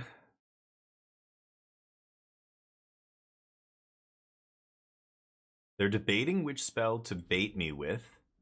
Because they know I'm going to have another counter by the way I'm playing, right? So they're going to respect the counter. They're going to play their first card, which is not going to be their best card. I can let it resolve. Or they just tap out. Okay, well that should be good. Wow. Okay, so now we've got Opus up. I've got 5, 6, 7, 8, 13 mana. So I can go 9, 10, 11. I can do 15 damage to them. 2, 3, 4, 5, 6, 7, 8.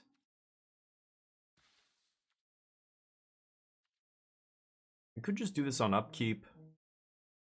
I think I will.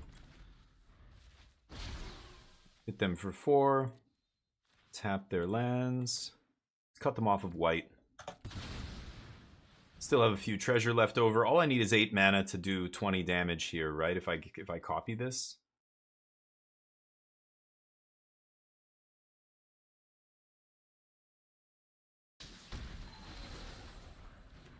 Yeah. So these guys do another 5 and then I guess it's still, yeah, no, then I do 15, right? 3, 4, 5, 6, 7, 8, 9, 10. I need 9, 10, 11. I need 11 mana here, actually. Alright, we'll see what they do. Kill my dude.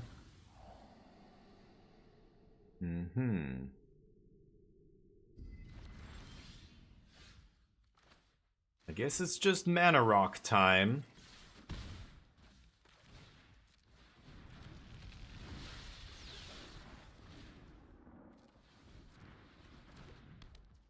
Gonna draw off that on end step, I think.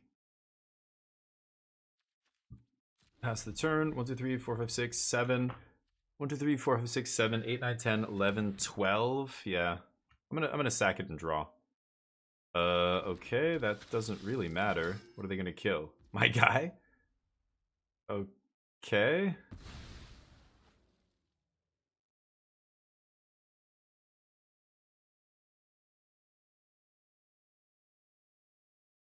Weird. They're reading Solar Transformer here. I've got 2 big fireballs. Crackle can take out Vona and do 15 damage to them, put them to 3. I'm gonna just burn them out next turn. I could just do it that way, I guess. If I draw any of my copy effects, Chandra, anything like that, I think we win. Let's do this. I already have enough mana to do it for 15 here. Wiccan? Damn it. Okay.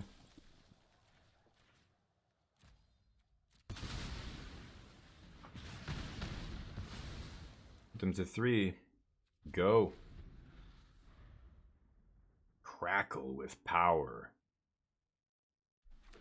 Hate that art though. That art looks absolutely atrocious. I don't even know what I'm looking at there. Oh my god, what? Nice. Nice one.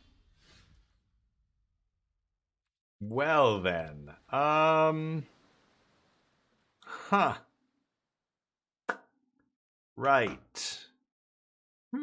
I see. So, let me think about this. I could just quicken here. What a draw. Apple Pie, what's up? Innistrad Remasters, hell yeah. Any advice? No, I didn't do a ton of drafting of Innistrad Remastered. I didn't do any, actually, because it didn't come out on Arena. So, Apple Pie, no, I'm sorry. My advice is to listen to, like, Lords of Limited or Limited Level Ups or Sam Black's podcast. Try and get, like, a crash course, you know, doing that. That's all I've got. Or Limited Resources or something, but Warlock of Magic, how you doing, buddy? Yeah, I think I'm going to draw and see what my options are here. I can obviously kill this guy with either of the cards in my hand. Okay, Jacob Hauken's not the greatest here, but I mean, I'm just gonna... I wanted Nahiri's, but I'm 1 short. 1 short. So I think I have to burn this. And then I have to find the 3 damage somewhere else. Right? I mean, I've got to kill this fucking thing. What if they have another way to bring it back? What I could do... No, let's just use this. God damn it, dude. Brutal. Okay, we Hauken here, pass. Hauken can flip next turn and start drawing us to a turn. They're still on the back foot here. They needed that thing to survive. That was quite the draw. Jeez, they were just dead on... Well, they were dead to what was in my hand, not on board, but... Okay. Noxious Gear Hulk. At least I can Warcrafting that. Good God. Okay. No. I mean, I guess so. God damn it. Okay, Guardian Idol. Give him the business. That's what you're in here for. Get those last few points across, apparently. They have 4 cards in my hand. I have more fireballs. I have Devil's Play. I have Chandra. Chandra's a spicy one. Ral. It says the Crackle is in my deck when it's not. The Crackle is very much not in my deck. Okay. Oh my god, this is crazy. If my opponent keeps top decking like a champ and gets out of this, I'm gonna puke. That would be just our luck. But you're excellent. Good to hear, Warlock. Me as well. What in the actual fuck is going on right now? Of course, of course. Should have expected the old reanimation, huh? What do I draw? Lands. Amazing. Okay. Well, that's when you know it's just, okay, today's not my day. I'm just gonna hang it up and play something else, and we'll come back to Magic another time. I recommend you do the same when the game does this, but it's unlucky. What are you gonna do? Discover 5. Sure. That card's atrocious too. Like my opponent's trying to do the reanimation thing that I tried last time and failed because it's terrible. But yeah, Discover doesn't put the cards in the yard, so they don't really have, I guess they have a Gear Hulk randomly. Uh-huh. Yeah. Okay.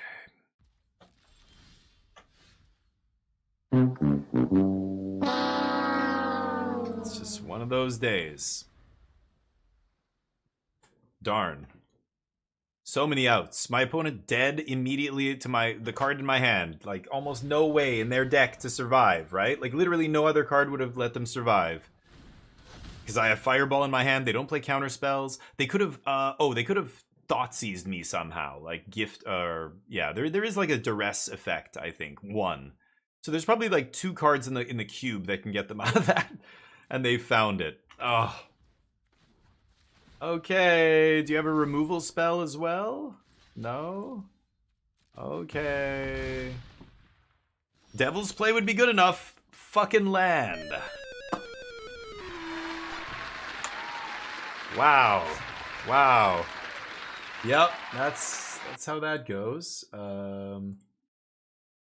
We lose. Quick 0-3, deck looked great, but that's what I mean. You get a great deck, you still have the variance. You draw all the lands, you lose. Goodness, goodness. 7 wins into 0 wins, classic. Okay, let's switch it up. I don't think I'm gonna draft any more Cube. I've got about an hour or 2. I wanted to play some Kingdom Come Deliverance. An awesome game. It is new game day tomorrow. I don't know. When does Cube end? It ends next week, right? I could do one more. Let's do one more. One more draft. Let's make up for that 0-3. We'll redeem ourselves. MTG pretty late, 2010. So my favorite redactions are Innistrad and Dark Ascension. Nice. Yeah. What do you mean, redactions? Cube is rigged? No. It's just, yeah, the shuffler's rigged. What do you mean by redactions? Your favorite sets? Are Innistrad and Dark Ascension, yeah. Yeah, they were awesome. Like, I remember OG Innistrad was just such a flavorful, like, well-designed set. A lot of people thought it was going to be gimmicky because, you know, around that time there was all this vampire crap on TV and the movies. The Twilight movies were out, and, you know, it was clear they were trying to capitalize on that, I believe. But, yeah, the sets. Okay, yeah. Yeah, Spider-Man, I'm hearing bad things about it, Chubb. I'm hearing it runs like shit, and it's not well optimized, and there's lots of issues. I think it's sitting at like a mediocre rating on Steam right now, which is sad because I think Spider-Man 1 supposedly was very good. It was a very good port, but this one is apparently very bad. So I don't know. Just, yeah, let me know. Let me know what you think. I'm not going near it. Mindstone, first pick here, not the worst. 2 mana rock. White Sun Zenith, really expensive sweeper. I do like Nantugo Slicer a lot. Rewind. I think I'm just going to take Mindstone. We'll just take the nice safe pick here. Silumgar's Command I like. Virtue. Random green crap. This guy's a landfall card, right? Right. Nothing amazing. I do like Silumgar's Command a lot. Virtue, like clunky 5-mana planeswalkers that just come in and kill something. 5-mana removal spells, basically. Decadent Dragon's interesting. I like Silumgar's Command. Sure, eventually, maybe. Cyclonic Rift, Magma Opus? The person on my right is telling me what I should do here, I think. I'm going to take Rift over Opus. Agent of Rafine? Take more blue cards? Feed the Swarm? Sure. Bunch of blue lands could come around. Could be Esper, could be Grixis, could be blue-black, could be anything at this point. But I like Cyclonic Rift, I like Silumgar's Command, I like playing big powerful spells. 2-mana ramp. I don't know, maybe I'm discounting those other things, but they all feel like they're so interchangeable to me. All the other cards, like random green creature, random black and white planeswalkers, and none of them are that great. Solemn Thief? Metamorph is very good. I think I'm going to take Thief of Sanity, though. This card just wins the game if you cast it on turn 3 and they don't have an answer. KCD2, yeah, and I'm not going to get that one right away either. Yeah, Seed Shark, this is going very nicely. Blue looks wide open. Perfect. Yeah, I'm not going to be getting that till later in the month, probably. I'm going to get Xbox Game Pass for PC once I come back. So the last half of February into the first half of March, I'll probably be playing all kinds of stuff. It's going to be great. But we've got, yeah, KCD2. I've got a key, I think, for Avowed. I'm going to have a key for Avowed, so I'm going to play that like day one. Is there another one? There's one more... there's one more good game coming out this month. I can't remember what it is. But anyway, I've got such a backlog, like Alan Wake 2, and we talked about all of them. Indiana Jones and everything. I'm going to try and play all that stuff when I have Game Pass. Alan Wake 2 I already own, but Indiana Jones, Stalker 2 I never got to play. I'd like to try that. All of that stuff is on Game Pass.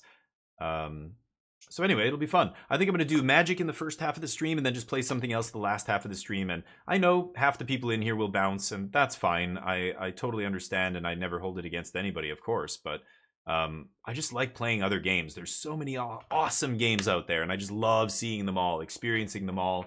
Magic's one of them. I've played Magic more than any other game in my life, and I've been playing games since I could walk, basically. Card games, video games. My uncle gave us his Commodore 64. One of my neighbors had an Atari. All we did was play his Atari every single time we'd go to his house and hang out. And we'd always be like, hey, let's go to your house today. Let's hang out at your house. Unholy Annex is interesting. I think I want to take one of these Grixis lands. Maybe I take Zagoth Triome over Sulphur Falls here.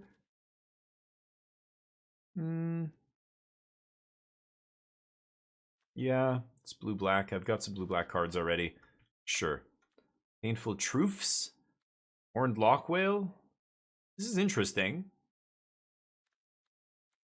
Rona, if you want to do the reanimation stuff. Which I could do. I could take Rona here. I think the reanimation stuff is garbage. It's a trap. Evolved Sleeper. Rewind Wheels. Sure, I'll play that. Champion of Wits. I guess I'll take Ob Nixilis. I'm not crazy about him, but sure. Yeah, hopefully KCD is good. I would wait. Like, I think buying any game on day one, if you're not a content creator whose livelihood is tied to getting the video out as soon as possible, even early before the release date, even better. Like if you're a reviewer that, you know, as soon as the embargo's up, you can release that content like a few days before. Ooh, Thundertrap's good. So is Into the Royal. I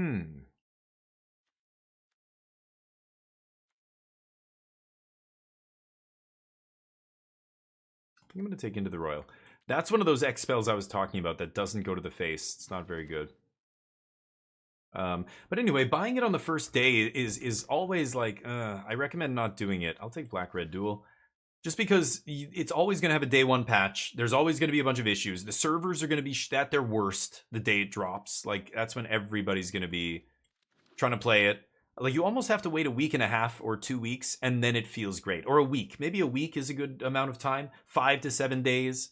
And then buy the game. or whatever, play it. Wait till people say, oh my god, it's unplayable. They need to release a patch. Wait until the patch comes out. Like, so many big games have been like that. It's like, man, you're just never ever incentivized to buy a game on release day. Never mind pre-ordering. Never pre-order a game. I've pre-ordered games in my time, and I stopped doing it with Cyberpunk 2077, but I did pre-order like Hades 2, right? But that was for my channel. I wanted to play it and showcase it on the YouTube channel. So it's different again. If you're a content creator, it's a different story. Scholar's awesome. I have nothing to cast with it yet. It might wheel. I think I want to take Extinction Event. I love the sweepers in these kind of control decks. You really need to be able to sweep against so many different types of boards. I like this one. I like the one that sacrifices. Everybody sacrifices 13 creatures or whatever. That's another good one in black. I think that's it, though. There's no Languish. There's no, Deadly Cover-Up Damnation. Nothing like that. I don't know. Oh, there's Finale of something. There's the black Finale. Ooh, Chandra? Ravenous Chupacabra? I kind of like Ramping. I could take Relic of Legends. I don't have any cheap Legends. Oh, Hostage Taker. I just noticed Hostage Taker. I love this guy. Yeah, let's take him. Hades 2. Oh yeah, PoE 2 I might grab too. I was waiting for that to release as well, but Charter Course, Zombify I'm not into. Could take a land here, but I so far have no reason to play red. Path to Exile? Path is great, but not gonna play white. Treasure Map's good too here.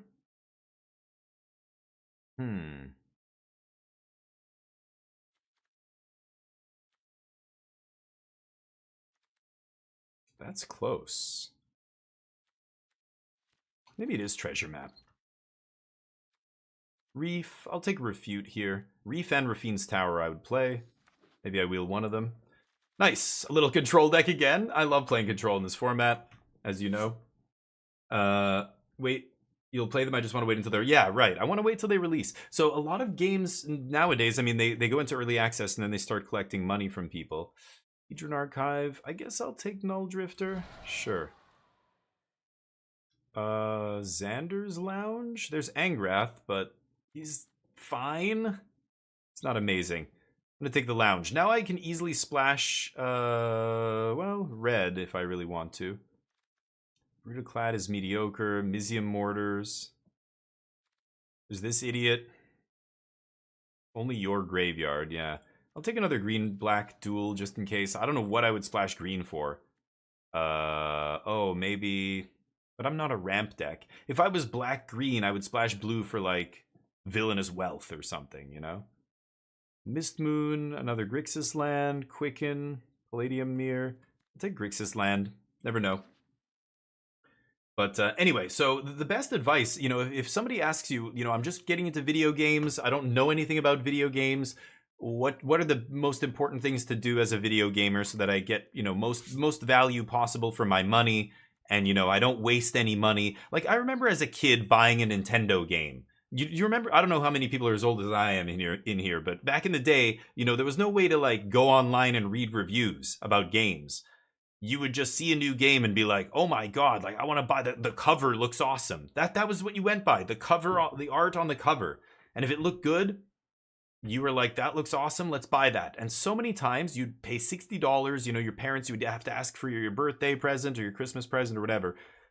And you would get a game and then you'd play it. And in the back of your head, you're like, oh, this game isn't very good. I'll take the Scholar here. Scholar Wheeling is sweet. The blue-red duel there. In the back of your head, you're just like, this is not as good as I thought it was gonna be.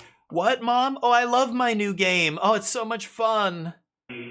Please, make it look like you're having fun so she'll buy you another one next time. And you had to, like, pretend to like it so many times. Now, kids, God, you look at a million people review the game, play the game, watch a streamer do it live. It's not edited or whatever, and they're hiding stuff. That's why I like streaming, actually. That there's no way they can hide any bugs or crashes or issues. Like, Co-Carnage, streamed KCD2 for 10,000, 20,000 people, however many people watch that guy.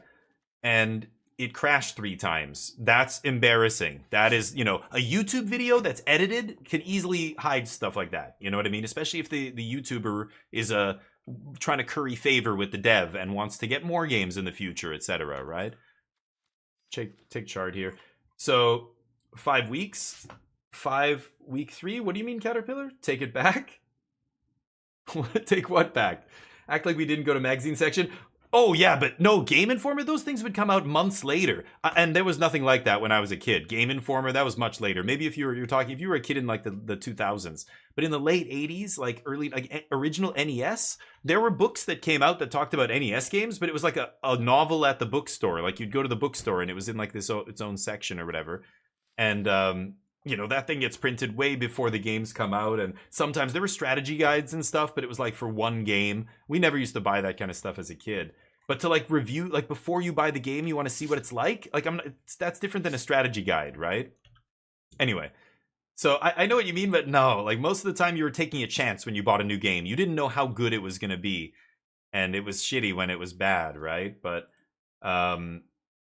yeah, anyway, games nowadays, it's different, and the way, you know, games release and everything. So like I say, I think the best thing you could tell a new gamer, to make them not waste their money is never pre-order a game, and never buy a game on day one. Wait. It's always going to be better if you wait, because games are always released not finished. They're rushed essentially, and they need a day one patch or a day zero patch or whatever, right?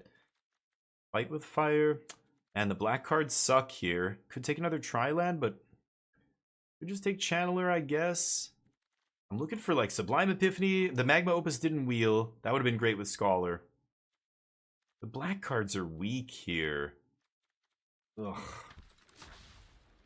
Not amazing. Baron, Enduring Curiosity. Ugh. Red card, like Ral is not amazing. This Ral's okay, but we need to be splashing fireballs or playing a bunch of fireballs for this guy to be good, or Magma Opus or whatever, which I do not have. Yikes. Oh, this is a terrible pick. But okay. If I see a Nickel Bolus or something, I think I need to take it. I have like no top end here.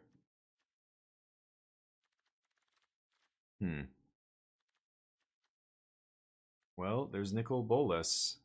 I think I'm going to take that, and I think I'm going to end up splashing red here. I've already got 3 red lands.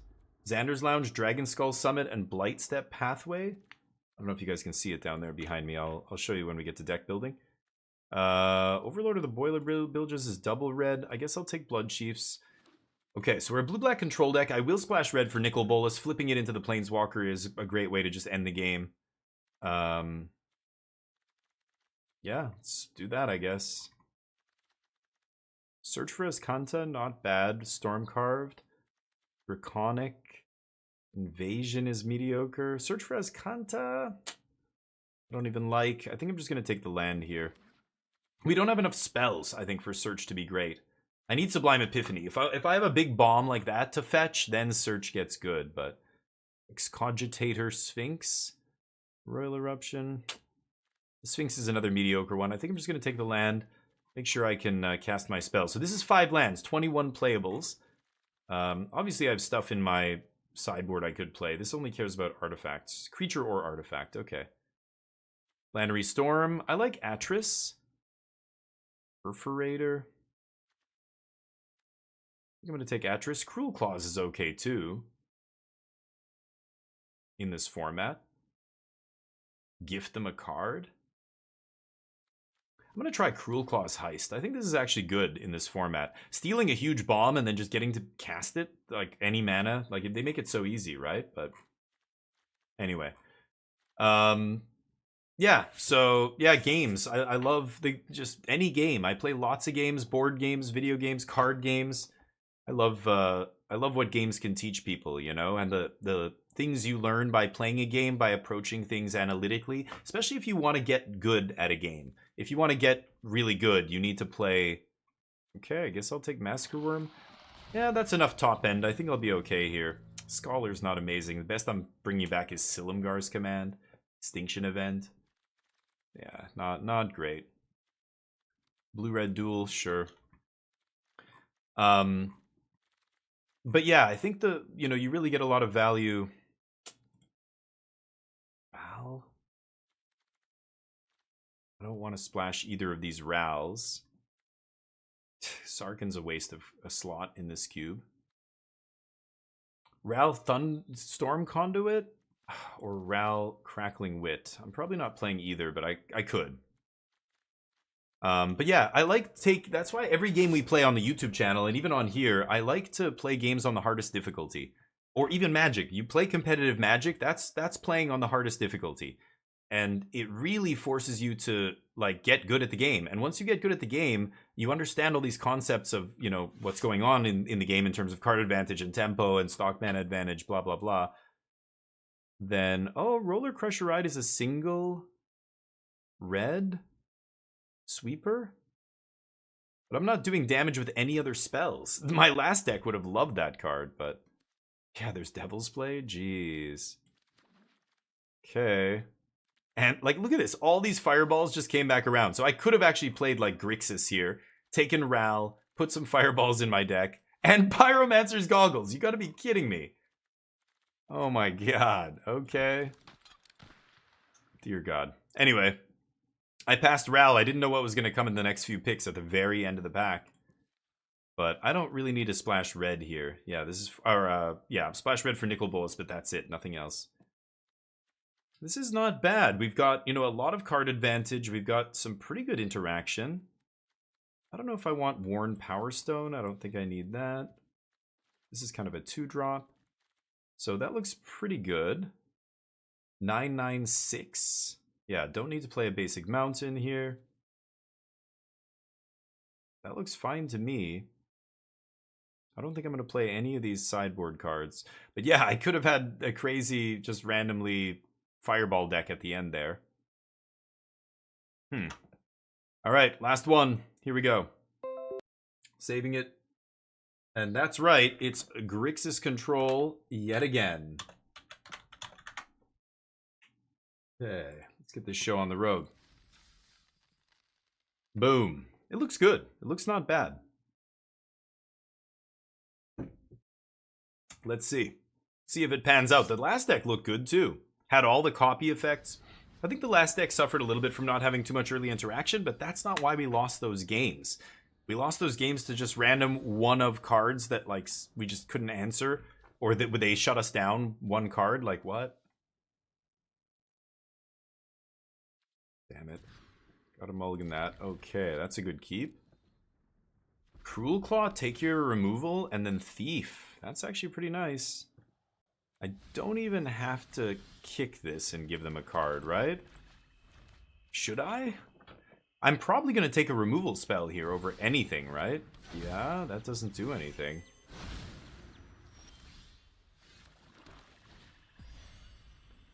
I think I'm just going to take their removal here, and I don't care about having removal.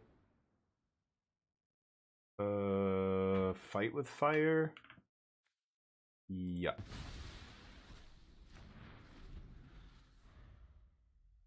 Okay, so take their fight with fire. Now they can't kill Thief. Oh, and they top decked a Fibblethip. You luck sack. How come that always does? It did the same thing for me the one time I played that. Turned into Future Sight immediately. That's wild. Okay.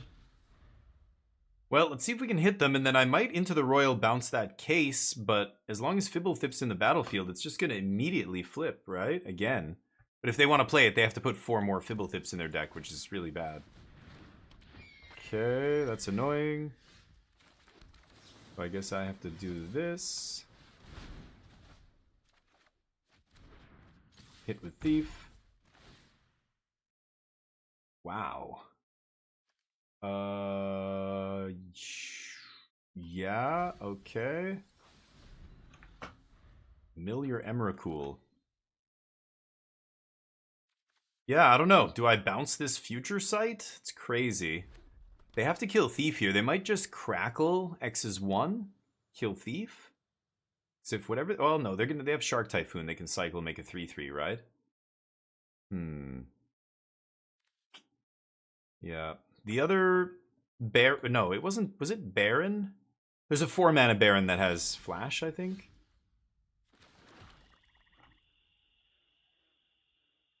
Okay.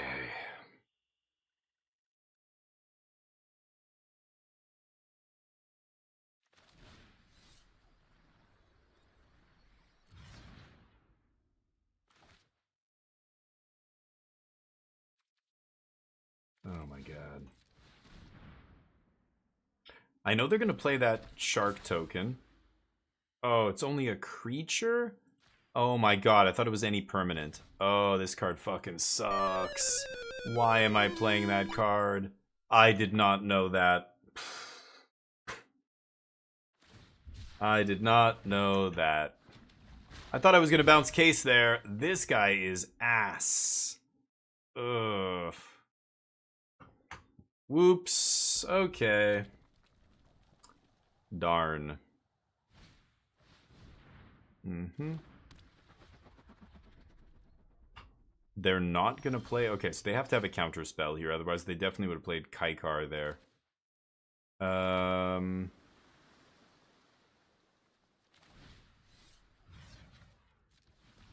see if this resolves. Pretty sure their last card's a counter here. Show me. Otherwise they would have played Kaikar, right? So if they want to counter this, that's fine. They probably have to, because if they can't kill Thief... Yep. Oh. But it's not kicked. Wow. That was a waste. Nice. My opponent really screwed that up. Sorry. Yeah, that was not good. Nice. Okay, Mind Stone. Now, I can draw off Mind Stone. I have Time Walk here, which is pretty crazy. Yeah, they scry 1. I imagine they're going to do some big things here, though, right? At least play Kaikar and into Search for Escanta, make another bird. No? Okay. They're looking for something? They're drawing cards. They have Crackle in their hand, which is kind of scary here.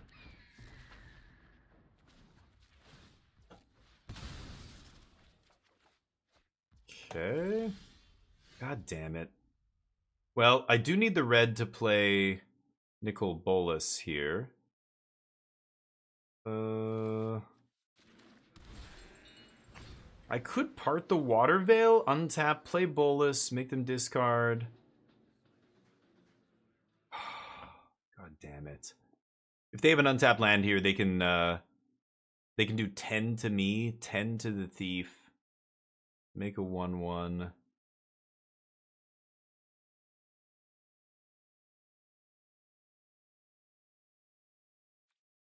Shit.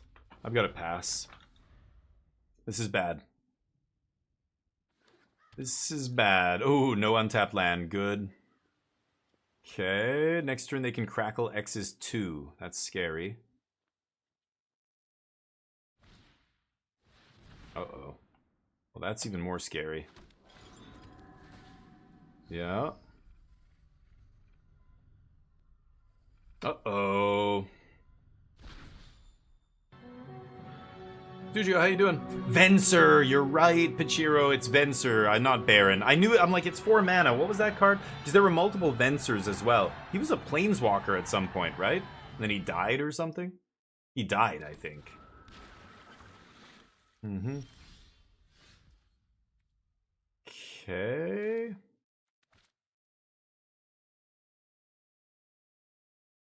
I could treasure map, art the Water Veil.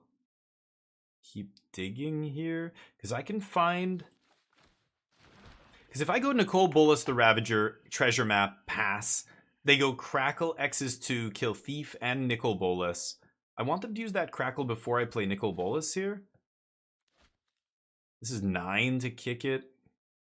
So I think I'm just going to go treasure map, art the Water Veil. My opponent's tapped out. Now's the time.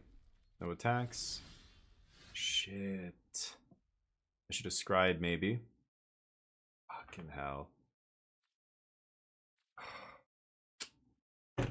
All the lands, huh?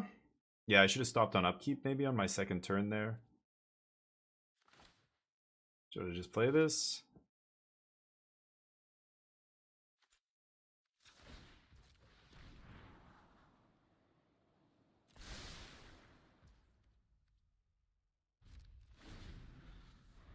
Think I'm dead. Think I'm dead. I am dead. What am I saying? This is just GG. I had to play Nicol Bolas there because they can just go X's 3 now, right? Yeah, I lose to Crackle. Can they go for it into the face of all my open mana here, though? Like, I'm playing blue-black control. You're going to go for it in the face of a counterspell? Arena opponents don't think that far ahead. Mizzix's Mastery off the top. C double. Huh?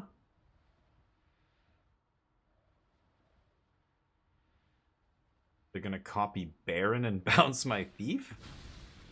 Oh my god.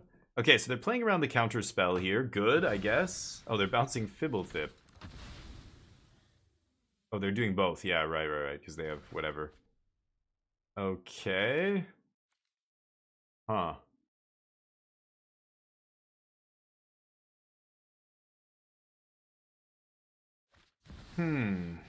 Wow, they found the best card the spellbook has to offer, huh? Okay. I am dead now. They could have just gone for the kill there, but they're playing slow, which makes sense. I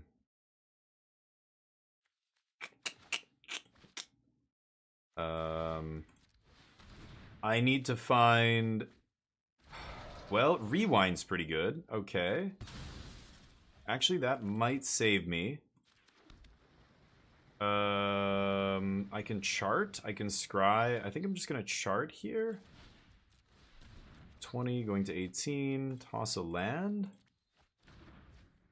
Okay, let's pass. I get to rewind into treasure map here. Okay, finding the counter spell. That's what I needed. I have 2 counters in the deck. See if they go for it here. Otherwise, if I find the Scholar, I can just Scholar Cruel Claw's Heist, take their Crackle, and then I can cast the Crackle. Because I have 9 mana here. This is going to be interesting. Oh, he gave his Spark to save Karn. Oh, I didn't know that, Meerkat. Damn. Yeah, Friday, baby.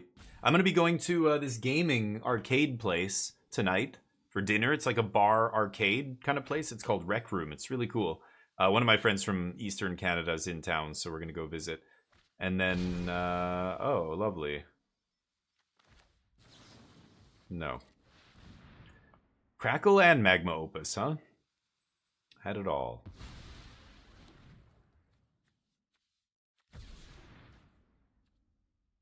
Okay. I just need to find Cyclonic Rift here, and this all goes away. But they're gonna be second sunning and winning the game at some point. It's 4 deep right now. They can cast it off the top, remember? But I can actually do this, and... Oh, it conjures a duplicate. Oh, I thought it got rid of it. It only conjures a duplicate of that card? Right.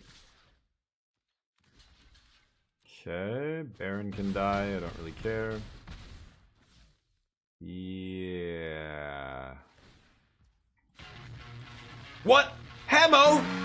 Arigato gozaimasu! It's a raid! How you doing, Hamo?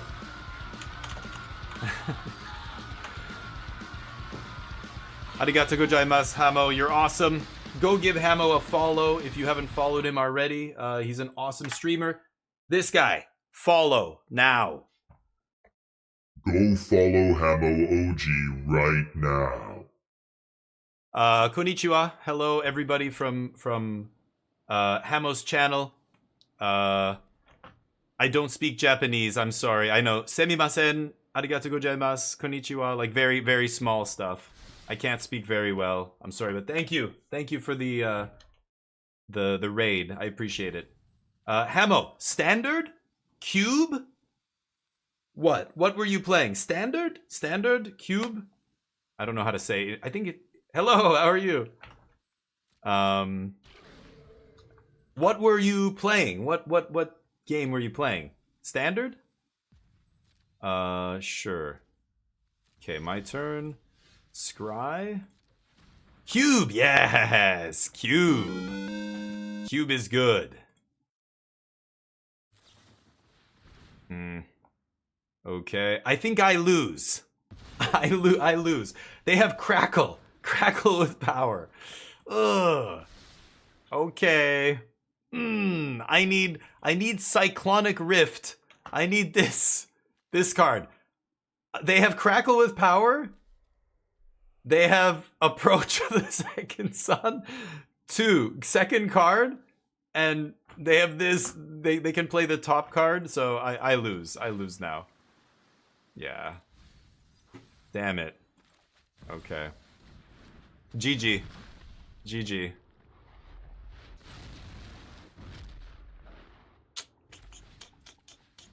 Okay. Good game. Good game. Yeah. Kill me. Damn. We lose. But look at that approach. Okay, just approach. Yeah, that works. Sure. Ah, okay, okay. No. Okay. One more time. We have one loss. That's our first game with this deck. This is Grixis. Grixis control. Blue-black control with Nicol Bolas splashing Nicol Bolas. Not good. Not very good. No Sublime Epiphany. No, many good cards missing here. But anyway, let's try. Will we win this match? Get your bets in. I bet no. You can bet. Exclamation mark bet. Space. Yes, no. Space. However many wings you want to bet. You can see your wings. How many wings you have. You can see the leaderboard. Okay. Here we go. Okay. Turn 1 Agent of Rafine. Let's see if it's any good. But then I can't cast Refute on turn 3. If I play this turn 1, I can't play this on turn 3, but that's okay. I think I just activate Agent of Rafine, right? Okay. Not gonna block here. No blocks. Level up. No 2-drops. Yeah, good. Better than playing a 2-drop. Okay. Show me. Land? No. Ooh, Bankbuster. Nice. Okay. Counterspell?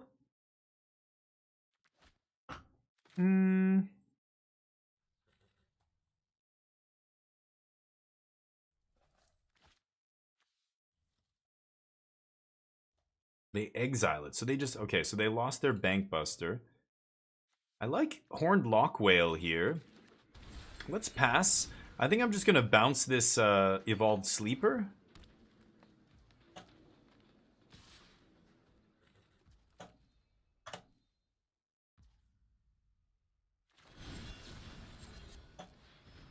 Okay. And now I can exile it. Oh, it exiles. Yeah, I could have exiled my opponent's Authority of the Consoles or whatever, but... Or not Authority, whatever that other card is called. Okay, that's scary. Tap for 2 mana to make creatures. So I think I'm just leaving up Rewind now. Pass. My opponent thinks we're leaving up Agent of Rafine here.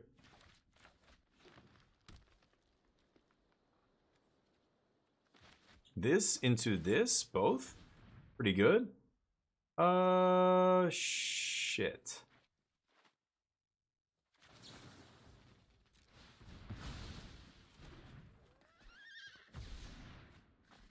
Okay.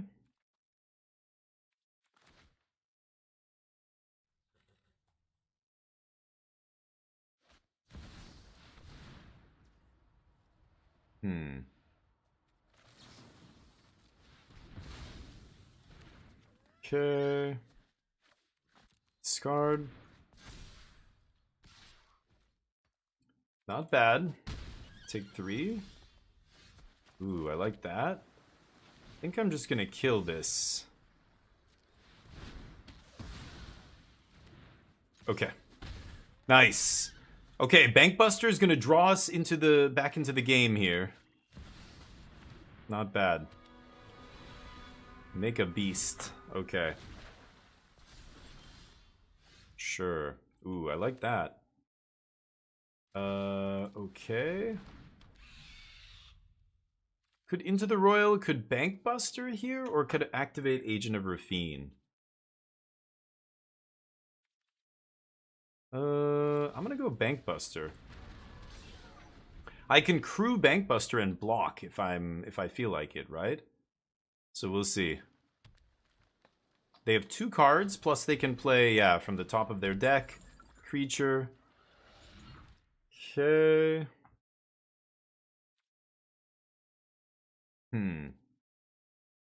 2 cards. Do I think they have spot removal? Okay, they play another card. That was from their hand, so they must not have a creature on top, or it's too expensive. Make a beast. Thief of Sanity is pretty good. Thief is going to get to eat their library very quickly here. Wow. Okay. If you say so. Okay.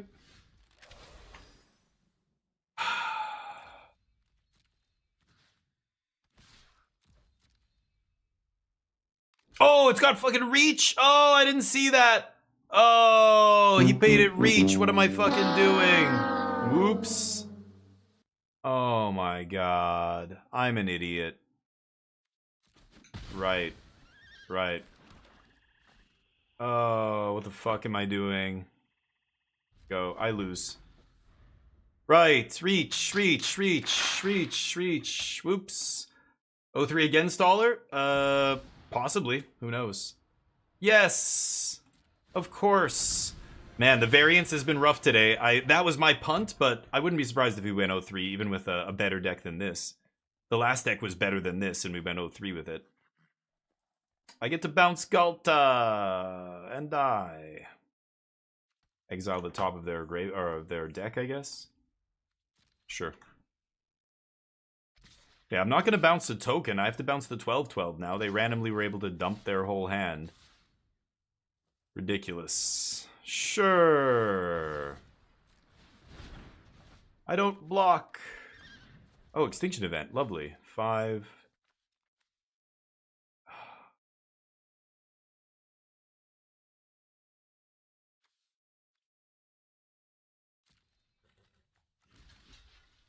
Okay.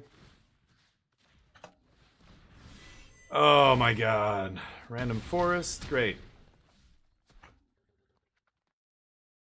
Okay, that's... Yeah, I guess I name even here, and I leave them with O'Hare? Or not?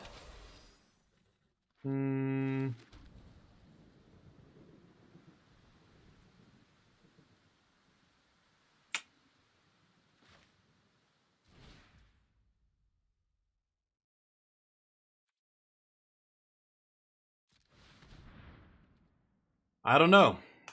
It's the same thing here. I'm gonna die either way, but I'm gonna play this, I guess. Go. I'm gonna die to O'Hare here.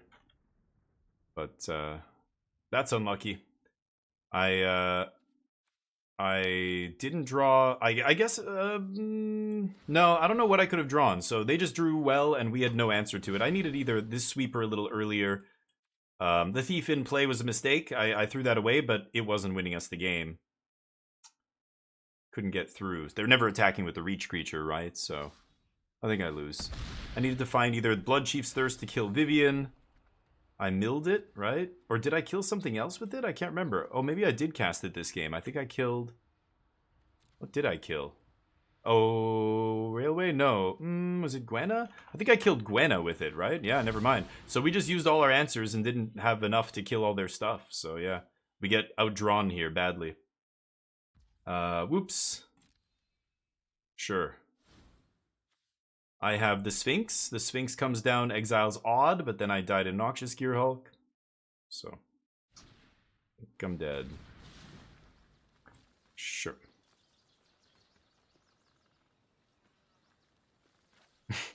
With lesser mana value? Oh, okay. They minused? Sure. Well, that doesn't matter. If I do find the Extinction Event and I can wipe a bunch of their creatures and then block with the Sphinx, then maybe there's a chance? Golos, sure. Random green pile of cards. I'm assuming the only reason to be this green is Craterhoof, right? I'm assuming they have Craterhoof Behemoth in their deck. Otherwise, I think Playing a greed deck doesn't make much sense, but... Yep. Do we have a Sphinx on the top? Nope. Nope. 3, 4, 5, 6, 7. Yeah, it won't matter here. I don't think I have another sweeper. Baron, you loser. Okay. Yeah, needed that a little earlier. Just a little earlier. 0-2. Let's see. See if we can crawl out of the hole.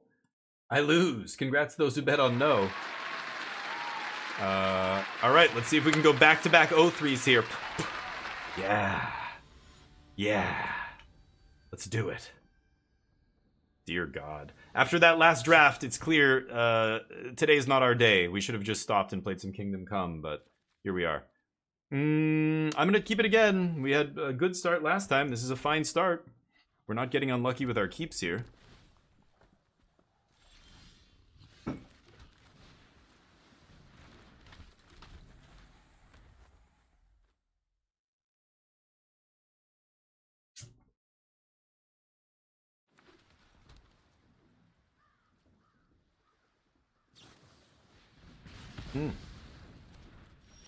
Deal. No more lands, please. Don't need any more. Probably gonna have to play this on black, which is a little bit sad, but we still have like 4 red sources in the deck. Should be fine. Sure. See if I lose to a Thief of Sanity here. Any removal spells. More land was not what I needed. No problem, buddy. No problem. Nice. At least they couldn't kill my Chrome Host. That is all I needed to have happen. Because if they kill my Chrome Host and hit me, that's way better than playing Nicol Bolas. Okay, I see your Nicol Bolas. Call.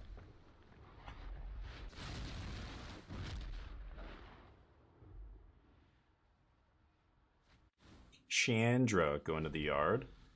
Okay. I don't know. I don't think I'm going to trade here because I can Ob Nixilis kill their Bolas, and then I can flip my Bolas pretty soon here. I've got 6 mana. Sure. Take 4. Trying to get that, they're trying to get that thief through. Pass. No need to attack. Okay, now we're getting very close to flipping Nicol Bolas. I get to start drawing cards with Ob Nixilis. So again, so as long as they don't top deck a removal spell, that doesn't do anything. Great. Okay, ooh, I love Silumgar's command here. Let's plus. Okay, nice. Get to play this, pass. And then I get to counter something, kill that thief, untap, flip Nicol Bolas. That's going to be huge. So let's see. Shock. It's a non-creature spell I can counter here. I don't really want to bounce that thing. Okay.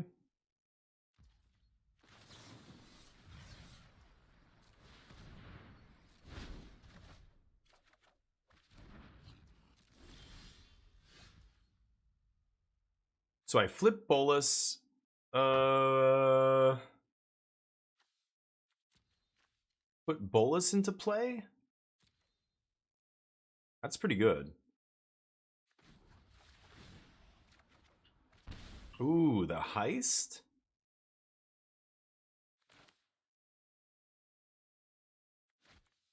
Maybe I should just kill this dragon. I think that's probably best. Just kill dragon here. 10 damage. Okay. There's probably not going to be any way they can kill us with a haste creature here. Kill one of our planeswalkers, I mean. And if I get to untap with heist, take their best card, they're going to jam thief. Thief dies to all kinds of stuff here now. Ob Nixilis can shoot it down. Nicol Bolas can shoot it down. Okay, I can discard a land. No big deal. Oh, sack a creature, a planeswalker. Oh, right. Discards chapter 2. Sure.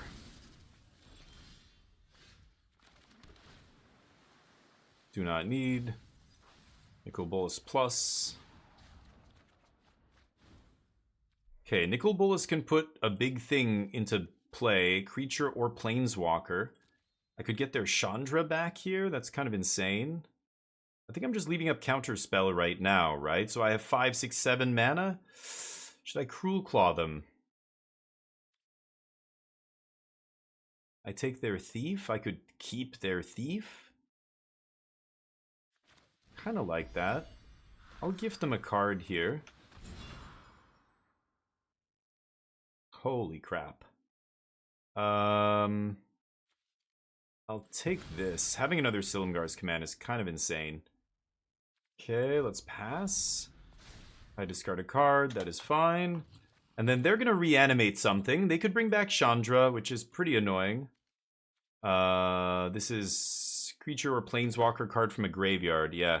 So I think I'm going to bring back Chandra with Nicol Bolas first.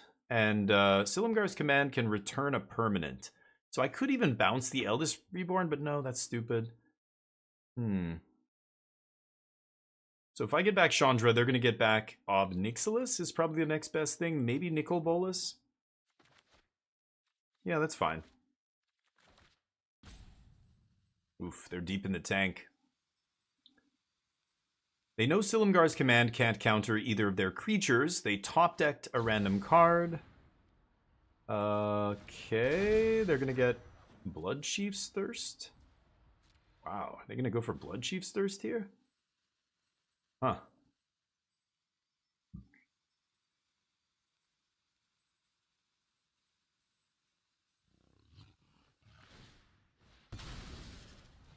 Sacking Mindstone. Okay. Thief. Yes.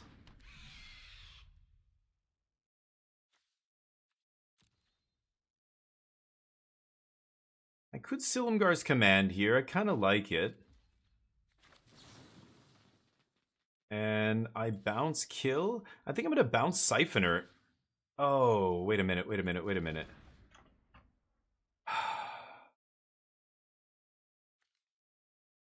Okay, I'll bounce a land then.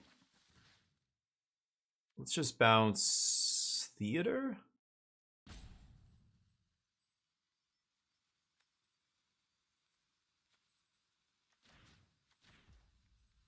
Okay.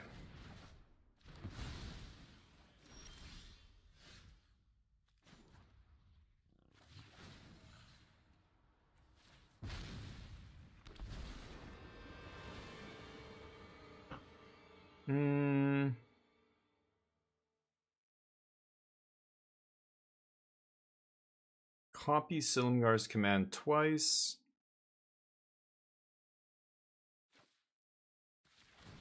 Yeah, that's pretty good, right?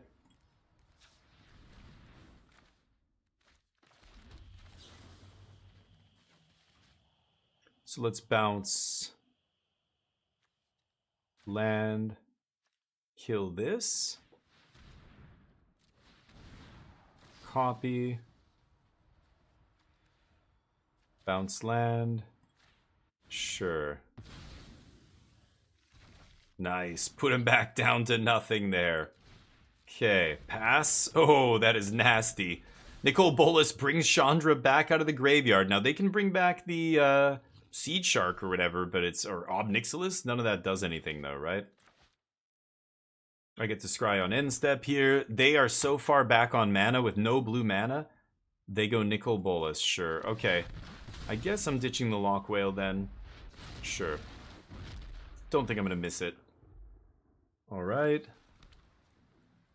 Sure. No. Oof. GG. They scoop it up. Ooh. The last card. Counterspell. Bag, how you doing, buddy?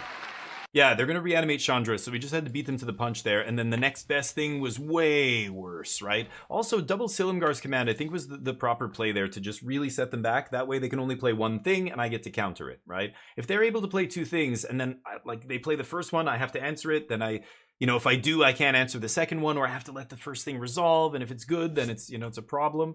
I think just resetting their mana so that we're so far ahead that we can make sure that we untap with 2 Planeswalkers is got to be the game, right? So I think they agreed there. As soon as I had the counter, they scooped. If I untap with Chandra and Nicol Bolas there, they're not going to win. Nice! Nicol Bolas is nasty. Definitely worth the splash, but finally winning one here. Let's see if we can do it again. Working the shop, nice. Yeah, looking forward to the weekend. Hopefully getting into some good stuff this weekend. I think I'm going to keep this. Yeah, let's just get this going right away. I'll give myself a chance to draw the land naturally here. If I do it, great. I get to play on tap land, activate Rafine. Agent of Rafine, whatever. Yeah, sure. Otherwise, I can treasure map, but I think I like activating the agent first. Let's pass. Big swings. Okay, draw some cards. Plains. Yep. That's why I don't love this card. It is an untapped land, at least. I will Seed Shark here. Let's see what happens. Seed Shark's nice into treasure map, etc. Can go tap land, treasure map, scry on end step. Or I could just jam Thief if I find black. Could leave up Rafine as well instead of treasure map. But I guess I can do both here, right? Okay, well in that case, let's go treasure map. Pass. They've got Enduring Innocence, which is pretty good. They're drawing 2 cards a turn. I'm drawing 2 cards a turn. Wow, Carrot Kick's pretty good. I think I'm going to Hostage Taker the Enduring Innocence, so I'm going to let them have a card here.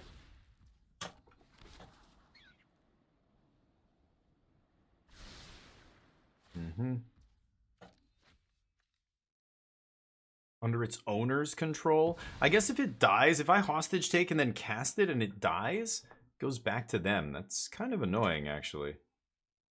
No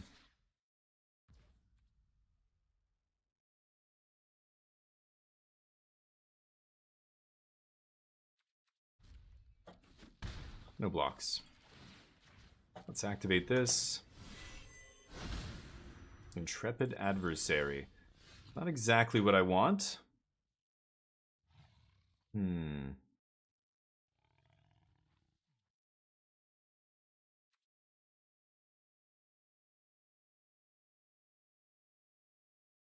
Null Drifter's interesting, but I think I'm gonna leave land. Yeah, land on top, so I don't need to scry with the map.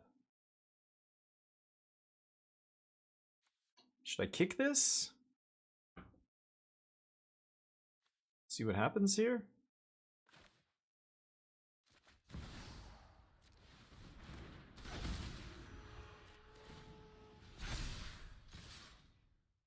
See what happens. They've got a lot of life on tap here.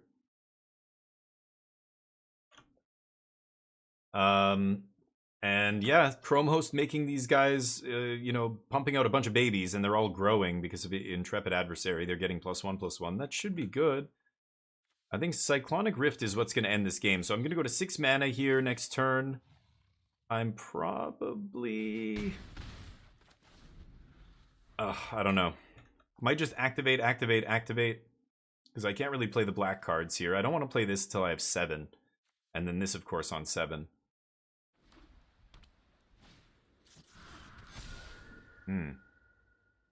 Okay. Big lifelinker, huh?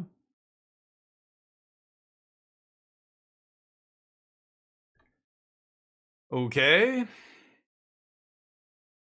see what we find here. Hopefully finding some, like, Extinction Event would be ideal.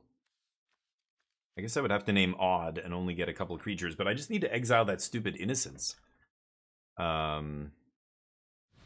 Yeah, we'll see. Sure.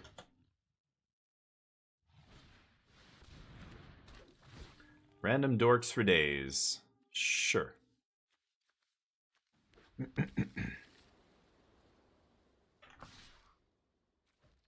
No blocks. Okay.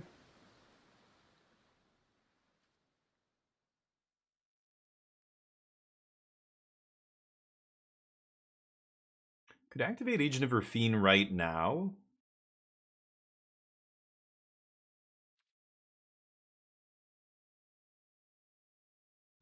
I'm just gonna pass here. See what my opponent does. I like leaving up all of my mana. It lets them, you know, run away with their imagination and think I have all kinds of bad stuff. I don't even have a counter spell here, but they hopefully give me credit for something. They're gonna swing with Animus probably? No. Oh, when it attacks. Okay. Didn't realize. Never played against this one before. I don't know how good that card is. 4 mana 3/1 that ETBs. It's like a really slow rampant growth and then it rampants when it attacks. Kind of weird.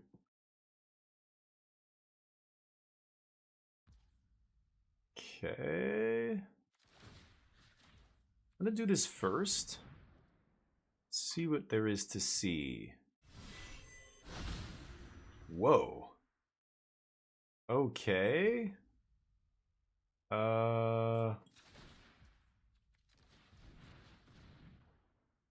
Dragon Lord Dramoka. I guess so.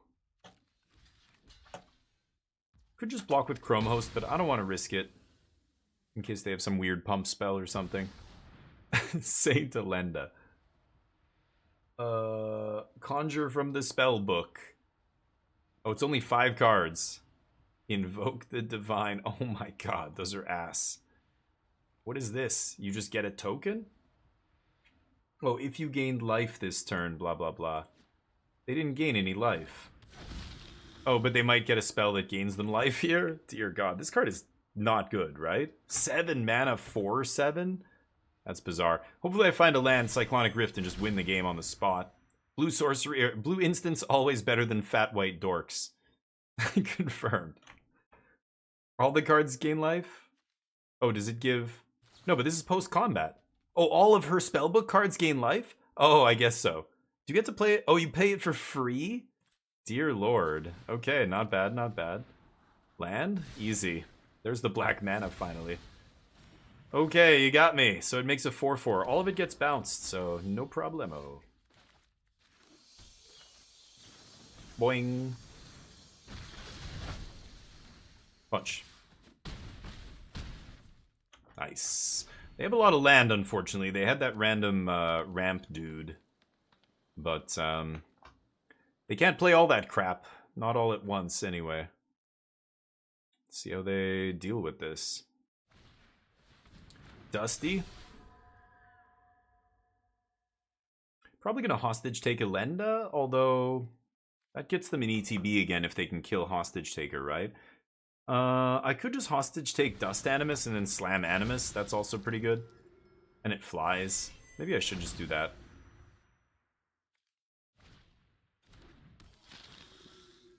Sure.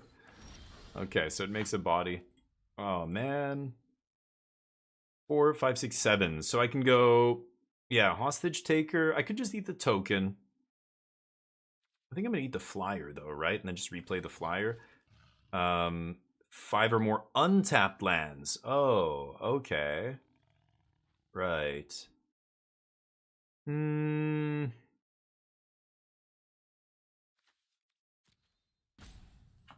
I still think it's fine. It just takes it away from them.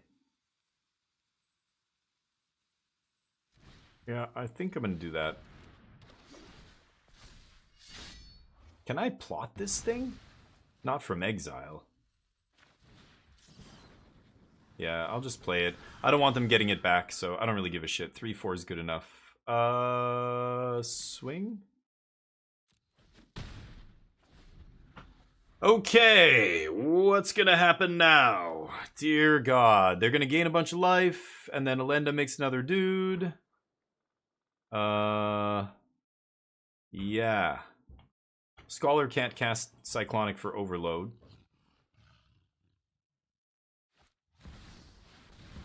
Wow, Cityscape Leveler randomly. Okay. Sure. It's a fat dork. Hmm. Mm-hmm. Hmm.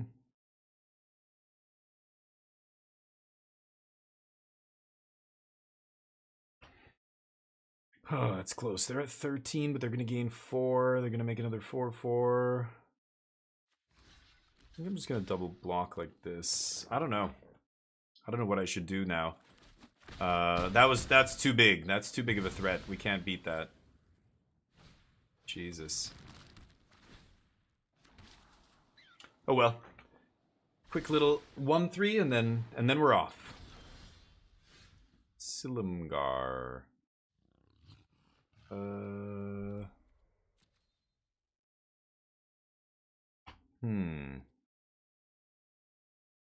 What are the odds of them having a sweeper in their white deck?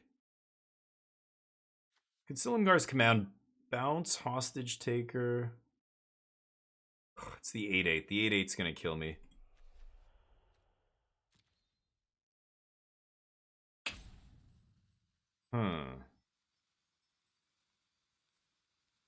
I don't know if there's any way I can get out of this.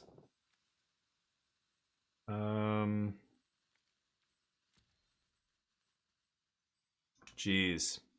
If I Scholar here, I can only bounce one thing. And anything I bounce is bad, except the token, I guess. And then they're just gaining too much life. Could Null Drifter try and find something here? I do have the Extinction event. I'm gonna try this. I have no idea if this is good enough. Bolus? Pass? Okay, I can activate Agent of Rafine, I guess, but I'm gonna lose to Cityscape Leveler. Whenever they attack, they get to blow up a permanent. So I am gonna die to that. Yeah, there's no way, I don't have any way in my hand to get rid of it. I need Extinction Event here. 7, 8. Yeah, like I could just name Odd, I guess. I wouldn't hit that many things, but sure, that doesn't matter. Deal.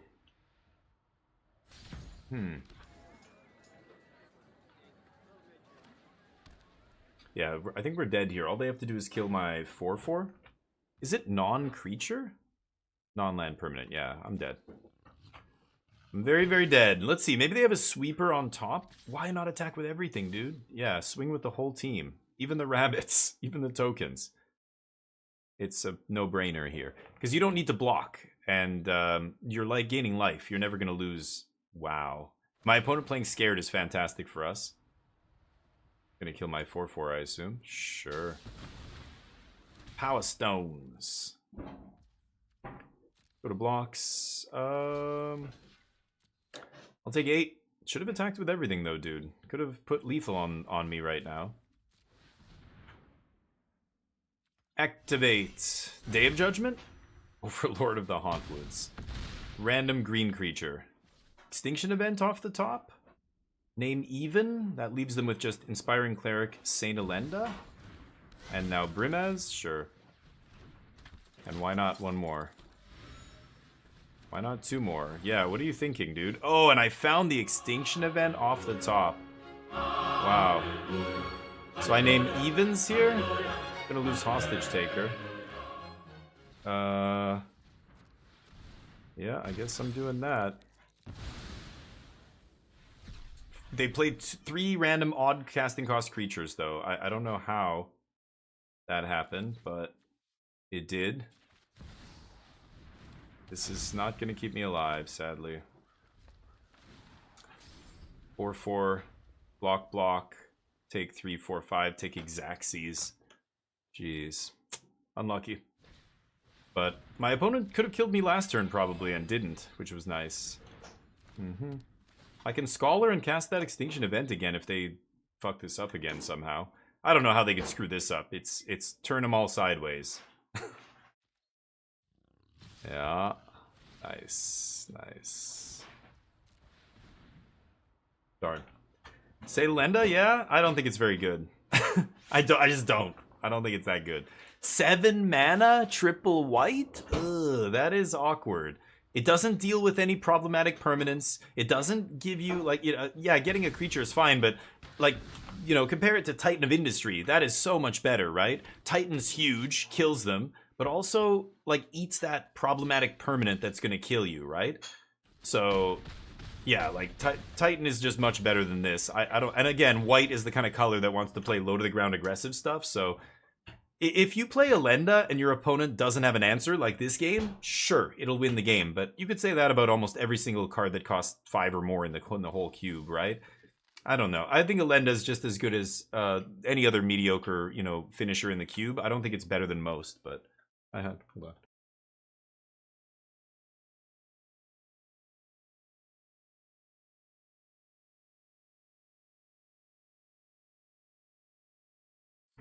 Okay, we go 1 and 3. Sure.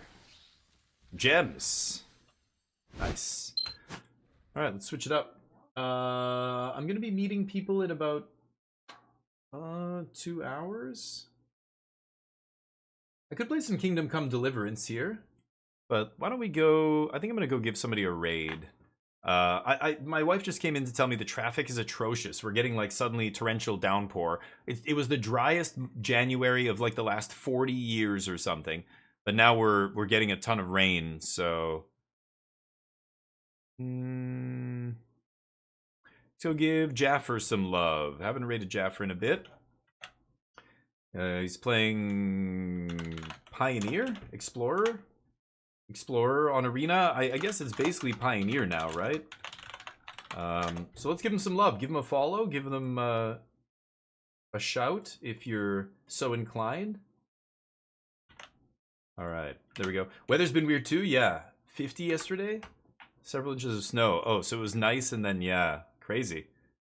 Yeah, it's been super dry and super warm. We haven't had a single day of snow. This weekend, tomorrow, it's supposed to snow, but it's just pouring rain. It's not snowing, so I don't know what's going on, but yeah. Anyway, today not bad. Got some 7 wins, got some 0-3s. That's how it goes. I'll be back tomorrow. Tomorrow's going to be new game day. We're going to be playing Atomic Heart and another new game that I'm not sure if I'm allowed to show yet. It hasn't released, and so I'm waiting to hear back from the devs. Maybe I hear back tonight. If not, we'll play some more Kingdom Come Deliverance. Tomorrow's Variety Day, so join me on Monday for more Magic. We're going to be playing more Magic all week next week, as well as, the YouTube channels. We've got daily content coming out. I've been playing that new Darkest Dungeons 2 update, which has been very sweet. Otherwise, if I don't see you tomorrow for Variety Day, that's awesome. Have a great weekend. I'll be playing some more tournaments. We've got a 24-hour stream coming up next week for early access on Wednesday. We're going to be playing with Aether Drift before anybody else. So come join us for that. Otherwise, have a great weekend. Have a great week. Take care of each other. Peace.